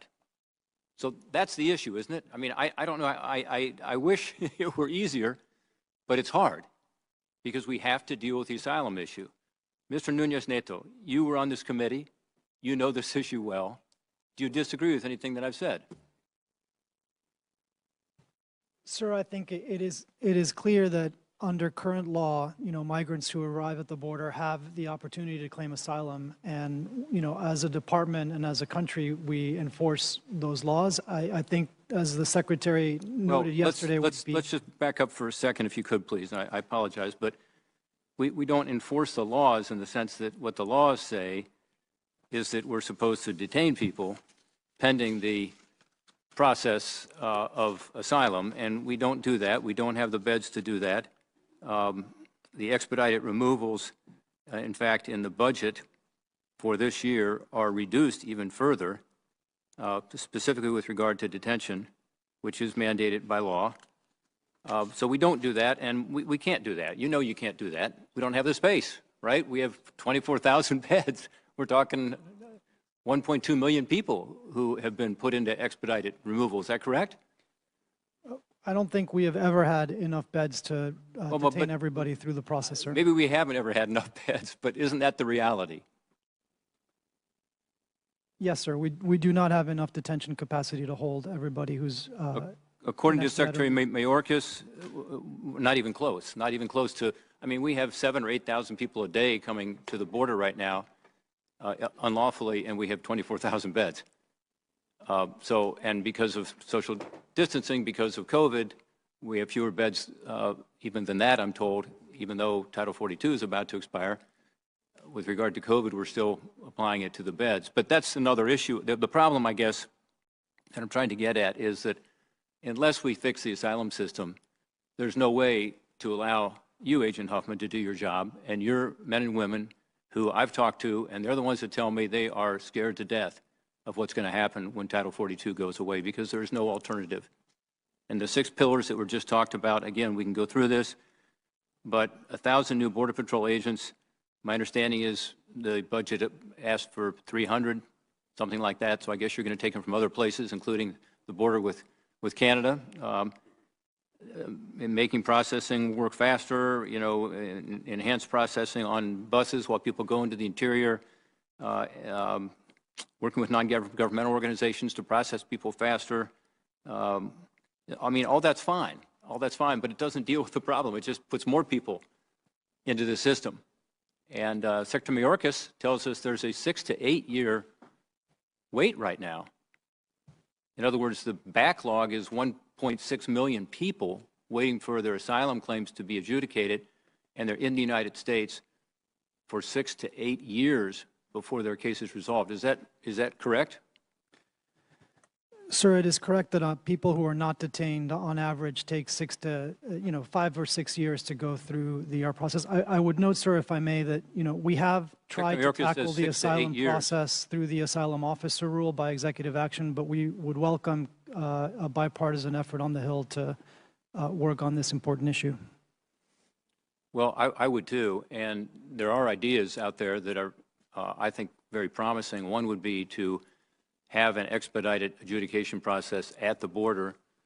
Senator Sinema was here earlier. She and Senator Cornyn have a proposal along those lines with processing centers. I think that makes a lot of sense. It's going to be expensive, but it's absolutely crucial to me that the last people coming in are the first people who are told, you know, we understand that your country has issues and that the economics are a real problem. You look at the Migration Policy Institute here, indicates that between 75% and 91% of migrants who are coming to the border are coming for economic reasons. We get that. That's why the asylum policy is leading to adjudications of only 15% being accepted from the majority of these countries. So we've got to make that decision early, send people back home if they don't qualify, allow them in if they do, and that is what will send a message to the traffickers and to these families that it doesn't make sense to make this arduous and dangerous journey north. So I would love to work on that, but that's not what is being proposed here. Thank you, Mr. Chairman. Thank you, Ranking Member Portman. And just want to, if I clarify, maybe to put this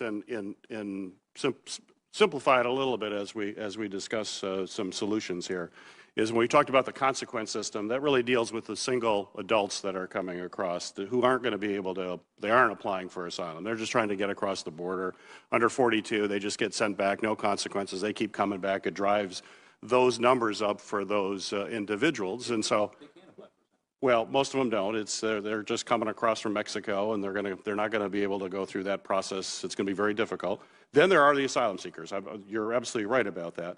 That we have to deal with that process, and that's something Congress has to deal with. We have to come together and fix this, and I'm committed to working with you and others on that. I think we're reviewing some legislation together right now related to that so that we can deal with it, and I look forward to working with you to deal with that aspect of the problem. We got to deal with both of these problems together. I totally agree with you in that respect. I need to go to an Armed Services Committee to ask some questions, so I'm going to turn the gavel over to Senator Carper and recognize Senator Carper for his questions. Yeah, thanks so much. You know, if you give me the gavel, I may not want to give it back to you. So, I just want to welcome back to this committee a number of folks that are here as witnesses and staffing the witnesses. Welcome back, and thank you again for the great work you did here with our committee and for the work that you're doing today. My first question question, actually 2 questions are going to go to Secretary. Is it Mandrala? You pronounce it Mandrala or Madrala? Mandrala. Thank you. Everyone on this committee, ma'am, knows, just about everybody knows I'm a pretty big root cause guy. I always focus on what is the root cause, not just the symptoms of problems, but it's a topic I bring up frequently when talking about migration at our southern border, and that's because until we address the root causes of migration, like crime, like corruption, like lack of economic opportunity, we're going to continue to see folks arriving at our border for the next 10 years, 20 years, 30 years to come. I believe that building strong diplomatic relations with countries in the Western Hemisphere is a critical part to stemming the flow of migration in the long term. I just ran into Ken Salazar, former senator, former Secretary of the Interior. He's in town, and he's now our ambassador to Mexico. He was in the Dirksen building, in the cafeteria having breakfast. And I had a chance to talk with him a little bit yesterday, and I said I want to come down to Mexico and the Northern Triangle sometime later this year, and maybe bring some of our colleagues with me. But anyway, we talked a bit about root causes. I'm still a big root cause guys, but I think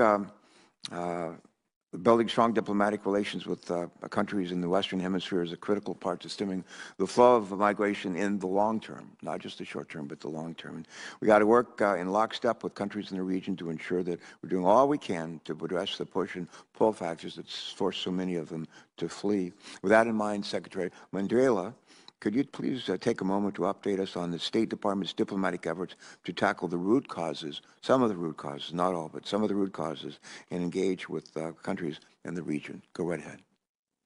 Thank you, Senator, and thank you for your leadership on this issue. President Biden, through an executive order in February of last year, directed the Department of State to work across the interagency to draft a strategy to address root causes of migration, recognizing that we have engaged in efforts to address root causes in Central America before he directed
strategy, and this is a strategy to manage migration along with regional partners, strengthen border enforcement in the region, promote a sense of shared responsibility, strengthen protection systems in countries throughout the region as well. On the root causes strategy, we drafted and published a strategy last summer to address root causes of migration such as insecurity, lack of economic opportunity, and governance issues. And we have been working in partnership with governments in the region, civil society, private sector actors as well to implement that. I'll share with you a few highlights of the first year of our work. I mentioned in my testimony the Vice President announced and is working with private sector leaders on the call to action, promoting investment from private sector entities in Central America that can create jobs and improve standards of governance as well. The call to action has secured $1.2 billion in commitments from private sector actors to invest in Central America. Those commitments will generate 70,000 jobs in Guatemala, El Salvador, and Honduras. Additionally, two other highlights I'll share is that we have allowed for education, access to education for 18,000 young people in Central America through scholarship opportunities, and 70,000 business owners access to credit. This is in addition to efforts that we are conducting through our Bureau of International Narcotics and Law Enforcement to train police on better and more humane security tactics, more efficient security tactics as well. It is a commitment of the Biden-Harris administration to, as we are working to address root causes of migration, to make sure that our efforts to promote strong governance is a through line and underpinning everything that we do, recognizing that without gains in governance, without governments that can provide for their people, gains in the security realm and the economic realm will not be sustained. Other than that, though, that's a pretty good list, really. Thank you. Are there, very briefly, are there any additional pathways available to expand in-country processing to other migrant groups, especially those that would inevitably end up at our border? That would be for Mr. Nunez, Nato, and again for you, Madam Secretary. That question, please. Go ahead. Any additional pathways available to expand in-country processing to other migrant groups, especially those that might end up at our border? Please go ahead. Thank you, Senator. We have been working to expand our ability to, issue H-2A and B visas in the region. I think, are also enhancing refugee processing in the region. That said, I think we do have under current law limited legal pathways, and one of the things that I think we would really want to work with Congress on is the ability to better match workers in the region with the badly needed jobs that we have in the U.S. All right, thank you. And Secretary Mandrelli, anything else you would add? Additional pathways to expand in-country processing to other migrant groups? We recognize that legal pathways is a critical component of the strategy to effectively manage migration throughout the region. And these are pathways to the United States as well as to elsewhere, other countries that are standing up legal pathways, temporary work opportunities, et cetera. I'll mention a program run by my colleagues in the Bureau of Populations, Refugees, and Migration, and it's the Central America Minors Program. In September 2021, the State Department and Department of Homeland Security expanded the eligibility categories for U.S.-based relatives who can apply for their children in Northern Central America to access the Central America Minors Program. This is a legal pathway for individuals to apply from their home country to access the United States. And then, as Assistant Secretary Nunez Neto mentioned, we are also working to expand temporary work visas to the United States and encouraging countries around the world to also stand up and augment their own temporary work opportunities for individuals from Northern Central America. My thanks to both of you for those responses. And I think the next person in line is from Oklahoma, James Langford. Senator Langford, you're next. And if she returns, I think Senator Sinema would follow you. Go ahead, please. Thanks, Senator Carper. Thanks to all of you and being here. I've got a bunch of questions, and so if I could ask everyone to be brief in your responses on it, let me try to go through several things on this. Let me start with the Deputy Assistant Secretary Mandrella. There are ads that are up on radio ads and such encouraging folks not to do migration in the United States. Does the State Department actually run those, yes or no? Encouraging individuals not to migrate to the United States? Yes. The State Department does have robust messaging efforts throughout the region. It depends on where you're talking about, but some of them, yes. Yeah, Northern Triangle, as far as Guatemala, Honduras, El Salvador on those. Could we get the budget for those and also the copy, the text for those on it? That would be very helpful for us to be able to see what's actually being used. I'd be happy to follow up. Thank you. There's a I talked to Secretary Mayorkas recently, and we were talking about his 6-point plan that he's put out, which I have some significant questions on. There's a section of it in the 6-point plan that says they're going to work with countries in Central America on trying for them to be able to enforce their borders as well, and also have asylum seekers there. I asked him the question of what leverage are you using on those countries to encourage them to actually enforce their borders. His response to me was State Department actually is in charge of that. So let me ask State Department, what leverage are you using to encourage countries in Central America for them to enforce their borders? What are you doing there for them to stop irregular migration that's just passing through their country and heading north?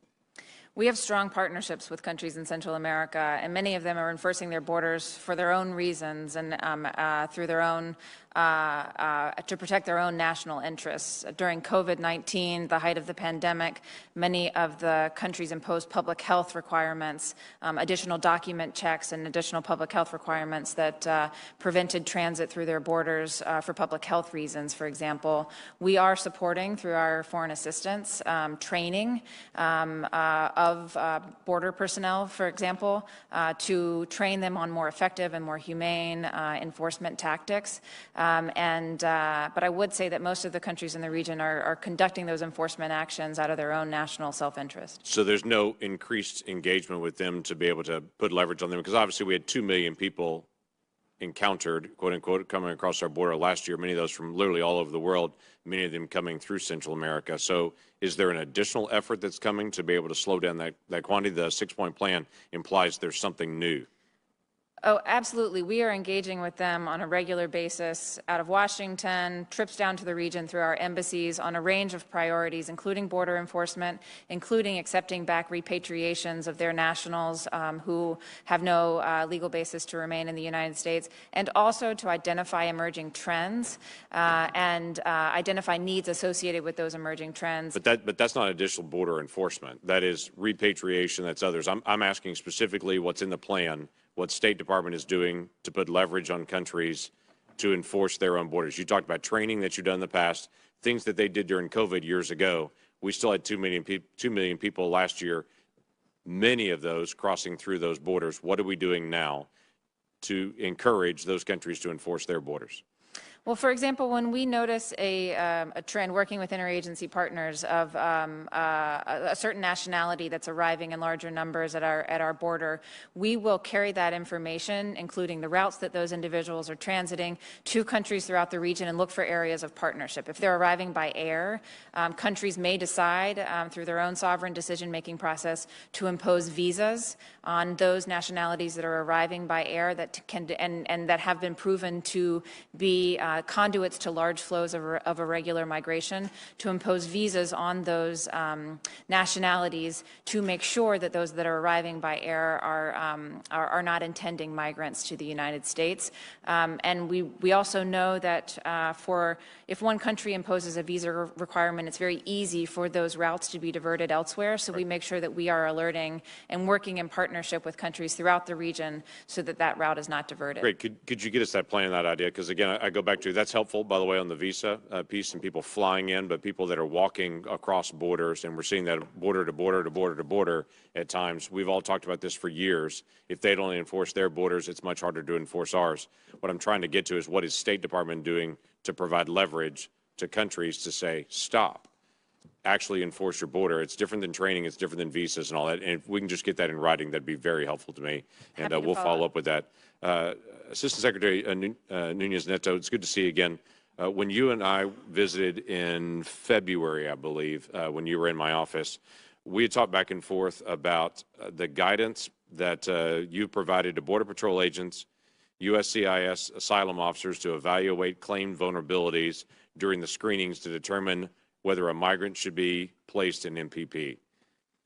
I asked for that. You said, no problem. Just as a heads up, it's May. I don't have that yet. And so if I could get that, my office will follow up with you on that request again. But that'd be very helpful to be able to get that. We're trying to be able to figure out the usefulness of the MPP and the way that screening is actually done. And the officers, when I was there in February, getting a chance in January to be able to visit with the officers on the ground, they were fuzzy about it. I came back to ask what's being handed, and you said, yes, there is guidance. I just haven't seen it yet. So can I get that? We will certainly follow up with your office on that, sir, and happy to provide a briefing and the documents we were able to. The documents would be great to be able to get on that. So you had just mentioned earlier to Senator Portman in your conversation that we don't have enough bed space. It's interesting to me in the budget proposal that DHS has put out, they actually request 5,000 fewer beds for single adults and 2,500 fewer beds for family units. Your testimony is we don't have enough beds. The budget request is we need even fewer. And I'm trying to figure out still, when there's the ongoing discussion about May the 23rd, that on May the 23rd, the plan is to end Title 42 at the border because there's no COVID at the border, but we still have restrictions on our detention facilities that we can't use every bed because there's still COVID in the detention facilities, but not COVID at the border. So Title 42 is going away at the border, but we can't hold them. We've got to just wave them through to be able to come through and can't do detention. It's a double hit here. You're still limiting the number of people that can be held in detention, and you're asking for fewer beds while you're saying we need more bed space. I'm just trying to figure this out. So to be clear, Senator Portman asked whether we had the ability to detain everybody we encountered, and my response was that the department has actually never had enough beds to do that. You know, we are focused right now on reviewing every step of the expedited removal process to try to compress the timeline. It takes historically 6 to 8 weeks to remove people in expedited removal who, you know, either are found not to have a fear or who appeal that decision and have the no fear finding upheld by an immigration judge.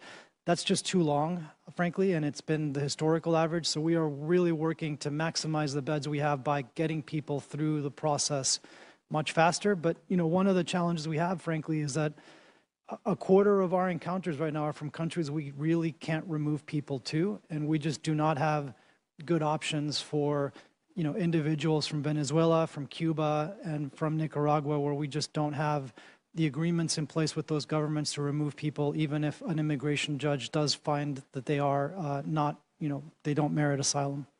Senator Langford, I'm going to have to ask you to hold it at that point. And, well, but there'll be a second round, I understand, and you may want to take advantage of that. All right, Senator Sinema's joined us, and you're recognized, please. 7 minutes. Thank you, Mr. Chairman, and thank you to the witnesses for being here today. Yesterday, this committee heard from Secretary Mayorkas regarding the DHS plan for handling the expected influx of migrants. I have not heard the detail I need to be confident in the government's plan. In order to meet this moment, DHS needs to be able to share operational details regarding how they plan to move migrants through the processing system in a manner that will keep Arizona communities safe and treat migrants fairly and humanely. So, Ms. Tierney, Arizona communities, NGOs, and local and federal law enforcement officers have been struggling to keep up with the flow of migrants for years. Yesterday, Secretary Mayorkas indicated that work to get resources on the ground in Arizona are well underway.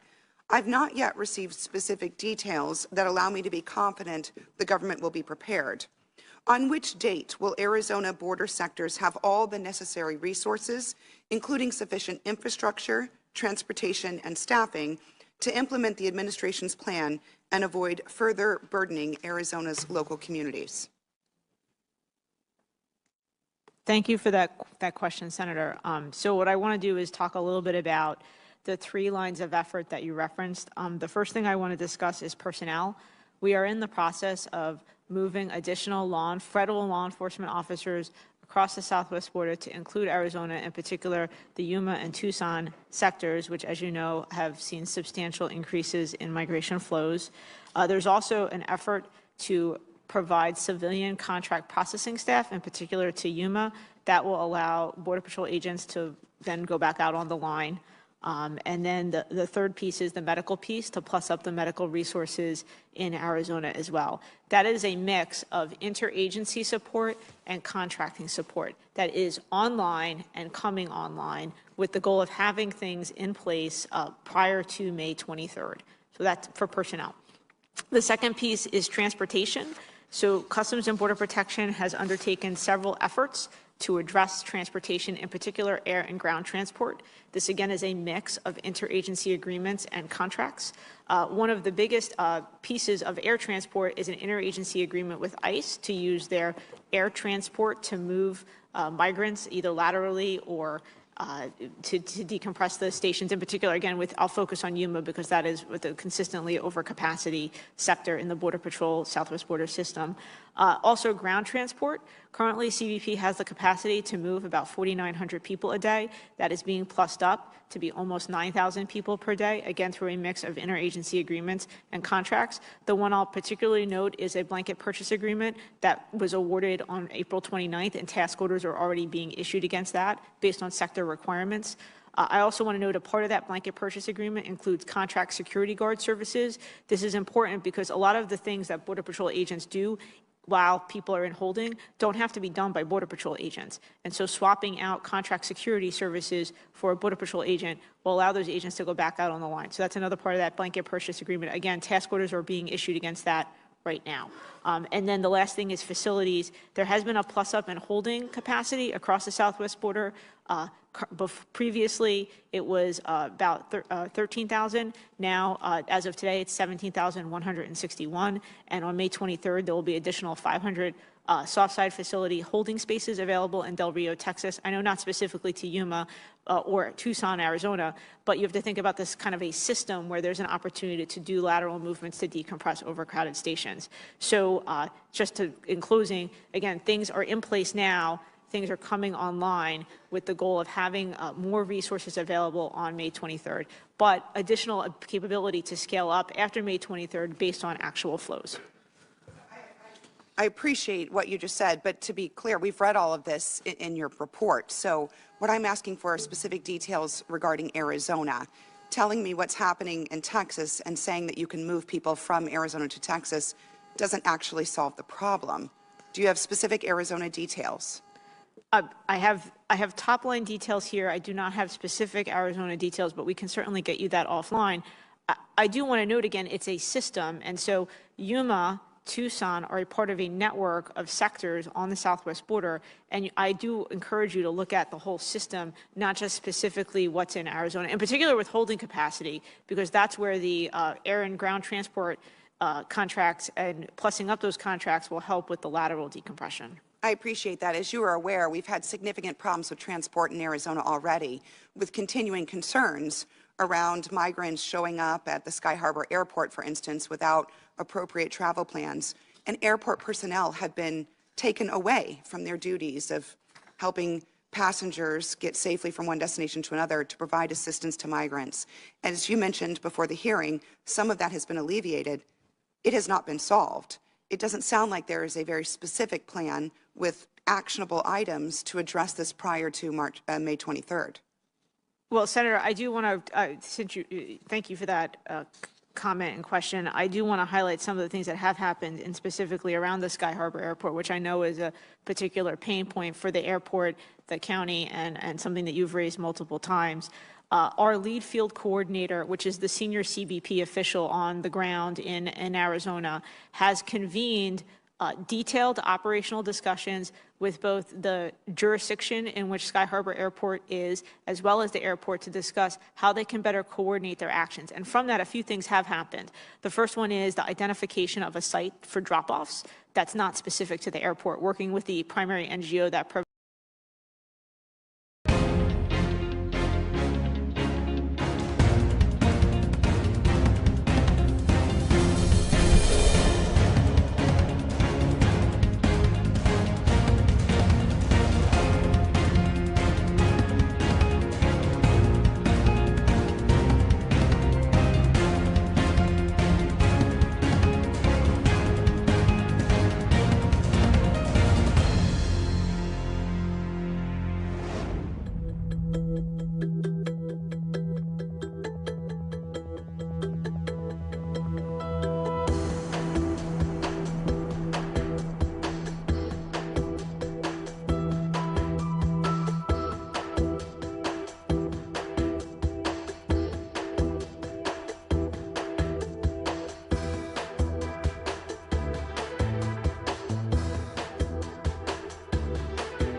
long range. Should be good. I'm so glad to know that you guys are this concerned about my well-being. It's heartwarming, really. I appreciate that. You were dejected yesterday at the lack of enthusiastic greeting. I just noticed, look, that there was a chill in the room, if you will, sort of a downbeat presence. You guys just weren't your chipper selves. And I can feel the energy up here. It bothered me. Is it? You have a jacket on. You're wearing a mask. You look snug to me. Should we get you a blanket? Would that make you feel better? So today you gave us some extra time to warm up. Yeah. All right. So let's get to it. I know I'm late. Been one of those days. Just a couple of things here. This morning, Secretary Austin had a phone call with the South Korean Minister of National Defense, Seo-wook, to discuss the security environment, of course, on the peninsula. The two leaders strongly condemned yesterday's ballistic missile launch by the Democratic People's Republic of Korea, which they noted threatens the peace and stability of the Korean Peninsula and the Indo-Pacific region. They committed to close cooperation to enhance the U.S.-ROK alliance deterrence and defense posture. Secretary Austin reaffirmed that the ironclad U.S. commitment to the defense of the ROK, leveraging the full range of U.S. military capabilities to include extended deterrent capabilities. The Secretary also congratulated the minister on his successful tenure as Minister of National Defense, noting that the alliance had, in fact, been strengthened under Seo's leadership. On another note, on the 20th of April, I think you all were tracking, Secretary Austin had a phone call with the PRC Minister of National Defense. We've received a few inquiries, and I would just like to address a little bit of some inaccuracies out there in the information space. Specifically, the PRC Ministry of National Defense published a readout of their own, which erroneously claimed that the United States adheres to the One China principle. The Secretary did not say this. Rather, Secretary Austin made clear that the United States remains committed to our One China policy, as enumerated in the Taiwan Relations Act, the 3 joint communiques, and the 6 assurances. And then lastly, if I could, just to address an issue which I know is on everyone's mind today, and this is the issue of intelligence sharing with Ukraine. I just want to stress a couple of things. First, the United States provides battlefield intelligence to help Ukrainians defend their country. We've talked about that quite a bit. We do not provide intelligence on the location of senior military leaders on the battlefield or participate in the targeting decisions of the Ukrainian military. The Ukrainians have, quite frankly, a lot more information than we do. This is their country, their territory, and they have capable intelligence collection abilities of their own. Ukraine combines information that we and other partners provide with the intelligence that they themselves are gathering on the battlefield. And then they make their own decisions, and they take their own actions. And I think it's important not to forget this is a war the Russians started, and of course they can end it tomorrow. And with that, we'll take questions. I think, Lita, you are up first, and you're on the phone. Yes, thanks, John. Can you tell us whatever visibility you might have on the situation in Mariupol? Have you got any sense of how many of the Ukrainians are still there and how many, even in broad numbers, Russians are still fighting in that area? And then a second quick one, have you seen any indication that the exercises by Belarus are concerning at all, or any indication that Belarus is poised to get more active in the war or in any way?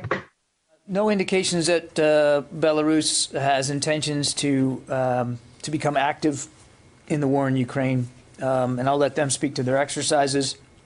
But we're not tracking indications that they're planning to or intend to get involved directly in the war in Ukraine. On Mariupol, we still see Mariupol under siege from bombardment through airstrikes predominantly. We still assess that that Ukrainian soldiers are still at that plant. They've said it themselves, and are still resisting. We again see the violence that's being visited on Mariupol and the destruction that's being caused there as a continued bombardment by Russian airstrikes in Mariupol. I don't know if that answers your question or not. Do you have any sense of how many Russian troops, even in very broad terms, might still be around Mariupol? We have been told by others about Russian troops leaving that area. I was wondering if you had any sense how many remain. I want to be careful a little bit here, and because our knowledge of Russian force dispositions, it isn't perfect, Lita. I think in general we would assess that the majority of Russian forces, ground forces that were dedicated to Mariupol, have left and have moved to the north, the north away from Mariupol, and that a small number, roughly the equivalent of a couple of battalion tactical groups, are still in and around Mariupol at this time. Predominantly, the activity is largely through airstrikes in and around Mariupol, and certainly at the Azovstal plant. That's about the best I can do, Lita. Given that we don't have perfect visibility into every Russian unit. Idris. Just two quick questions. Firstly, the Russians have claimed for a couple of days that they have hit Western and NATO weapons inside Ukraine. Any targeting you've seen or any impact on the flow of weapons? And second question, ahead of the May 9th Victory Day in Russia, are you seeing any change in tactics on the ground by the Russians? Are they being more aggressive, or is that not really something that's having an impact on the tactical situation by the Russians?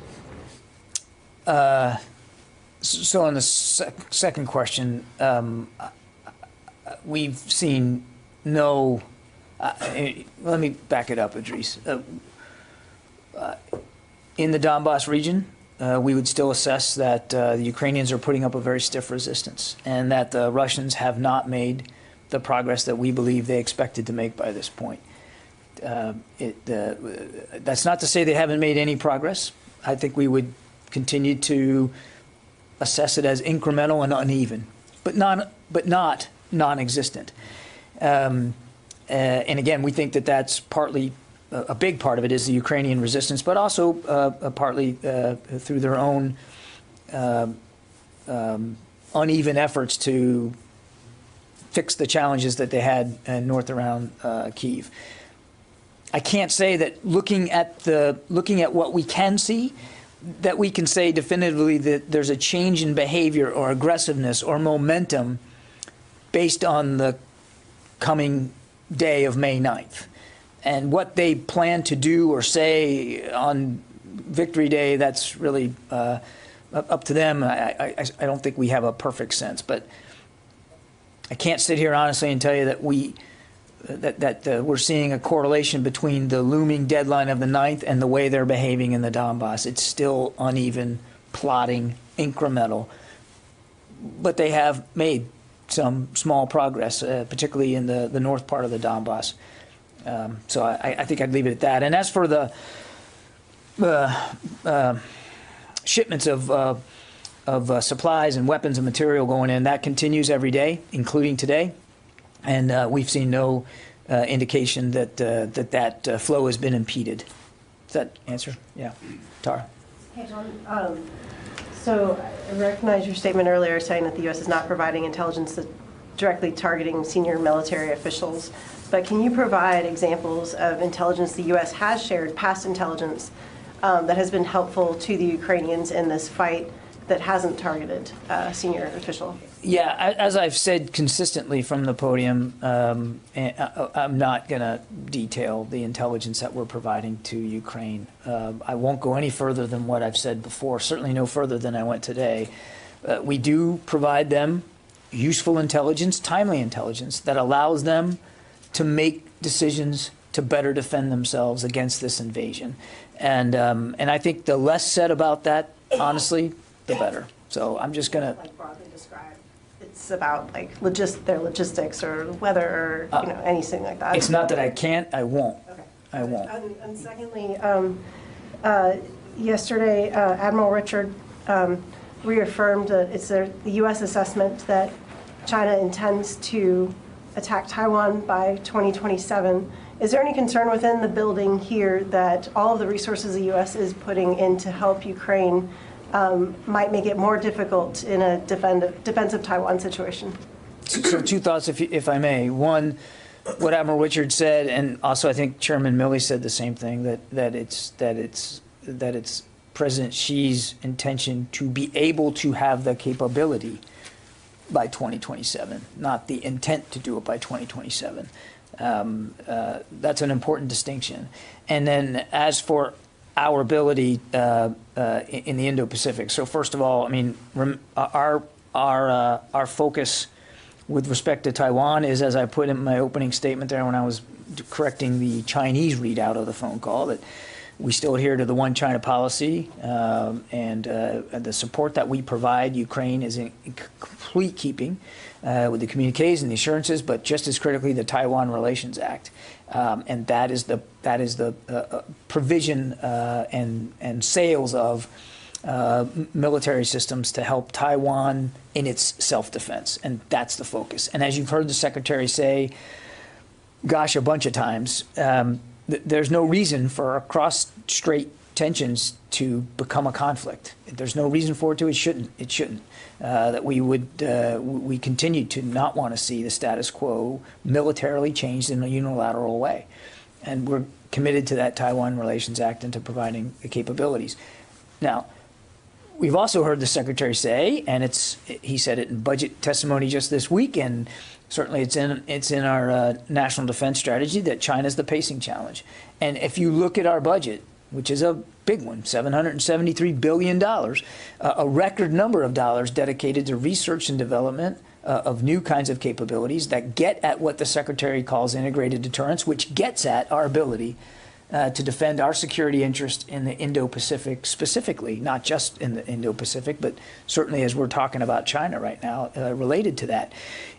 We have 5 of our 7 treaty alliances are in that part of the world, and we take those commitments very, very seriously. So there's an awful lot, if you just unpack that budget, to see that we are investing not only in capabilities, but in operational concepts to help us deter conflict with any adversary, and certainly we would consider the PRC a challenge in that regard, in a way that would I think, be robust enough going forward. I guess to ask the question in a better way, you have I didn't think there was anything wrong with the way you asked the question. Thank you. You have the sales of military systems for Taiwan, but you've also seen this ramp up for domestic production of systems, not only to help supply Ukraine, but to backfill U.S. stockpiles, backfill NATO members. So is there a strain there? Can both be supplied within not only the 2027 timeline, but the very near term? Well, again, let's not get fixated on the 2027 timeline.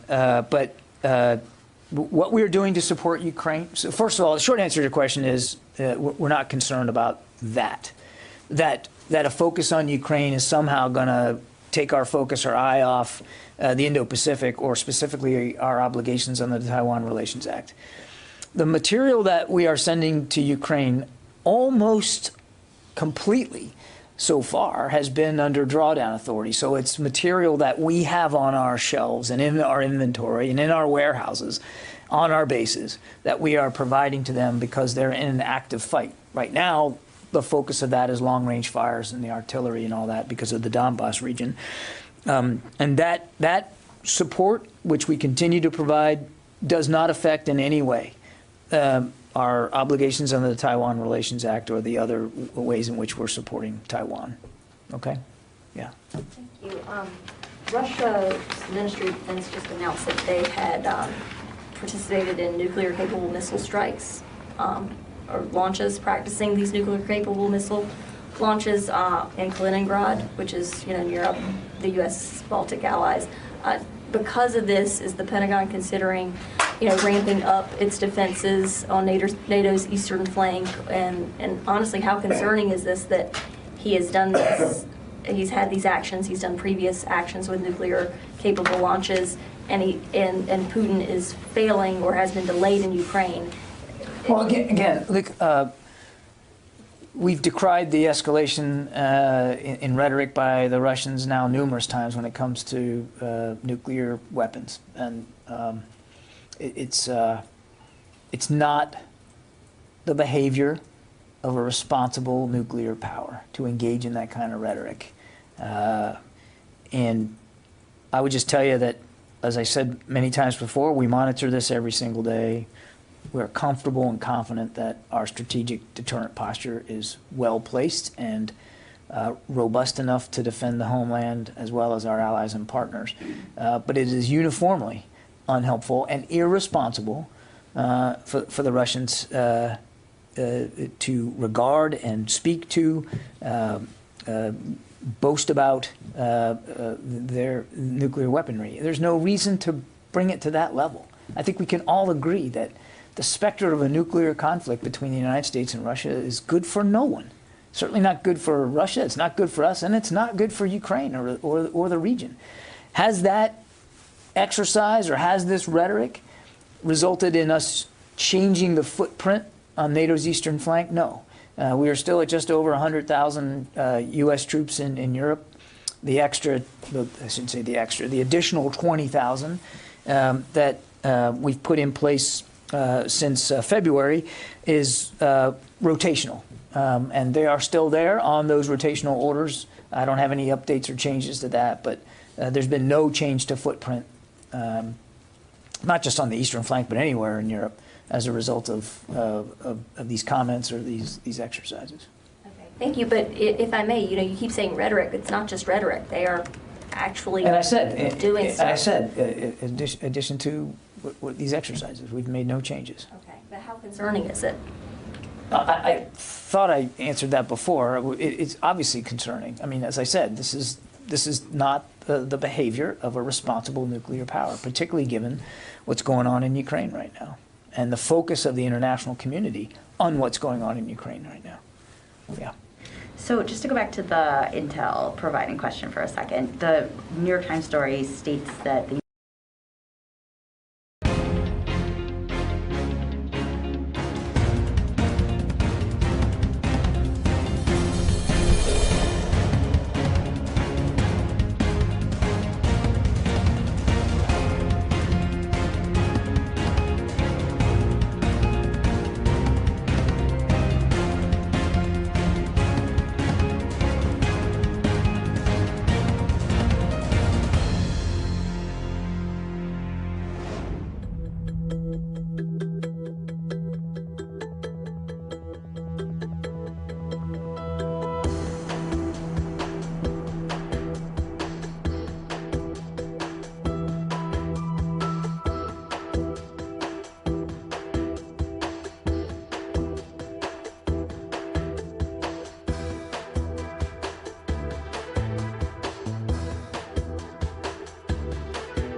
providing question for a second. The New York Times story states that the United States has focused on providing the location and other details about the Russian military's mobile headquarters, which relocate frequently.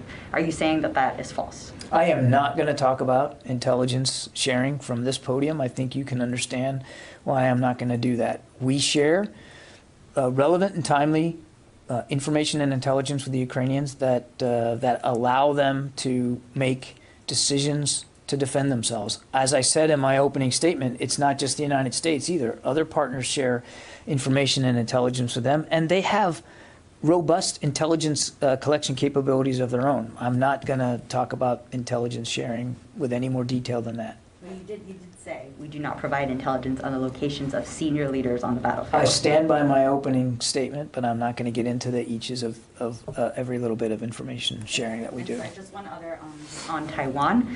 Can you just clear up a little bit of the, I guess, confusion out there about what artillery systems are being delivered or were offered to Taiwan? There was some reporting that an artillery system would be delayed because of a crowded production line. So what artillery systems has the U.S. offered to Taiwan? I think that's a better question put to our State Department colleagues who handle the foreign military sales program. That's not something that is for the Defense Department to speak to.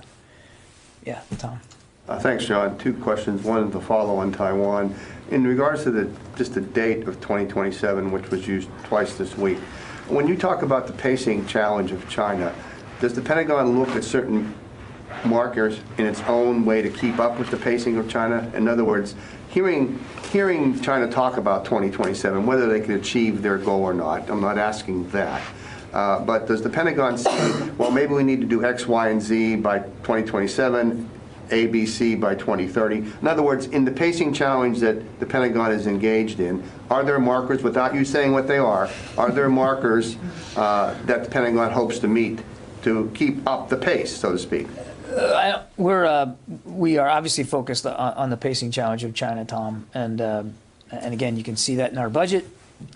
It's factored into our national defense strategy, and we are moving as expeditiously as we can to make sure that we have all the relevant capabilities we need to deter conflict in the Indo-Pacific region, and should it come to it, and there's no reason for it to be able to defend our national security interests and those of our allies. We're not pegging those efforts to dates on a calendar that have been professed by President Xi or anybody else. We're pegging those efforts to our own knowledge and understanding of the threat, and our own knowledge and understanding of our capabilities to address those threats. Mindful, Tom, that those threats change over time, so we also have to change our capabilities over time. And again, I think our budget that recently submitted really, I think, hammers that home very well. You can look, there's lots of things in that budget that get right at this, including the defense of Guam, the Pacific Deterrence Initiative, the investments in 5G, microelectronics, AI, unmanned. I mean, it's all in there, and there's no question that the pacing challenge of China was certainly informed the kinds of capabilities that we put in that budget. My other question is on Sweden. Today and yesterday, the Swedish foreign minister is in Washington, and she had an interview yesterday with Swedish television, which I know you may not have seen, but during that interview, she said that the United States has promised security to Sweden should it apply to NATO. My question is, what advice or shared information did the Pentagon give to the State Department in advance of this meeting that the Pentagon could weigh in on this matter? Thank you. How did I do on that one, John? Yes. Getting right at it, aren't you? Look, we strongly support NATO's open door policy. I think you know that. Both Finland and Sweden are close and valued defense partners. I think you know that too. Our militaries have worked together now closely for many years. Exercises and exchanges, and we value that relationship. And I think, without getting into specific details of what was discussed between Secretary Blinken and the foreign minister, which I will not talk about. Wait a minute. Let me finish my answer. We are confident that we would be able to find ways to address any concerns that either Sweden or Finland might have about the period of time between a NATO membership application and their potential accession into the alliance. Okay? Just to be clear, just to paraphrase President Lyndon Johnson, I didn't ask you what you told the State Department. I asked if you did ask, and so you did contribute some. I'm not going to talk about internal interagency discussions, and I'm not going to get ahead of the State Department here. This was their meeting, and they should speak to it. What I'm telling you is that we're confident, given the strong relationships that we have with Sweden and with Finland, that we would be able to find ways to address any concerns that they might have in that interim between an application for membership and actual accession into NATO. Thanks. Yeah. Tony, it says that you're here on the phone. So how do you want me to handle this? I mean, would you like to leave the room and call in, or? Eye contact. Okay. Okay. At what point does the Pentagon assess that Ukraine will be able to utilize all 90 of those M77s in artillery fights? At what? I'm sorry. At what point does DoD assess Ukraine will be ready to use all 90 of the M77 howitzers the U.S. has provided? I think only the Ukrainians can answer that, Tony. I mean, these howitzers belong to them once they get inside the country. And I can tell you, as of this morning, more than 80 of them are actually in Ukraine of the 90. It's almost complete. And we do know that, and you heard Secretary Austin say this the other day in testimony, that we know some of them are being used in combat because they've told us. But where they all are, as you and I speak today, and how they're being engaged, I mean, that's really for the Ukrainians to speak to. They belong to them now. I have a gentleman question too, and Senator. Thank you for pronouncing it correctly today. That's all I like to. And thank you for being such an eloquent teacher. You're welcome. Senators Roy Blunt and Senator Blumenthal of Connecticut, Blunt of Missouri, both have claimed that the U.S. has shipped a third of our Javelin inventory to Ukraine. Is that roughly accurate, or are they wildly inaccurate? Yeah, with all due respect to the senators, I'm going to refrain from talking about our inventory levels. That gets into an operational security issue for us, and I don't think it's useful to speak to that with great specificity. I will just tell you two things. One, those systems have proven critical on the battlefield and are proving important now in the Donbass. And two, we make a readiness assessment every single time we draw down from stocks to give to Ukraine. And both the Secretary and the Chairman are confident and comfortable that we have not reached a point with current inventory that our readiness in terms of our capability to conduct anti-armor operations, should we need to do that, is impacted. Yeah. Heather from USNI. Thanks so much. I have two questions. The first is that ship spotters have spotted a Russian missile frigate in the Mediterranean. Has there been any interactions with any American ships in the Med between the Russian ship and the American ships? And then also on a completely separate note, they've mentioned that our Navy and other military leaders have mentioned that there's been issues with recruiting. Is the military doing enough in terms of offering benefits to recruit Americans to the services? So on your first question, I am not aware of any altercations or incidents between Russian and U.S. ships in the Mediterranean. As far as I know, any interactions thus far have been safe and professional. I'm not aware of any events or incidents to the contrary. On your second question, I would just tell you, first of all, if you look at the budget we submitted, there's some extra special pays and benefits that are in that budget, and we're asking for a 4.6% pay raise for our folks, both civilian and military.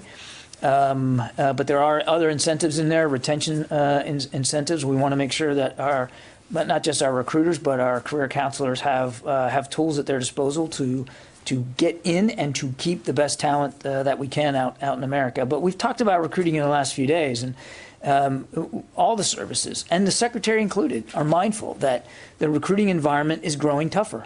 There are more than enough jobs out in the American economy.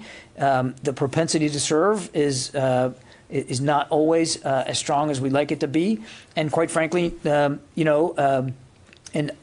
uncomfortably large number of young Americans aren't able to meet the entry requirements. And then add to that COVID, which impacted our recruiters' ability to get face-to-face contact with young men and women. All of that has combined to make it a challenging recruiting environment. But the Secretary is focused on this. He has had discussions with senior service leaders about this. He knows that, and largely we are essentially making the goals that we needed to make across the force. It's uneven in each of the services, and I'll let them speak to that. But the Secretary knows, having been Army Vice Chief of Staff a while ago, he knows that recruiting numbers can be lagging indicators. And if you don't stay ahead of them and make sure you're focusing on it in the future, that you could find yourself in a hole. We don't want to do that. So he's focused on that very, very strongly, and I think that will continue going forward. I got time for just a couple more. Yes, ma'am, you've been patient. Thank you. So I'm circling back to Carla's question a little bit. These nuclear drills happened super close to Sweden, super close to Finland. You mentioned that the U.S. supports the NATO's open door policy. What message does the U.S. have to Sweden and Finland about what Russia is trying to do by kind of threatening them in this region? What's the motivating message the U.S. has to those countries? Well, look,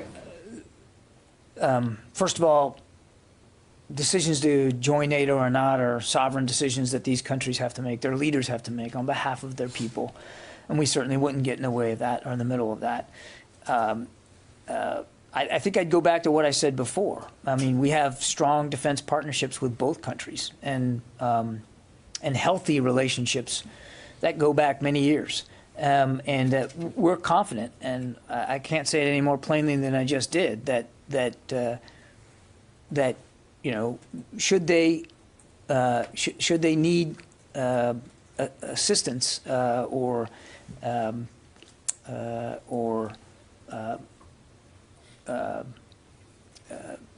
security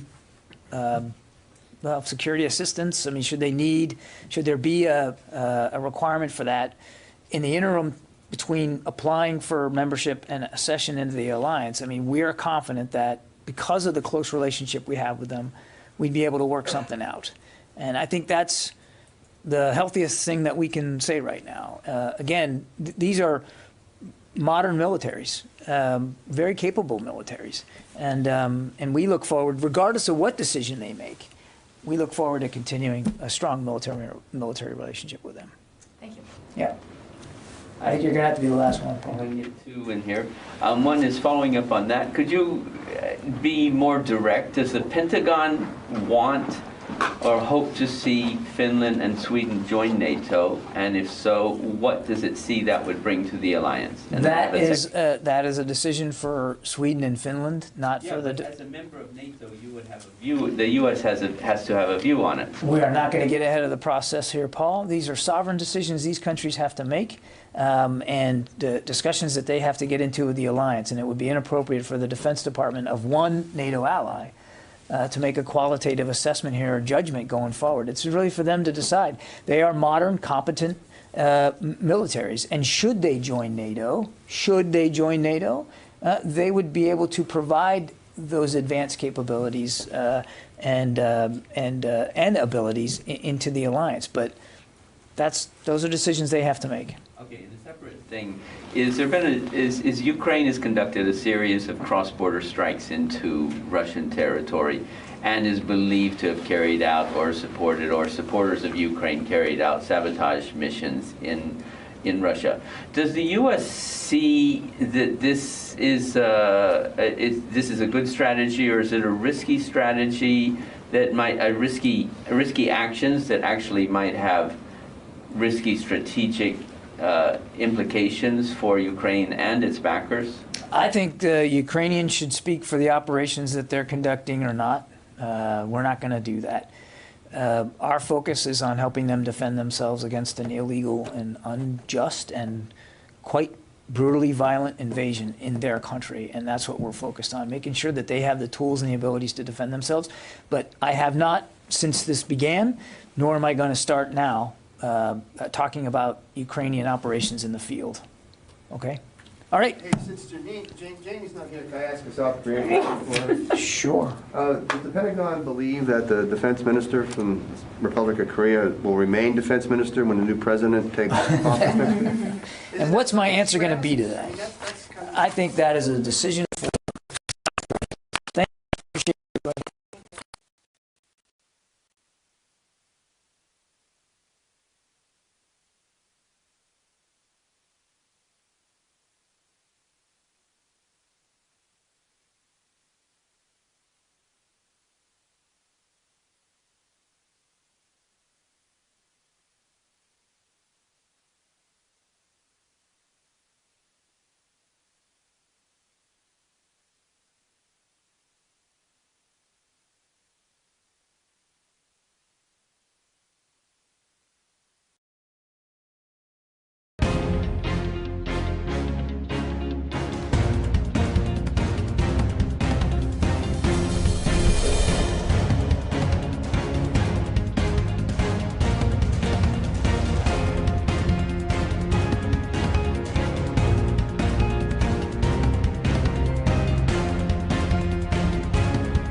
Just one thing at the top, and then I look forward to taking your questions.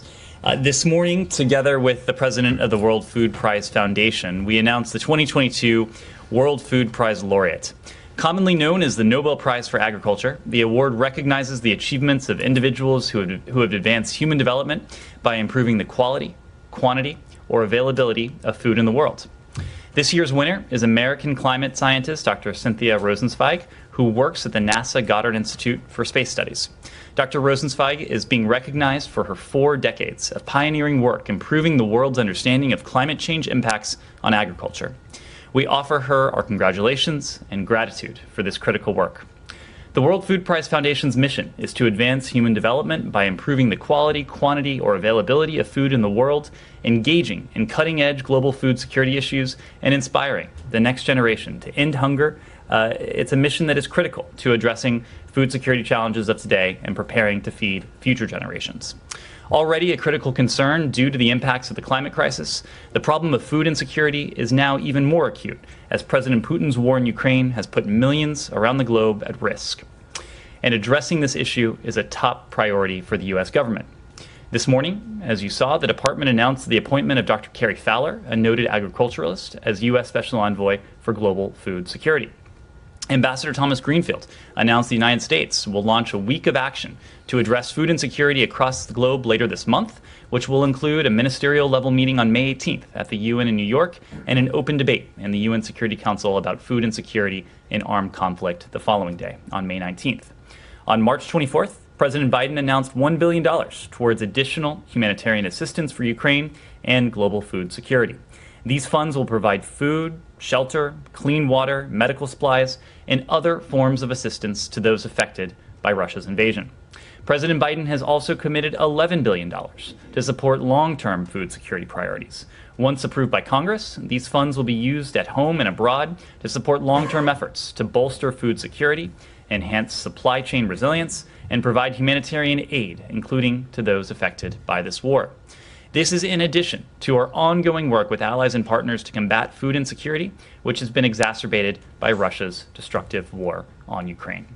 With that, happy to take your questions. Thanks, Ed. Before I get to policy matters, Secretary, I presume, maybe not, you've spoken to him. Is he doing okay? He is on the phone. He is experiencing only the same mild symptoms. I expect he'll continue to have phone conversations, speak with staff here, counterparts around the world, members of Congress, and others over the next couple days. And I know he looks forward to returning to the office just as soon as he can. Okay. Yesterday, before his positive PCR test, he met with the Swedish foreign minister, who said afterwards in an interview that she had spoken to him about the very real possibility that Sweden would apply for NATO membership, and that the Secretary responded that the U.S. would be willing to provide security assurances to Sweden in the interim period between application and accession.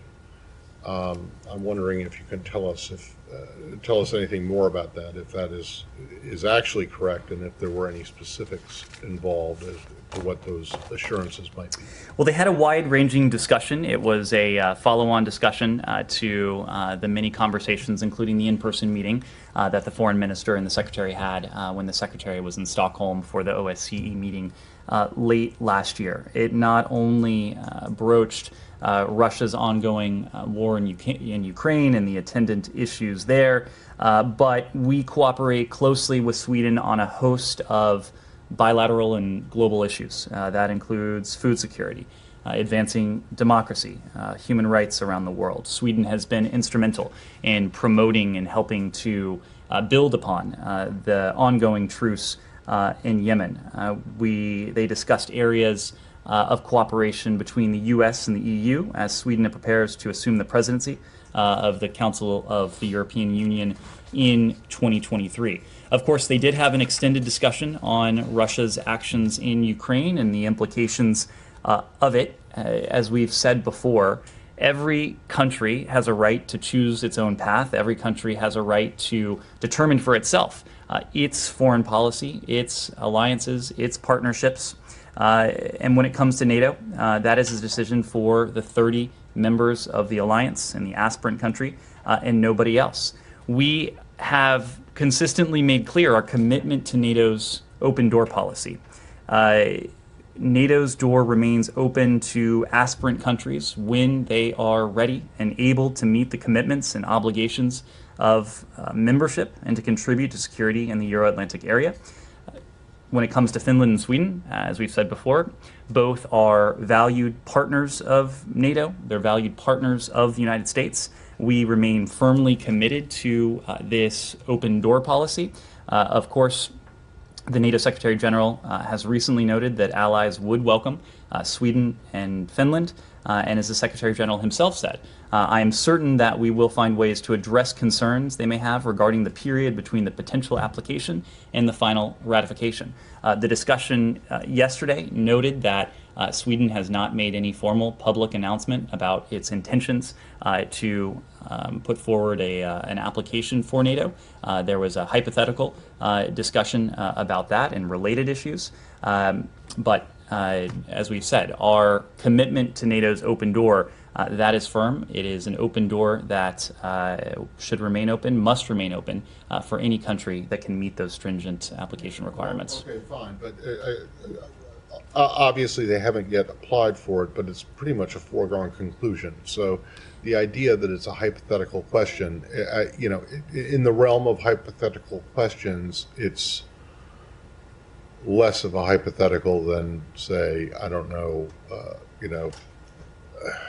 I don't want to insult any country here, but like some, very, very tiny country, launching a lunar expedition. This is something that is clearly going to happen and that people are preparing for. So what is it that you guys can offer to Sweden and potentially Finland? What I would say, Matt, in that interim period. What I would say is that this will remain a hypothetical until it's not a hypothetical. And at this stage, neither Sweden nor Finland has put forward a firm intention to seek NATO membership. That could change in the coming weeks. We'll leave it to those countries or any other country to speak for itself. I will just add this without going too far down the hypothetical rabbit hole. Our countries, our militaries have worked together for years. We are confident that we could, as parallel to what the NATO Secretary General said, find ways to address any concerns either country could have about the period of time between a NATO membership application and a country's potential accession to the NATO alliance. But again, this remains a hypothetical, and until it is not a hypothetical, it's best left in those terms. Look, it's a hypothetical. It's right now 2:14 p.m. It's also a hypothetical that it's going to be 2:15 p.m. Okay. So you obviously are making plans for this very likely eventuality, and so you're just not prepared to discuss what those are. Is that the answer to the question? You are putting this in terms that are more. You are putting this in terms that are more certain than what we've heard from our Finnish and Swedish partners. So I will allow our Finnish and Swedish partners to speak for themselves, and if and when they do make that decision or make any other decision, we'll be prepared to speak to it in more concrete terms. Sure. Does the United States have any intelligence or assessments or concerns that Russia will launch any kind of attack on Sweden and Finland if they apply? I do not have, we don't have any such information, and certainly nothing to speak to. We've made very clear that we are committed to our partners in Europe. Of course, when it comes to NATO allies, we have an Article 5 commitment. It's an ironclad commitment that an attack on one is an attack on all. But as we are demonstrating in the context of Ukraine, we have a commitment to partners across Europe. And as I said before, Sweden, Finland, many other countries across the continent that are not members of NATO. They are strong, stalwart partners of the United States. In some cases, they are members of the EU, and we're committed to those partnerships. Stephanie. If I could follow up as well, did the Secretary have detailed discussions yesterday with the Foreign Minister on what that support would look like during the period of application? Well, this goes back to Matt's hypothetical. I will just say... It's not a hypothetical. You just said that they discussed it. They discussed NATO's open door policy, and they discussed various possibilities in hypothetical terms. I would say it was not a conversation that was deep on the specifics at this point, just because it remains a hypothetical. Yes, Jenny. Thank you, Nida. I have two questions. China and... Can we stay in Ukraine? Sure. We'll take a couple questions on the region. Did the U.S. pledge any financial aids to Ukraine in the Poland conference today? So we did. As you alluded to, there was a pledging conference, and through the U.S. Agency for International Development, we are providing and pledged nearly $387 million in additional humanitarian assistance to Ukraine amid this war. This, of course, is in addition to the more than $1 billion in humanitarian assistance to vulnerable communities in the region since Russia first invaded Ukraine 8 years ago,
in the region since Russia first invaded Ukraine 8 years ago, including more than $688 million, almost $700 million this year alone. You've heard us say this before, but the United States has been and is the largest single country donor of humanitarian assistance to Ukraine. In late March, on March 24th, President Biden announced that we would be prepared to provide more than $1 billion in new funding towards humanitarian assistance for those affected by the Kremlin's war in Ukraine and its severe impacts around the world, including, as I alluded to at the top, a marked rise in food insecurity. We've also put forward for Congress's consideration a supplemental budget request that has additional funds, not only for security assistance, not only for economic assistance for Ukraine, but also for humanitarian assistance for those displaced by Russia's war inside Ukraine and those refugees who have been forced to flee Ukraine, who are now in the region and in some cases further beyond. $387 million. Thank you. Yeah. Anything else on Russia, Ukraine? Sure. Following Trevor Reed's release last week, has there been any contact between the U.S. and Russian teams on the potential release of other detainees, including Paul Whelan and Brittany Griner? So I will say that prior to Trevor Reed's release, you didn't hear us speak of our communication, our dialogue with the Kremlin, with the Russian Federation regarding any preparations, any plans, any efforts to do so. And that is chiefly because we have found that in these cases, we can be more effective if we are afforded the opportunity to have discussions that are outside of public view, that are not conducted in public, but are rather private. What I will say generally is that there have been long-standing efforts to free, in the case of Russia, Paul Whelan. Of course, you heard us yesterday that we now consider Brittany Griner to be a case of wrongful detention. Her case will now be handled and is now handled by Ambassador Roger Carstens, our special presidential envoy for hostage affairs. Those efforts to secure their release are ongoing, just as our efforts to secure the release of Americans who are detained around the world. Yes, Jenny. You said we'd be hearing more from the U.S. in the lead up to May 9th. Is that going to be support for Ukraine? Are those punitive measures? What can you tell us anything? I suspect you will hear us put forward elements that will allow us to continue our strategy. It is a strategy that has, in the context of Ukraine, had two primary elements. One is significant security assistance, significant support for those brave defenders of Ukraine's democracy, its freedom, its independence, and its territorial integrity. To date, we have contributed nearly $4 billion since the start of the invasion to this effort. This is security assistance that has proved to be a key enabler of the success that our Ukrainian partners have been able to demonstrate on the battlefield. And if you just take a step back and think about where we are, we're now 70 days into Russia's war on Ukraine. Russia has lost the Battle of Kyiv. Russia has been forced to narrow its aims. Its aims have gone from an attempt to take an entire country, to subjugate an entire people, to essentially redraw the map of Europe, to focus its military objectives on the south and the east, continuing its brutal campaign, but with objectives that are far different from what Vladimir Putin, by many accounts, had in mind when his forces went into Ukraine on February 24th. We'll continue with that security assistance. We'll also continue on the other side of the ledger to apply unprecedented amounts of pressure on the Kremlin. And we've done that together with dozens of countries around the world, spanning 4 continents, with financial sanctions, with export control measures, with efforts to reduce and wean dependence on Russian energy that has for too long been a source of revenue for the Kremlin and for more recently the Kremlin's war machine in Ukraine. Both of these things combine to strengthen Ukraine's hand on the battlefield and to strengthen Ukraine's hand at the negotiating table. Because our strategy is to see to it that Ukraine emerges from this victorious. Ukraine will do so at the negotiating table. Our goal is to strengthen Ukraine's position at that negotiating table as we continue to place mounting costs on the Russian Federation. Yes? The Richardson Center has confirmed that the former ambassador to the UN is taking on Brittany Griner's case. Is this welcome news to the State Department? Can you comment? Look, we appreciate all of those who are very invested in this case. And Brittany Griner is fortunate to have a network who has supported her from day one. We have worked very closely with that network when it comes to others. We do often partner with various individuals and organizations on these cases, but it's not something that we speak to publicly. We welcome all of those efforts that are coordinated closely with us that might help to seek the safe release of any American who's unjustly detained around the world. Yes, Cindy. How concerned are you that Russia has said that any weapons deliveries from the U.S. or other NATO countries would be a legitimate target?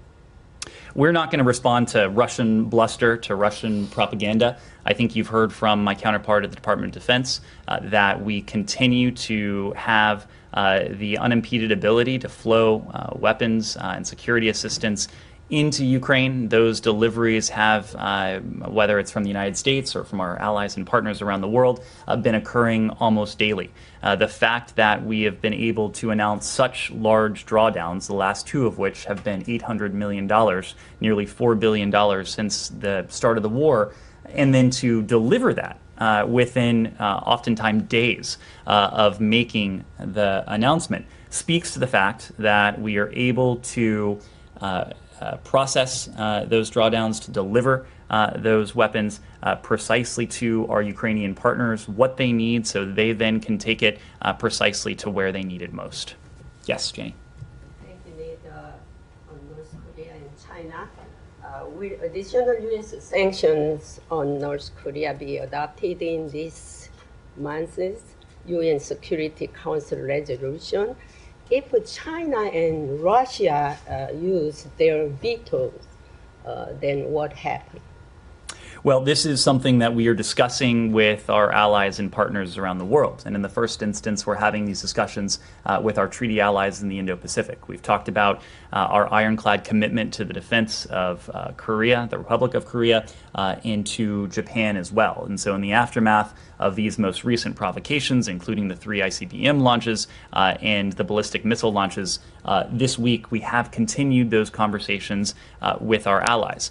But we are also discussing this with a broader set of allies and partners around the world. That includes in New York, where our ambassador there, Ambassador Linda Thomas-Greenfield, and her team have been engaged on the challenge that is posed by North Korea's ballistic missile and its nuclear weapons program. It is a challenge, it is a threat to international peace and security that the UN Security Council and its members have recognized in the past. The UN Security Council and its members, including all 5 permanent members in the past, have signed on to a string of UN Security Council resolutions. That's precisely why the ballistic missile launches this week, the ICBM launches in recent weeks, have been an affront to multiple UN Security Council resolutions.